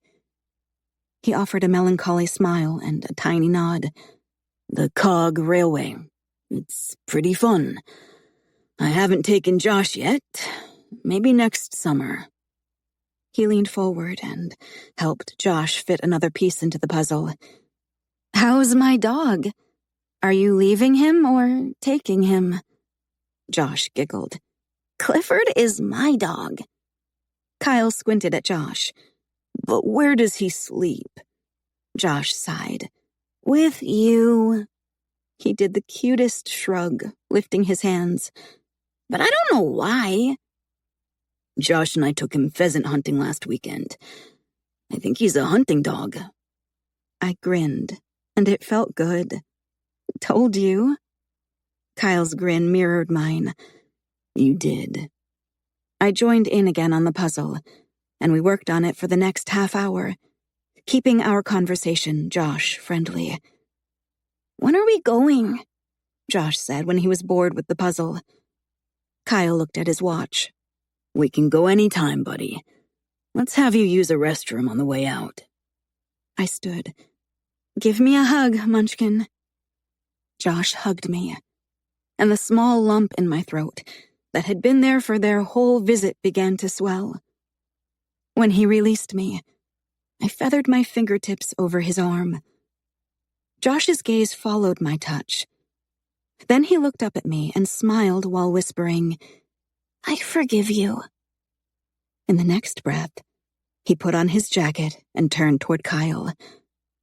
I remained frozen in place, with his dagger of forgiveness lodged into the center of my heart. A week to go, Kyle said as I stood straight. I'm proud of you, Eve. I nodded since that lump was so thick that words couldn't squeeze past it. I glanced away and pressed the pads of my fingers to the corners of my burning eyes. No one was keeping me there. I checked myself in, and I could check myself out. And if Kyle would have asked me to leave with him, I would have. But he didn't. Come on, Dad. Josh pulled Kyle's arm. Okay, buddy. I swallowed hard, but I still couldn't breathe. With a brave smile, I hugged him, but I kept it brief and quickly stepped back, staring at my feet while sliding my hands into my back pockets. Let's go, Dad. Don't move. Not a blink. Not a single breath. Kyle let Josh pull him a few feet closer to the door. Don't move. Not a blink. Not a single breath. A tear escaped. And then another. But I kept my head down so he wouldn't see them. Just as holding it in became unbearable, I slowly lifted my head, hoping they were gone. But I was met with Kyle taking several long strides back to me. He took my face in his hands and kissed me. I released a sob, gripping his jacket. When the kiss ended, he dragged his lips along my cheek to my ear and whispered, I fell hard too. Chapter 36. Peter Gabriel. In your eyes. Kyle. I made sure Josh got fastened in the back before I climbed into the driver's seat of my truck and closed the door. Then I started the engine to pull out of the rehab center's visitor parking. My hand wrapped around the gear shift, and I clenched my teeth, every muscle in my body tensing to hold it together. But all I saw was her face covered in tears, her pleading bloodshot eyes, and her quivering lower lip. And I wanted to scoop her up in my arms and take her away from all the pain. Releasing the gear shift, I fisted my hand at my mouth as my eyes pinched shut and my body shook with emotion. Everything ached bone deep, and my heart didn't beat right. It had been the worst 3 weeks of my life, and that said a lot considering the mother of my child abandoned us. But I felt like I had abandoned Eve and didn't know how to make it right. As much as I wanted to be everything she needed, I wasn't. I failed her like I had failed Josh.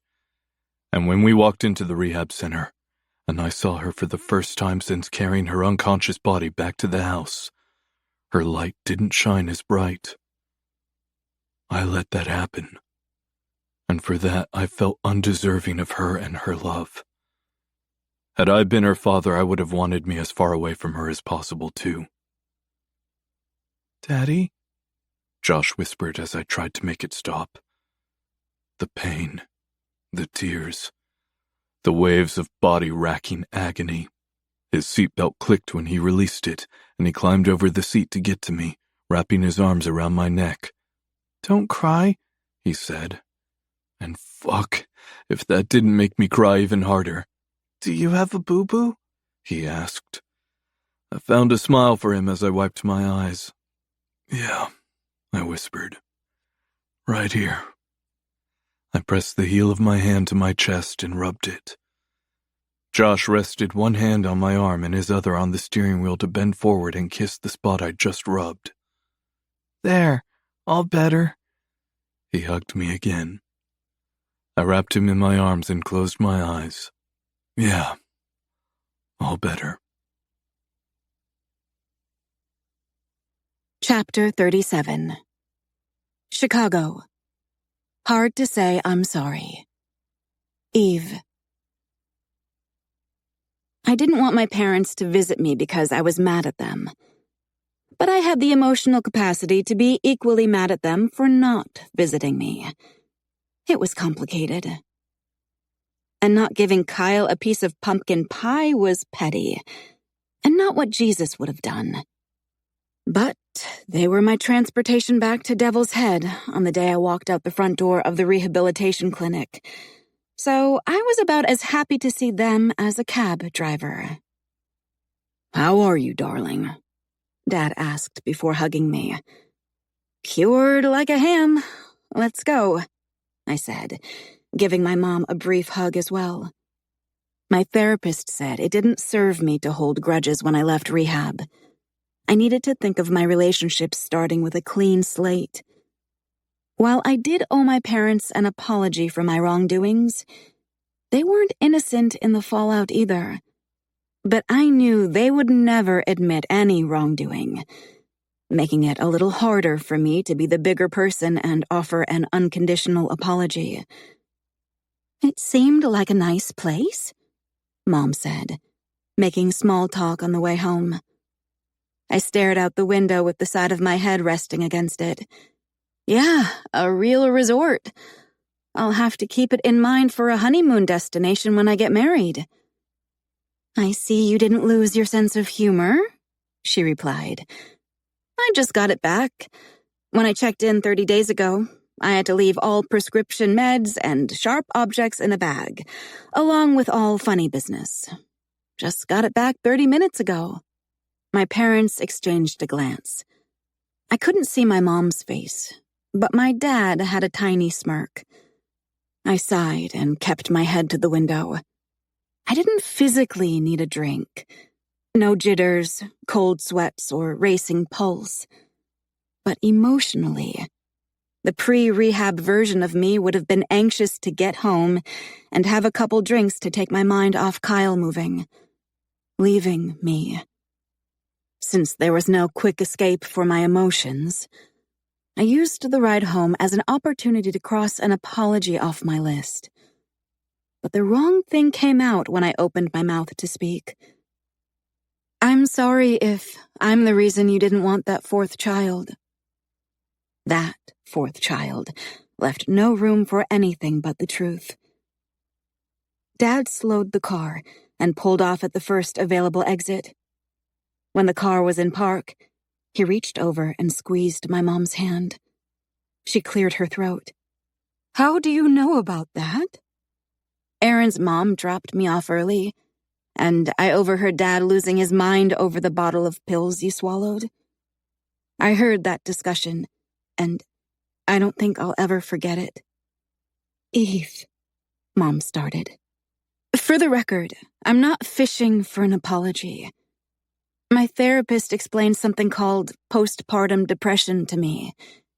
If you had that, I understand why you didn't want to have another baby. I'm just saying that if it was me specifically, I'm sorry. I wish I would have known better.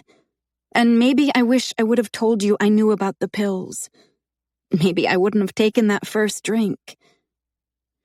As frustrating as some of the things you've done or said to me have been, the rules I disagree with, and the lack of power I feel over making decisions for my own body, the mistakes are mine, and mine alone. I made poor choices when I knew better. I made the mess that forced you to send me away for a month of rehab. I accept the blame and responsibility, and I hope you can forgive me in time. But I'm not saying all of this for your forgiveness. I'm saying it for my journey that I hope involves wiser decisions. My dad stared at me without blinking, and my mom slowly turned to face me. They were speechless. And just as well, because I needed to get out my apologies. But I wasn't in the mood to discuss anything, and I was done crying. No more tears. I'd given all of them to Kyle. With nothing more than a sincere, whispered thank you from them, my dad pulled back onto the main road and drove us the rest of the way home. When we arrived, he carried my bag inside, but my mom reached for my hand to keep me on the front porch. I lifted my shoulders toward my ears because the wind was strong and the cold nipped at my skin. "Eve," she shook her head. "I'm beside myself. I wish I had known that you knew. Knowing wouldn't have changed the fact that you wanted to." God, I didn't want to cry, but it was hard to say the words to her. It made them feel more real. I cleared my throat and swallowed. Feeling like you're one bad situation away from ending your life is unbearable. I shook my head. Mom wiped her eyes. It's one thing to feel the privilege of contributing to a person's happiness, but it's torture to feel like my actions could lead to you taking your life. Don't you get that? She continued wiping her tears while nodding. I'm so sorry. And I do understand this. Grandma and I talked.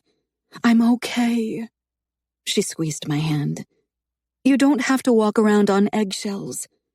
I can handle whatever happens. I promise. I returned a slight nod, and she hugged me. Eve, all this time. I can't believe you've lived with this secret, feeling like it was your fault. I will never be able to make this up to you. I'm so very sorry, my sweet girl. I hugged her until I could speak past my emotions. It's cold. Can we go inside? I asked. She laughed. Of course. Let's make hot chocolate. After a shower to wash the rehab clinic from my skin, I dried my hair and joined Mom in the kitchen. Where's Dad? I asked. He had some things to do at the church. She set a mug of hot chocolate in front of me when I sat at the table. We're having a family dinner tonight. Gabby knows you're coming home, so she'll be here. And your dad is picking Grandma up on his way home. I nodded, blowing at the steam as she sat across from me and held her mug cupped in her hands. Eve, I need to know if Kyle did anything to you that wasn't consensual. My gaze snapped up to hers. What? No! I shook my head a half-dozen times. She returned a sad smile. I had to ask. I love him, and maybe I'll never get to be with him, but I love him with my whole heart. And that means that through this process, losing him has destroyed my heart. So don't do this. Don't blame him or me for falling in love. It was mutual and consensual. Everyone is so focused on the 10 years between us, but that's just a stupid number. We fall in love with our hearts, not our brains. This wasn't me trying to rebel and upset you and Dad. Do you think feeling like we shouldn't tell anyone about our relationship was easy or fun? Eve, we only want what's best for you. But why do you get to choose? Why do you even get a say in it? I'm going to spend my whole life making mistakes. It's part of being human. Isn't it exhausting to feel responsible for everyone's choices? You have to let me do this. My decisions are mine now. I don't need you to make them for me. I need you to love me. You and Dad have always preached about unconditional love, a godly kind of love. Let me live. Let me stumble. Let me figure things out as I go. Just love me. That's it. We do love you. I shook my head. Dad kicked Sarah out of the house. That's not love. That's control. You have to love us even when you can't control us, or else it's not unconditional love. That wasn't about love, Eve. That was about respect. That was about following rules. Sometimes there's tough love, and that's how you learn valuable lessons in life. It wasn't easy to leave you at the rehab center, but we did it out of love. Not control, not anything else. It was tough love. Tough for you and tough for us. I started to speak, but swallowed my words. Instead, I sipped my hot chocolate and let her words replay in my mind. Perhaps she had a point, too. Chapter 38. Lionel Richie. Say you, say me. Kyle. Is she home? Adam asked as I carried the phone onto the deck to watch the first snow after tucking Josh into bed. Clifford jumped into one of the rockers. I think so, but I don't know for certain. I brushed the light dusting of snow off the chair and sat down. She's an adult. Bring her back here with you when you come home. I chuckled. Just like that, huh? Yeah, man, just like that. She just got out of rehab. I don't want to fuck it up. I don't want to fuck her up. I rubbed the back of my neck. I was an enabler. She's going to need a good support system. You and Josh. I'll be here to help too. You drink like a fish, I said. I don't have to drink around her. It would feel selfish, like I'm thinking of myself more than her. I can't love her like that. Can you really love her if you're not with her? Yeah, I can let her go. It might be the best way to love her. Do you think she'll see it that way? I brushed a little snow off my leg. Not at first, but eventually. I bet Josh's mom thought the same thing. She knew you'd eventually be okay and that you'd discover that her leaving you was for the best, right? How many days have you thought that? 0 days. Until I met Eve. We're okay, I said. What if Melinda showed up on your doorstep tomorrow? Would you take her back? No. He laughed. Why? Because you love Eve? But that makes no sense if you're leaving her. You might as well give Josh one woman who loves him. Melinda doesn't love him. I bet Eve does. I didn't reply. Kyle, you've said it so many times. That boy thinks Eve hung the moon just for him. Don't lie to him. Let him see that she loves him, but also that she needs both of you to take care of her too. I don't know, I said. Do you give an 18-year-old with an alcohol addiction an instant family? Take her away from the only home she's ever known? Hope that she finds a job? Hope that she continues to love me and my son the way I love her? Would I be setting her up to fail? If so, that would feel really fucking unforgivable. Adam slowly hummed. When you put it like that, I start to reconsider my recommendation. What happened to us? We used to seize every moment and deal with the consequences after the fallout. Are we Old? I laughed. Not old, more mature. I have real responsibilities. I take offense to that. Take all the offense you want. I stand by my comment. I grinned, and it felt good to joke with my friend because the gravity of my emotions surrounding Eve had been suffocating. After the laughter died, Adam blew out a long breath. You're going to take a hit on buying a house and turning around and selling it so quickly. I might keep it and rent it out for now. Then you won't have a down payment for another house unless you drain your savings. He didn't know my savings was already partially drained from Eve's rehab. Josh and I don't need a lot of space. We'll rent something small for a few years. I'll sell my fishing boat and a few other things. So that's it, huh? What do you mean? I asked. You sound pretty set on your plans. No Eve? Just you and Josh?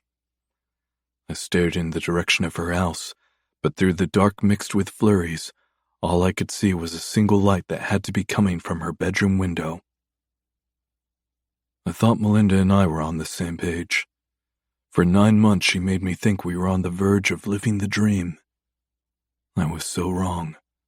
So I don't trust my judgment anymore. That doesn't mean you should stop taking chances. It's not just me, I murmured. I'm risking Josh's heart too. Chapter 39. Kenny Loggins. Meet me halfway. Eve. I returned to work. Dad told everyone at church that I'd been on a mission trip in Guatemala. Christmas was just around the corner, but I didn't feel the holiday cheer. Tell him you want to move to Colorado with him, Aaron said as we watered the poinsettias in the church before Sunday's service. I haven't seen or talked to him since Thanksgiving. That was 2 weeks ago. He hasn't been at church, and I'm scared to go to his house because I don't want to stir up trouble with my parents right before Christmas.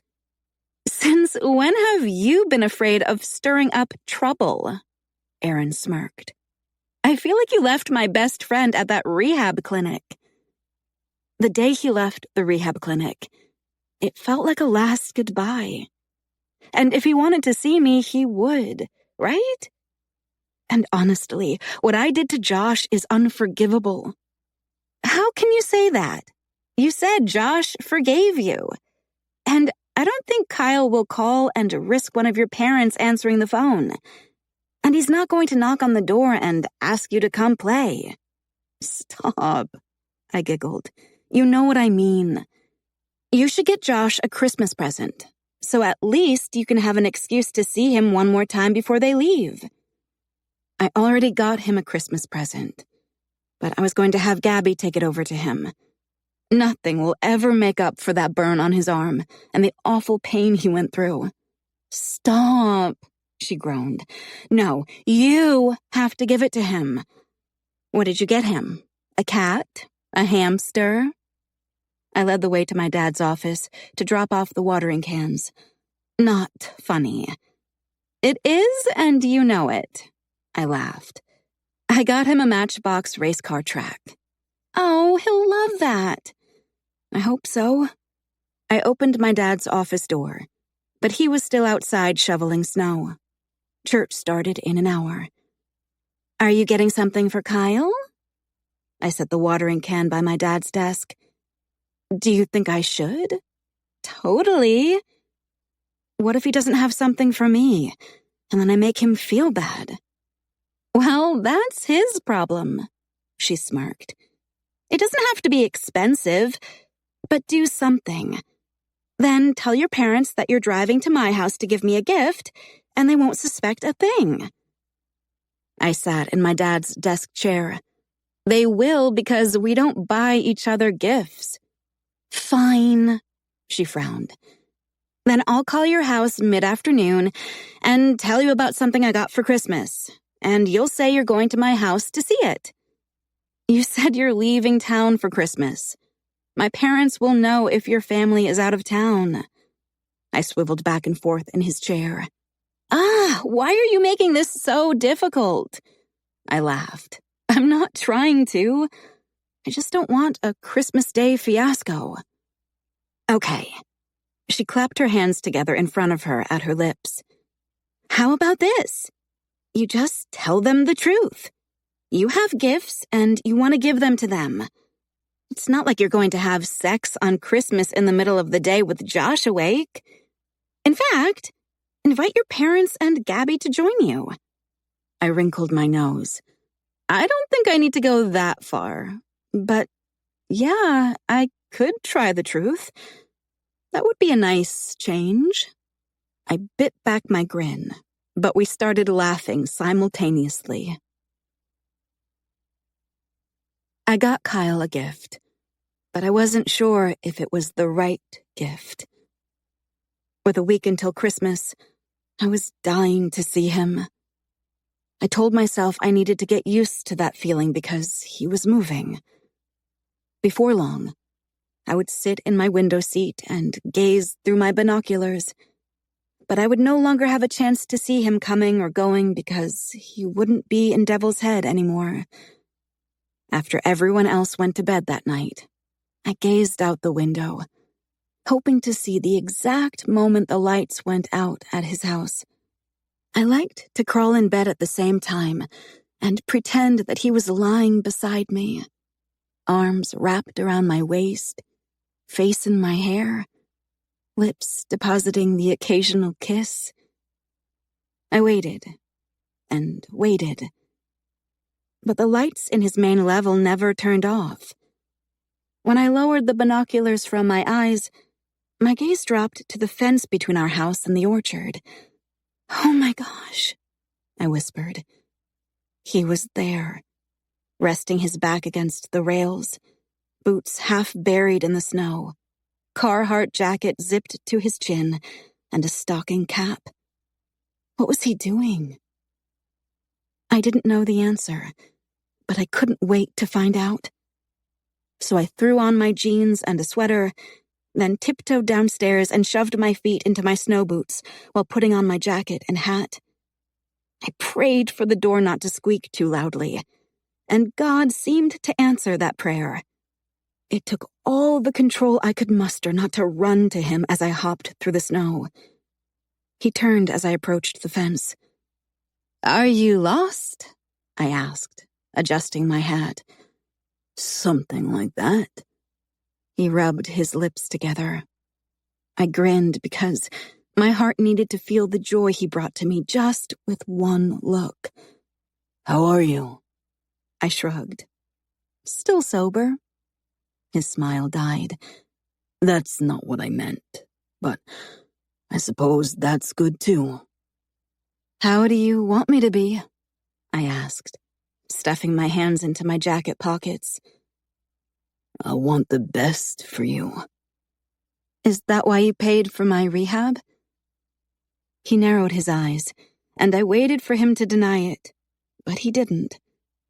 Instead, he relinquished a tiny nod. "Thank you." Again, he paused before nodding again. "How's your arm?" "Better. I'm still doing my prescribed exercises." "That's good. How's Josh's arm?" That was a much harder question to ask, but I couldn't avoid it. "He's fine. I told you the doctor said his scars could completely fade over time." I swallowed past the painful lump in my throat, because I knew what he said at the rehab center, but I didn't know if it was true or if he had said it to make me feel less awful. "Is he excited for Christmas?" "Of course." Kyle stared at his feet. "Why are you here at 11 o'clock at night?" He kicked at the snow, taking his time to answer. "To be near you," he whispered. "It's cold." "That's because you're there and I'm here." I grinned, high-stepping the last few feet in the snow to reach the fence. "Better?" He slowly shook his head. I wormed my way between the wood rails and stood before him. Better? The familiar look in his eyes made me melt, even if he didn't feel the heat yet. He shook his head again. I grabbed his jacket and lifted to my toes to kiss him. Then I whispered, "Better?" "Not yet." He grinned, resting his hands on my hips, while he turned and pressed his back against the fence post. He lowered to his butt, bringing me with him, straddling his legs. "Your backside will be wet." "So?" he murmured before kissing me. I unzipped his jacket, and then mine, pulling my arms out. He held my jacket to me like a blanket while I hugged him, cocooning myself next to him, sharing body heat and long kisses. "Baby, you're so beautiful," he whispered in my ear, sliding his hand along my neck beneath my hair. I closed my eyes, memorizing the feel of his touch, his breath at my ear, and the soothing vibration of his voice. My fingers curled into his back. "Take me with you," I pleaded. He teased my earlobe with his teeth, then murmured, "It's not our time." "Why not?" I turned my head and kissed a trail from his cheek to his lips, and again. We kissed like it could be the last kiss we ever shared. Then he rested his forehead against mine. "Because I need to get a new job. Find a place to live so Josh feels settled again. And you need to find your feet again.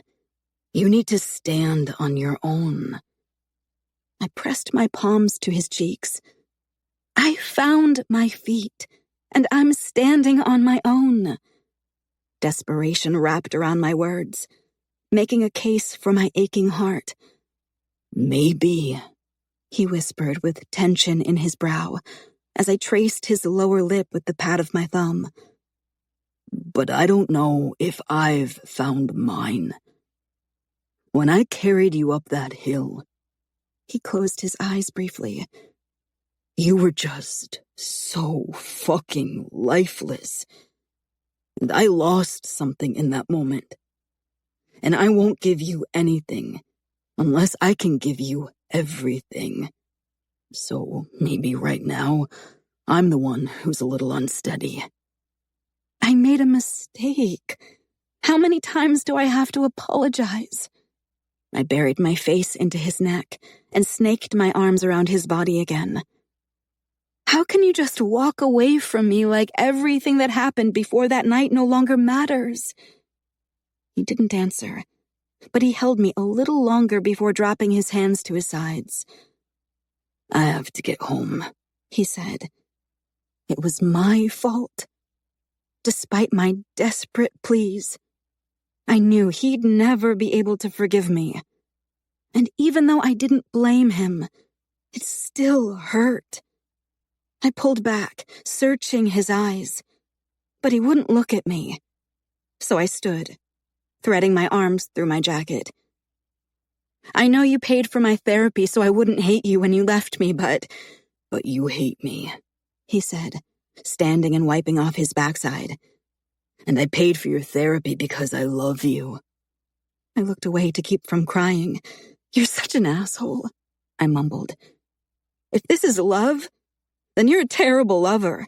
When you love someone, you stay. You fight for them. You forgive them. You—" "Eve," he said, making me jump. "I have a child, and I love you so much that I can't fucking stay away from you, but I love him more." He slowly shook his head. "I'm not perfect. I don't know if this is the right decision, but it is an excruciatingly hard one, and I may regret it for the rest of my life. And maybe you'll hate me for the rest of yours, but He swallowed hard. I gave you alcohol. And I ignored all the signs because you reminded me of myself. And I reasoned that I didn't have a problem, so you didn't either. I saw what I wanted to see. I turned my back to him, gazing up at the dark sky. I'm so very sorry. Josh experienced unimaginable pain because of me. Then you saved my life, and it's unfair of me to ask you for more. But I'm doing it anyway. Take me with you. I faced him again. I'll get a job and pay my part. I'll make all the meals and do laundry. I'll sew Halloween costumes and stay with Josh while you hunt. I'll read George Bernard Shaw and learn about the inversion function of cosine. Just take me with you. A painful laugh bubbled from his chest to accompany his sad smile. Oh, baby. He framed my face. I would never forgive myself if I said yes, and you, in fact, didn't learn arc cosine. I laughed through the pain. Please, Kyle, I whispered, holding my emotions inside as best as possible. He kissed me and murmured, I won't leave without saying goodbye. And then he walked away. Don't say goodbye, I yelled. He stopped. Don't say goodbye. I don't want your goodbye. I want you. And I want Josh. But you don't want me. You have no horse, no armor, no honor. You don't know how to play chess. You don't know how to love me. You stand at this fence because you want to be near me. Well, fuck you. It's not all about you. If you walk away, don't come back. Don't look back. Don't say my name. Don't even think about me. I told you I wouldn't be anyone's regret. He tucked his hands into his pockets and continued to walk away. I squeezed through the fence and ran inside. Then I kicked off my boots while holding my hand cupped over my mouth to muffle my sobs. Someone touched my shoulder, and I jumped.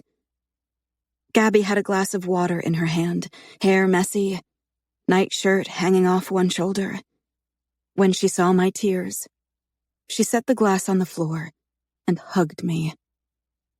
He's leaving without me, I whispered between soft sobs. She stroked my hair. I'm sorry, Eve. Chapter 40. Billy Ocean. There'll be sad songs. Eve. Cheer up, my beautiful girl, Grandma Bonnie said, wrapping her arm around me as I flipped the gingerbread pancakes on the griddle Christmas morning. I tried to smile. What's keeping you here? She asked, removing the cranberry muffins from the pans and arranging them into a basket. My mom and sisters were setting the table, and my dad and Sarah's boyfriend were huddled by the wood-burning stove, drinking coffee. He doesn't want me, I said. Oh, I don't believe that. He said it's not our time. That means he doesn't want me. When did he say that? She asked. A couple weeks ago? He's scared. I shrugged. Well, I want to be with someone who's not afraid, so his loss. She chuckled. Indeed. I didn't mean it. I wanted to be with him whether he wanted me or not. I wanted to be with Josh. I wanted Clifford. A messy life. New adventures. Fights that ended in passionate kisses where he called me out on my stubbornness. I wanted the teasing and flirting. Winks and whispered song lyrics. Let's eat, Mom said, taking the plate of pancakes as soon as I slid the last few onto it. Dad said the Christmas morning prayer, thanking God for bringing his family together, for taking care of me in my troubled times, and for his unconditional love. I smiled on cue, barely registering the conversation about Sarah's life or Grandma's griefs with the nursing home. "Have you talked to Fred?" Gabby asked. And she never asked about Fred. Nobody did except Mom. Dad blotted his mouth with the napkin and cleared his throat. "I talked to him yesterday and wished their family a Merry Christmas." "They're not visiting Kyle and Josh for Christmas?" Gabby kept quizzing him. Mom eyed Dad. Sarah eyed me. And I shot my gaze to Grandma, who seemed more interested folding her bacon before taking a bite than paying any attention to us. "No, they're with his parents for Christmas. But everyone will be together for New Year's after they move back to Colorado," Dad said, without actually saying Kyle's name. "Sarah, are you still attending the same church in Nashville?" He changed the subject. Sarah bowed her head and murmured a quick, "Mm-hmm," while cutting her pancake. She wasn't going to church. I almost felt sorry for my father for believing her. The only prayer Sarah did on Sundays involved screaming God's name with an orgasm. I wanted to go to that church, too. "Didn't you get Josh a Christmas present?" Gabby asked me. I was ready to throttle her. We'd been on good terms. She was on my team. What was happening? I cleared my throat and offered everyone's expectant gazes a stiff smile. "Yeah, I did. I'll probably run it over later." And by run it over, I meant I was going to set it on the porch step and run away so I didn't have to see Kyle. "I'll take it over. I think one of our pie plates got left there, and I want to get it back before they move," Mom said, smiling at Dad. He studied me as if getting Josh a present was a sin. Maybe Gabby thought she was helping me by easing into the topic of gifts I planned on taking next door. But there was no easing with my father.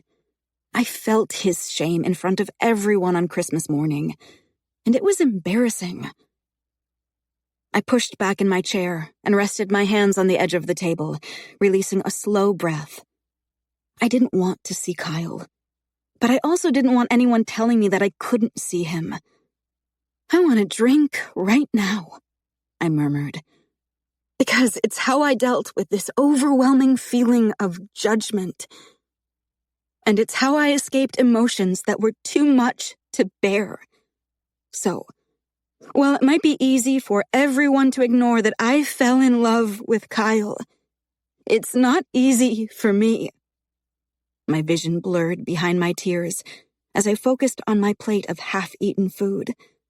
And the only thing worse than feeling like my heart doesn't matter, or I'm wrong for feeling the way I do, is the soul-crushing reality that he's leaving soon, and I have nothing to ease the pain. I slowly stood. Sarah reached for my wrist. "Go with him," she said. "Sarah?" Dad warned. I gave her a sad smile, pulling my hand from her hold to wipe the tears that broke free. "I can't," my voice broke. "He doesn't want me." Sarah's eyes instantly reddened. We had always shared each other's pain. I sniffed and looked at my parents. "Happy? He doesn't want me to go with him. Do you feel redemption? Are you dying to say you told me so? Should we go around the table and let everyone share something stupid Eve has done to show how immature and naive I am?" "Eve," Mom said, pushing back in her chair. "Don't." I shook my head. "I should have stayed in rehab. Nobody judged me there. They just..." I wiped more tears. "Listened. Like God. He just listens. And he lets me live my life, love who I want, and learn lessons in my own way, all the while just silently listening." I sniffled and released a tiny laugh. "I see why you talk about him so much. He's pretty awesome. If only all fathers could love like that." I headed toward the stairs. pressing the back of my hand to my nose and holding my breath to keep from letting them hear the sobs that were clawing to escape. The tears subsided, and I fell asleep. I woke sandwiched between my sisters, Gabby at my back, and Sarah's big blue eyes staring at me too close for comfort. "Come to Nashville with us," Sarah said. "The only way not to spend the rest of your life hating our parents is to leave and give everyone room to breathe." "You can't leave me," Gabby said, hugging my waist. Sarah smirked at Gabby. "The world feels so small in Devil's Head. Everything is magnified and suffocating, and freedom is magical. It's nature's drug." "And I'll forget all about him?" I asked. She frowned. "No, but if you stay here, all you'll do is stare out that window and think of him, even when he's no longer there. And you'll feel guilty for missing him because our parents will never let you feel anything but guilty. They love us. They just have a painful way of showing it." "It's like I'm not here," Gabby said. "You can't leave me." "Pfft, you're the baby. Eve and I have paved the way through blood, sweat, and tears. As long as Dad never sees that you've been defacing your Bible, you'll be fine. Stay a virgin until you marry the man of Dad's dreams, and you'll be golden." "Shut up," Gabby laughed, and so did I. "Do you have room for me?" I asked. "Of course. We have a spare bedroom. We'll help you find a job. You're going to love Nashville." "Mom and Dad won't be happy," Gabby said. "They're never happy," Sarah said. "When?" I asked. "We're going to stay with Isaac's parents over New Year's, but after that, we can come back here and help you get packed and moved." I twisted my lips. "You're supposed to squeal and jump up and down. You're moving out of Devil's Head. Isn't it your dream?" My dream wasn't a place. It was a person. Chapter 41. Orchestral Maneuvers in the Dark. Pretty in Pink. If You Leave. Kyle. There was a knock at the door, and Clifford barked as Josh ran to open it. "It's Eve!" I felt that familiar pain in my chest, an intense longing for her. Melinda broke my ability to trust in love. She crippled my intuition. I was willing to risk my heart, but I wasn't sure I was ready to risk Josh's. One day he would know that Melinda didn't stay. And what if I took a chance on Eve and she didn't stay? "Merry Christmas, my little munchkin." Just the sound of her voice made everything bleed. I stayed in the living room, taking a few extra seconds to find a breath and a smile that didn't look as painful as it felt. "This is my big sister Sarah," she said as I stood and ran a hand through my hair. "Where's your dad?" Gabby asked. "In here." Josh ran into the living room. "Clifford, you've already gotten bigger on me." Eve's voice got closer. My heart pounded a little harder. "Hey, Mr. Collins." Gabby smiled. I grinned. "You can call me Kyle. I'm not teaching math today." "This is our sister Sarah," she said. "Nice to meet you." I offered my hand to the blonde with big blue eyes and a kind smile. "You too." Eve and Clifford came around the corner, and my heart forgot for a few seconds that we were leaving, and Eve wouldn't be in our lives anymore. All my heart knew was Eve made it beat stronger, and the room always got a little brighter with her in it. She smiled, curling her hair behind one ear. "Merry Christmas." I tucked my hands in my back pockets to keep them from reaching for her as they like to do on instinct. "Merry Christmas." "Dad, look!" Josh yelled, ripping open his present from Eve. "It's a racetrack!" He climbed to his feet and hugged Eve. "Thank you." "You're welcome." Eve kissed his head. Have a seat. I nodded to the sofa. Can I offer anyone something to eat or drink? We're good, Gabby said. Even Grandma made a huge breakfast. Of course they did, I chuckled. Eve glanced up from the edge of the sofa where she sat to pet Clifford. Her cheeks turned pink when she smiled. We're going to Colorado, Josh beamed. I heard, Eve said to him. You want to come too? Please come too. I fucking died. She exchanged a look with her sisters before returning her attention to Josh. I can't. I'm moving to Nashville with my sister Sarah. She plays music, and there's really fun stuff to do there. But thanks for inviting me. Eve didn't look at me because I was the asshole who didn't ask her to come with us. But she was moving to Nashville, so maybe I wasn't an asshole after all. You are. Josh frowned. Don't go. I'm going to miss you. The knife dug a little deeper into my chest. Eve pressed her hands to his cheeks. I'm going to... She swallowed hard and cleared her throat. I'm going to miss you too. Are you sure I can't get you something to drink? I looked at Gabby and Sarah, feeling desperate for any reason to leave the room. We're fine, thank you. Sarah smiled. This is for you. Eve leaned forward and handed me a small present. You shouldn't have got me anything. Open it, Dad. I untied the gold ribbon and unwrapped the green and red striped paper. It was a recipe box. They're all of Josh's favorite recipes, Eve said as I opened it. Hope you live near an apple orchard at your new home. I slowly nodded, giving my emotions a chance to settle so I could speak past the lump in my throat. Thank you, I managed. Well, we said this was going to be a quick trip, Sarah said, standing from the sofa. Gabby jumped up. Yep, that's right. Come on, Eve. Eve ignored them, staring at me with an unreadable expression. Josh, Sarah and I will help you carry your racetrack to your room before we go, Gabby said, picking up the pieces he'd taken out of the box. They headed up the stairs and Eve dropped her gaze to the floor and stood, adjusting her sweater. Without a word, she turned, taking steps toward the door. Eve, wait. Give me a minute. She stopped, but she didn't turn. I can't wait.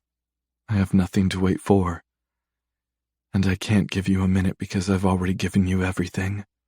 Months, days, and so many minutes. I've given you every part of me, even the ugly parts. And I've given you my heart. Yet you don't want it. But someone will. Eve, I said with a thick voice, the pain in my chest intensifying as if she had a fishing hook lodged into it, and the tension compounded as she walked away. Stretching, tearing. I couldn't breathe. The door clicked shut behind her. She left without her sisters. I pinched the bridge of my nose as my eyes burned, heart racing. I felt like I was dying. My world was unraveling, and I was pretty sure I was having a heart attack. I hurried to the door and shoved my feet into my boots before jogging after her. The cold air filled my lungs as I ran down the stairs. Eve's hair flowed behind her as she trudged through the snow toward the hill. You can't go to Nashville, I yelled, catching up to her. My fingers slipped beneath her jacket and slid into the waist of her jeans. She stopped and I let go of her, but she didn't face me. You can't go to Nashville, I repeated softer. She sniffled. Why not? Because it's not on the way to Colorado. And we're going to Colorado. If I have to pick you up in Nashville, it will throw off our whole trip. Josh will get unruly asking when we're going to be there. I'll have to buy twice the amount of snacks. It's just not going to work. I'm sorry. She didn't speak or move, and as much as I wanted her to look at me, I knew I needed to earn everything. It doesn't make sense for my heart to live in Nashville and yours to live in Colorado. They should just live together. I stepped in front of her. She made no attempt to wipe her eyes or hide her tears. I'm scared that this won't work, but I'm terrified that it will work, and I'm too damn stupid to take a chance on us. But I think... I framed her face in my hands, and she blinked more tears. If I'm doing the math correctly, and I let my heart love you as much as it's dying to love you, then you'll never want for more than me, my messy son, and that needy dog. Her hands covered mine and she closed her eyes. I leaned down to kiss her, stopping a breath from her lips. She opened her eyes and I smiled. But before I could kiss her, she said, "I'll think about it."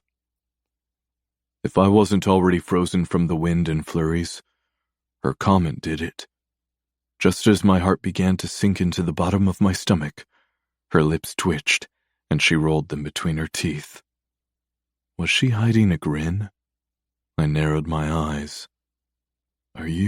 Just kiss me like you do, so I can go home and pout before packing my things for Colorado?" "Evil," I whispered before kissing her. I heard the door close in the distance, and I knew her sisters were watching us. It didn't matter. I still kissed her hard because I never wanted to hide my feelings for her again. When I released her, I managed a straight face. "Go pack your bags and be pissed off that you fell in love with a nerd who had to do the math before he discovered that you and his life added up to infinity." A triumphant smile hijacked her face. "You're so square, Mr. Collins." "More like a cube, an ice cube." I turned and took several steps toward my house before glancing over my shoulder. "I love you, Lady in Red." I winked and continued to the porch just as Gabby and Sarah descended the stairs, and Josh peeked through the partially ajar door. "Ladies?" I gave them a smile and polite nod as I passed them. "Merry Christmas." Josh stepped back as I stomped my boots on the mat and stepped inside. Behind me I heard high-pitched squeals, and it made me smile. "Merry Christmas," my brother said after Josh answered the phone and talked his ear off for over 10 minutes before handing it to me. "Merry Christmas," I replied. "Merry Christmas," my parents and Anne yelled in the background. I sat in my recliner and chuckled. "Are you packed?" he asked. "Pretty much. We'll finish up a few things tomorrow and pick Adam up from the airport. Then we'll head out the following day." "Have you made amends with Peter?" I scratched my chin. "Define amends." "Kyle, he's my best friend. I can't have my brother and my best friend at odds. It's going to take him a while to feel friendly toward you again, and that's understandable. But you need to extend a sincere apology." "For falling in love with his daughter or for taking her to Colorado with me? Maybe both?" Silence filled the line between us. "I love her, Fred. So does Josh. And her age isn't enough of a reason not to be with her. So if I can push past all that crap I've been carrying around over Melinda abandoning us, then you and Peter and everyone else should be able to show a little support." "Kyle, she's not just 18. She's a recovering alcoholic. What are you going to do when she falls off the wagon and steals a few cans of beer from your fridge while she's alone with Josh?" "I'm not going to have beer in my fridge." He laughed. "So you're done drinking?" "Yes," I said without hesitation. "What happens if she gets it someplace else?" I sighed. What happens if she gets desperate and drinks half a bottle of mouthwash or a whole bottle of vanilla extract? What happens if I fall out of another tree and break my back? What happens if Josh gets bit by a snake? We can what if forever, and I won't have the answers for everything. But it doesn't mean I won't figure it out. I love her, and I will do whatever it takes to give her the best chance at maintaining sobriety. And if she falls off the wagon, I will pick her up and be the first to get her the help she needs. As soon as we get to Colorado, I'll find a place for her to attend meetings. We'll go to church every Sunday.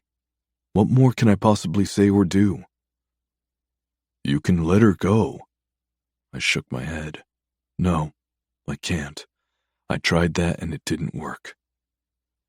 Have you talked to Peter? Not recently. Well, you need his permission before you run off with his daughter. I rubbed the tension from the back of my neck. I will ask for his blessing, but we'll live without it if he doesn't give it to us. Kyle, Fred, I'm not asking for a dowry. This isn't an exchange of goods. Eve is an adult, and as sure as her father can refuse to give us his blessing, she can walk out that door without it and live her own life. Just steal the girl, Anne yelled in the background. What is wrong with you? Fred said to her. They're in love, honey. Let them be, she said. He grumbled. This is your fault. You told us to move here, I said. That is bullshit. Fred, Anne scolded. My brother cleared his throat. That's nonsense. I chuckled. You're right. It's nobody's fault. Our love is not a fault at all. It's beautiful. She's beautiful and kind, funny and irresistible, and I plan to spend the rest of my life loving her. So either you can get on board or get out of the way. Again he grumbled. I love you too, I said. See you soon. Chapter 42. Loverboy. Heaven in Your Eyes. Eve. I stared out my bedroom window a little before midnight. Lights were still on in the main level of Kyle's house. My family was asleep after hours of arguing over my decision. But my parents were outnumbered, so they eventually went to bed. I knew they'd pick things up in the morning after Sarah and Isaac left, and Gabby headed to a friend's house. Grandma wouldn't be there. It would be 2 against 1. Screw it, I mumbled to myself, jumping out of my window seat and throwing on my clothes. I hopped through the snow, riding a wave of adrenaline, and tapped on Kyle's back door. The lock clicked and he opened it, standing before me in jeans and a hoodie. It's past your curfew. He stepped aside. I towed off my boots and unzipped my coat. After exhausting fights with my parents, I used to drink. But I don't drink anymore, so I need something to replace that bad habit. Something to help me relax. Got any ideas? Lines of concern spread across his forehead. Did you miss the part where I said I'm not going to drink? I rubbed my finger along his worry creases, trying to erase them. What did you have in mind? He asked, relaxing a bit. I grinned, ghosting my fingers from his forehead down his nose and across his lips. I'm sure it's just me because I've never lived on my own or with anyone except my parents. But I was wondering... What were you wondering? He nipped at my fingers. I was wondering what it will be like when we're living together and we can have sex before Josh wakes up in the morning. And when he's at school, on days you're not substitute teaching, we can have sex. Like so much sex in every room.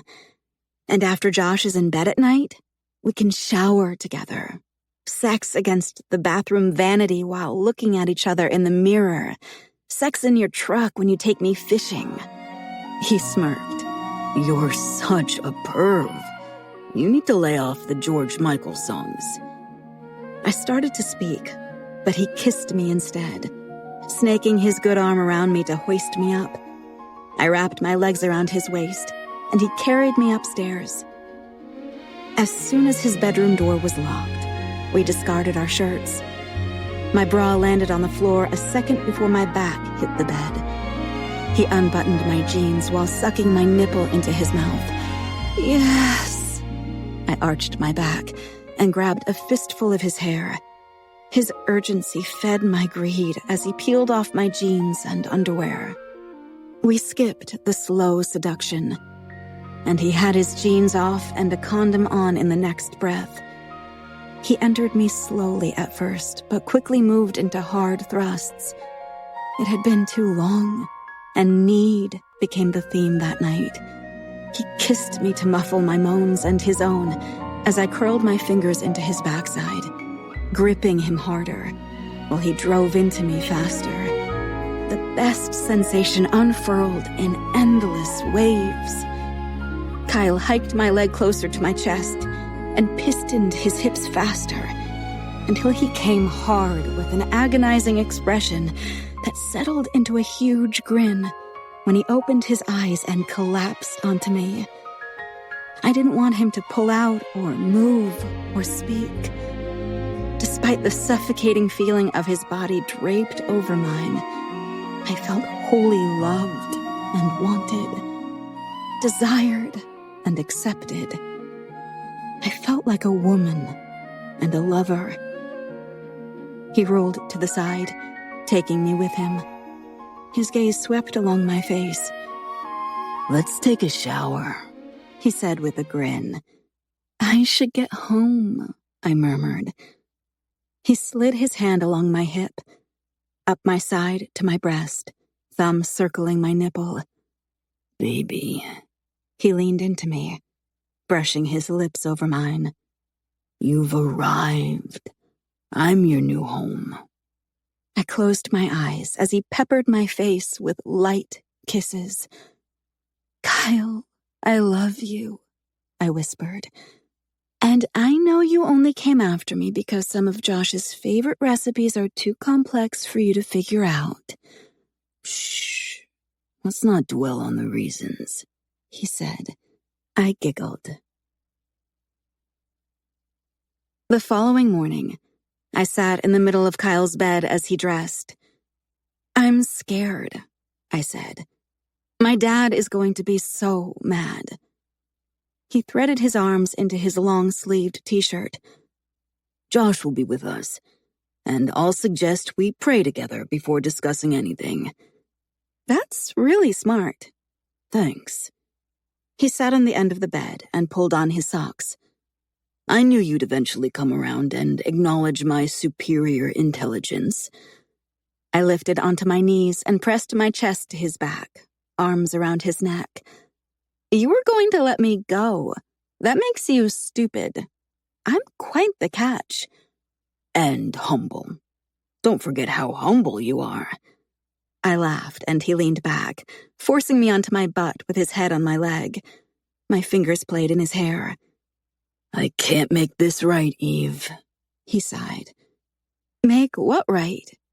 "Us.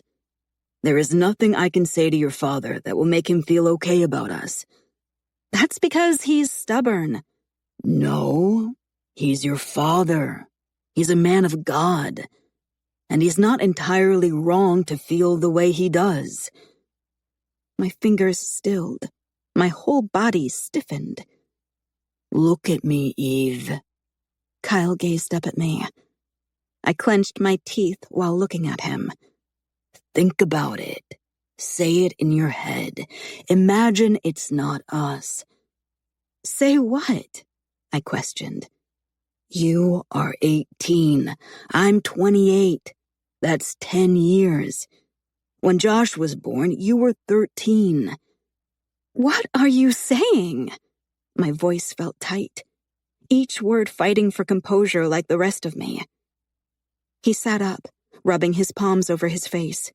"I'm saying that what we have at our current ages is an outlier to social norms." "I don't care about social norms, but clearly you do. And if our age is always going to be—" "Eve!" He stood, stabbing his fingers into his hair and pacing the room a few times. "Take a step back. Can you do that?" He stopped, resting his hands on his hips. "If any other 18-year-old girl in this town were involved with a 28-year-old man, you and all of your friends would be talking about it because it's not normal. And I'm okay with us not fitting into the norm. It doesn't change how I feel about you. My ego screams, fuck them, when I think about other people judging us. And that's why I ran after you yesterday. I don't care if anyone understands us, but it doesn't mean that I don't get it. I can take a step back and see it from their point of view. And that's called empathy. I think we need to be empathetic to our families. Even if they don't understand us, we can give them space to change their minds over time as they see us thriving together. I slowly nodded. We can prove them wrong. He shook his head. Maybe take a bigger step back. It's not about proving anyone wrong. It's about giving them time to see us as two people in love. And eventually, they won't see a 10-year age difference. They'll just see love. Again, I nodded. And then I can say I told you so. Kyle laughed, and I smirked. Yes, baby. He kneeled in front of the bed and pulled my legs, bringing me to the edge. Then you can gloat. He wrapped his arms around me, resting his forehead on my chest. Chapter 43. Percy Sledge. When a Man Loves a Woman. Kyle. I left Eve with Josh while I trekked through the snow to ask Peter's permission to take his daughter to Colorado. I knew the answer, but I did it anyway. No. He shook his head as we talked in the living room. Janet handed me a cup of coffee before sitting next to her husband. She offered me a sad smile as well. Well, I shrugged and took a sip of the coffee.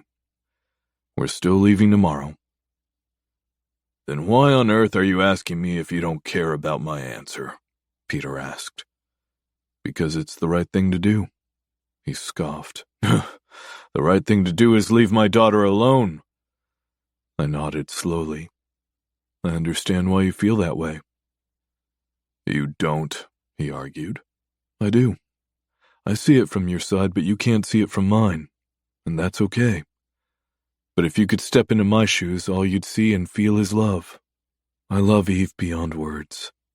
Every day I will love her, protect her, and move heaven and earth to give her a beautiful life. When she stumbles, I will catch her. If she can't walk, I will carry her. I'm fully invested in her happiness. My son lights up like the sun when he sees her, and I can't put into words how that makes me feel. I set my mug on the coffee table and folded my hands in front of me. I don't see the young woman who hid alcohol by the creek or backed into a utility post or missed curfew. I don't see her job as a sign that she's lost without a dream. I see the person who dealt with a child vomiting on her and wetting his pants. I only see her patience and kindness, the meals she made for us, the laundry she folded, the costumes she sewed, the times she gave up going out with friends to watch a 5-year-old on a Friday night. Don't be angry that I love her. You should be shocked if I didn't fall deeply in love with her because she's amazing. You raised a wonderful, loving, compassionate woman. And I just want to spend the rest of my life proving to her and everyone else that I'm worthy of her heart. Janet pressed a tissue to her cheek to dry her tears, and then she squeezed Peter's hand. I gave it my all, and I knew from the look on his face that it wasn't enough, and that was okay. Had I been in his shoes, I wouldn't have given a 28-year-old single dad my blessing to take off with my 18-year-old daughter. The front door creaked open, and a few seconds later, Eve and Josh poked their heads into the living room. Eve said I can help her pack, Josh said with excitement. She's coming to Colorado with us. He beamed. Peter bowed his head, rubbing the back of his neck while Janet smiled at Josh and stood, wiping a few more tears. I'll help too, she said, taking his hand and leading him up the stairs. I grabbed my coffee and headed toward the kitchen, stopping to kiss Eve on the cheek as she stood at the threshold staring at her father. As I stepped past her, she moved closer to him. I stopped just around the corner to listen. I love you, she said softly to him. I'm going to make you proud, but not because I have to, just because I want to. Eve. He said her name, and his voice cracked with emotion. She sniffled, and I continued to the kitchen. It wasn't going to be easy, but it would be worth it. Epilogue. Faith Hill and Tim McGraw, It's Your Love. 10 years later. Eve. Colorado, Alabama, Washington. We're done moving, I said. So you can take those flowers and shove them up your... Tell Mommy to watch her mouth, Kyle said to our 4-year-old twin girls, Bonnie and Louise, as he split the bouquet in half. They walked behind the counter to give me the flowers in exchange for caramel apple cookies. I put the flowers in water while the girls sat at a cafe table by the window.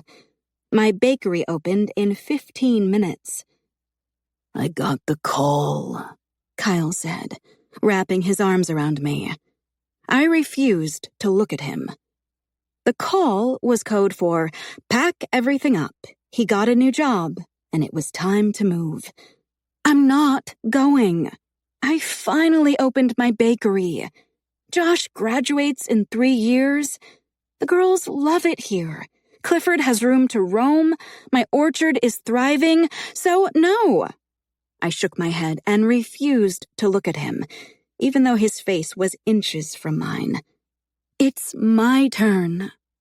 You're sexy when you're mad, he said on a chuckle. I'm not mad. I'm matter of fact. And don't think of it as sexy because I'm not having sex with you ever again if we're moving. In fact, I'm not moving. I'll keep the kids and the dog, and you can leave. You're getting kind of old anyway.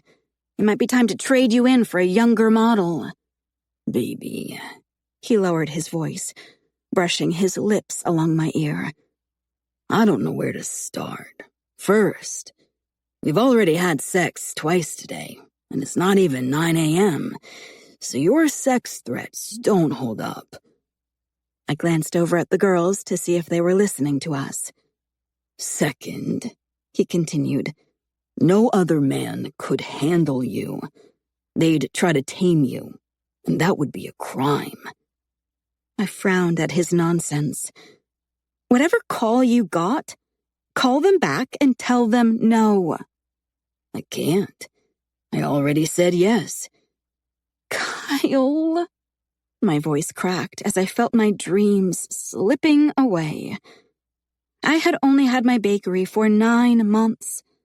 We always moved for his job, chased his dreams. But he promised when we bought land with an apple orchard outside of Seattle, it would be the last time. He said he'd be content with coaching high school football and teaching math while supporting my dreams. We'd painted rooms, made friends, found a church the girls liked. He even built the girls and me a hut. I know. He kissed my forehead. I could cry too. I wasn't going to cry, but I was close. Because I never thought the Huskies would offer me the offensive coordinator position, but they did. I blinked back my tears and reared my head to look at him. He grinned. What? He nodded. Oh my gosh! You got a job with the University of Washington? He nodded. In Seattle? Another nod. We're not moving? He shook his head. I threw my arms around his neck and kissed him.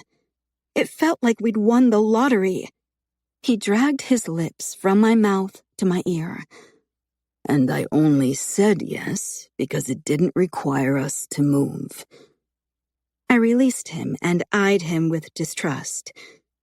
You mean to tell me if the University of Iowa had offered you the same position, you would have turned them down? Correct. Liar. He laughed. I'm not lying.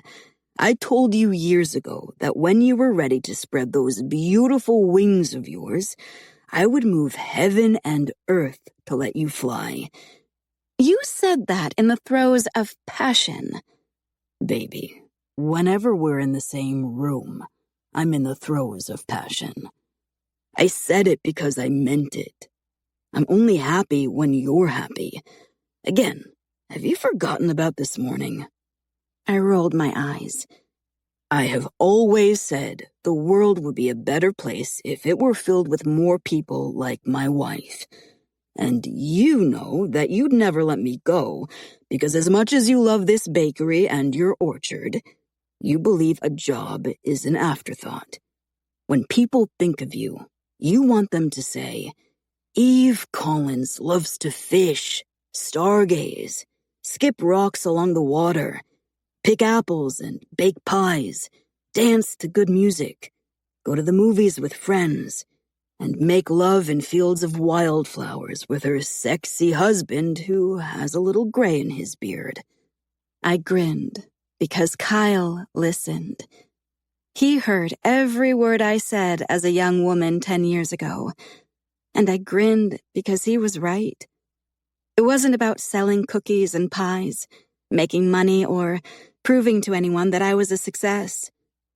But it felt damn good that he knew that and still respected my desire to do it anyway. "Thank you," I said with a face-splitting grin. For this morning? He was a relentless flirt. "I'm pretty sure it is you who should be thanking me for this morning. But I meant, thank you for not leaving me behind 10 years ago when I was newly sober, stupid as the day was long, and so stubborn because you were hot for teacher." Stop, I giggled, giving him a playful shove. "You're letting me spread my wings because you know the chances of finding someone who thinks you're irresistible despite your weird love for arithmetic is slim to none." Slim to none is not a real statistic, baby. I shook my head, brushing past him. "You make my job so easy by always proving my point." I retrieved my spatula and transferred the last batch of cookies from the baking sheet to the display tray. When Kyle didn't say any more, I glanced over at him, and he had that smile, the one he always gave me before he kissed me. "What?" I asked, blushing because he still had that effect on me. "I love that you'll never stop taking my breath away. And when I'm old and on my deathbed, I'm going to give you this smile with my last breath. And doing so will be the greatest honor of my life." This has been a Podium audio production. If this audiobook fulfilled your fantasy, we would love for you to rate and review it. The audiobook might be over, but the heat isn't. Check us out at podiumentertainment.com and join our newsletter for your next love story. Also, don't forget to stalk us on Instagram, TikTok, and Facebook. We hate to watch you go, but love to watch you leave. Until next time. You have been listening to The Apple Tree, a standalone in the Sunday Morning series. Produced by Mitch Rains. Written by Jewel E. Ann. Performed by Willa James and Gregory Salinas. Text copyright 2024 by Jewel E. Ann. Production copyright 2025 by Podium Audio. All rights reserved.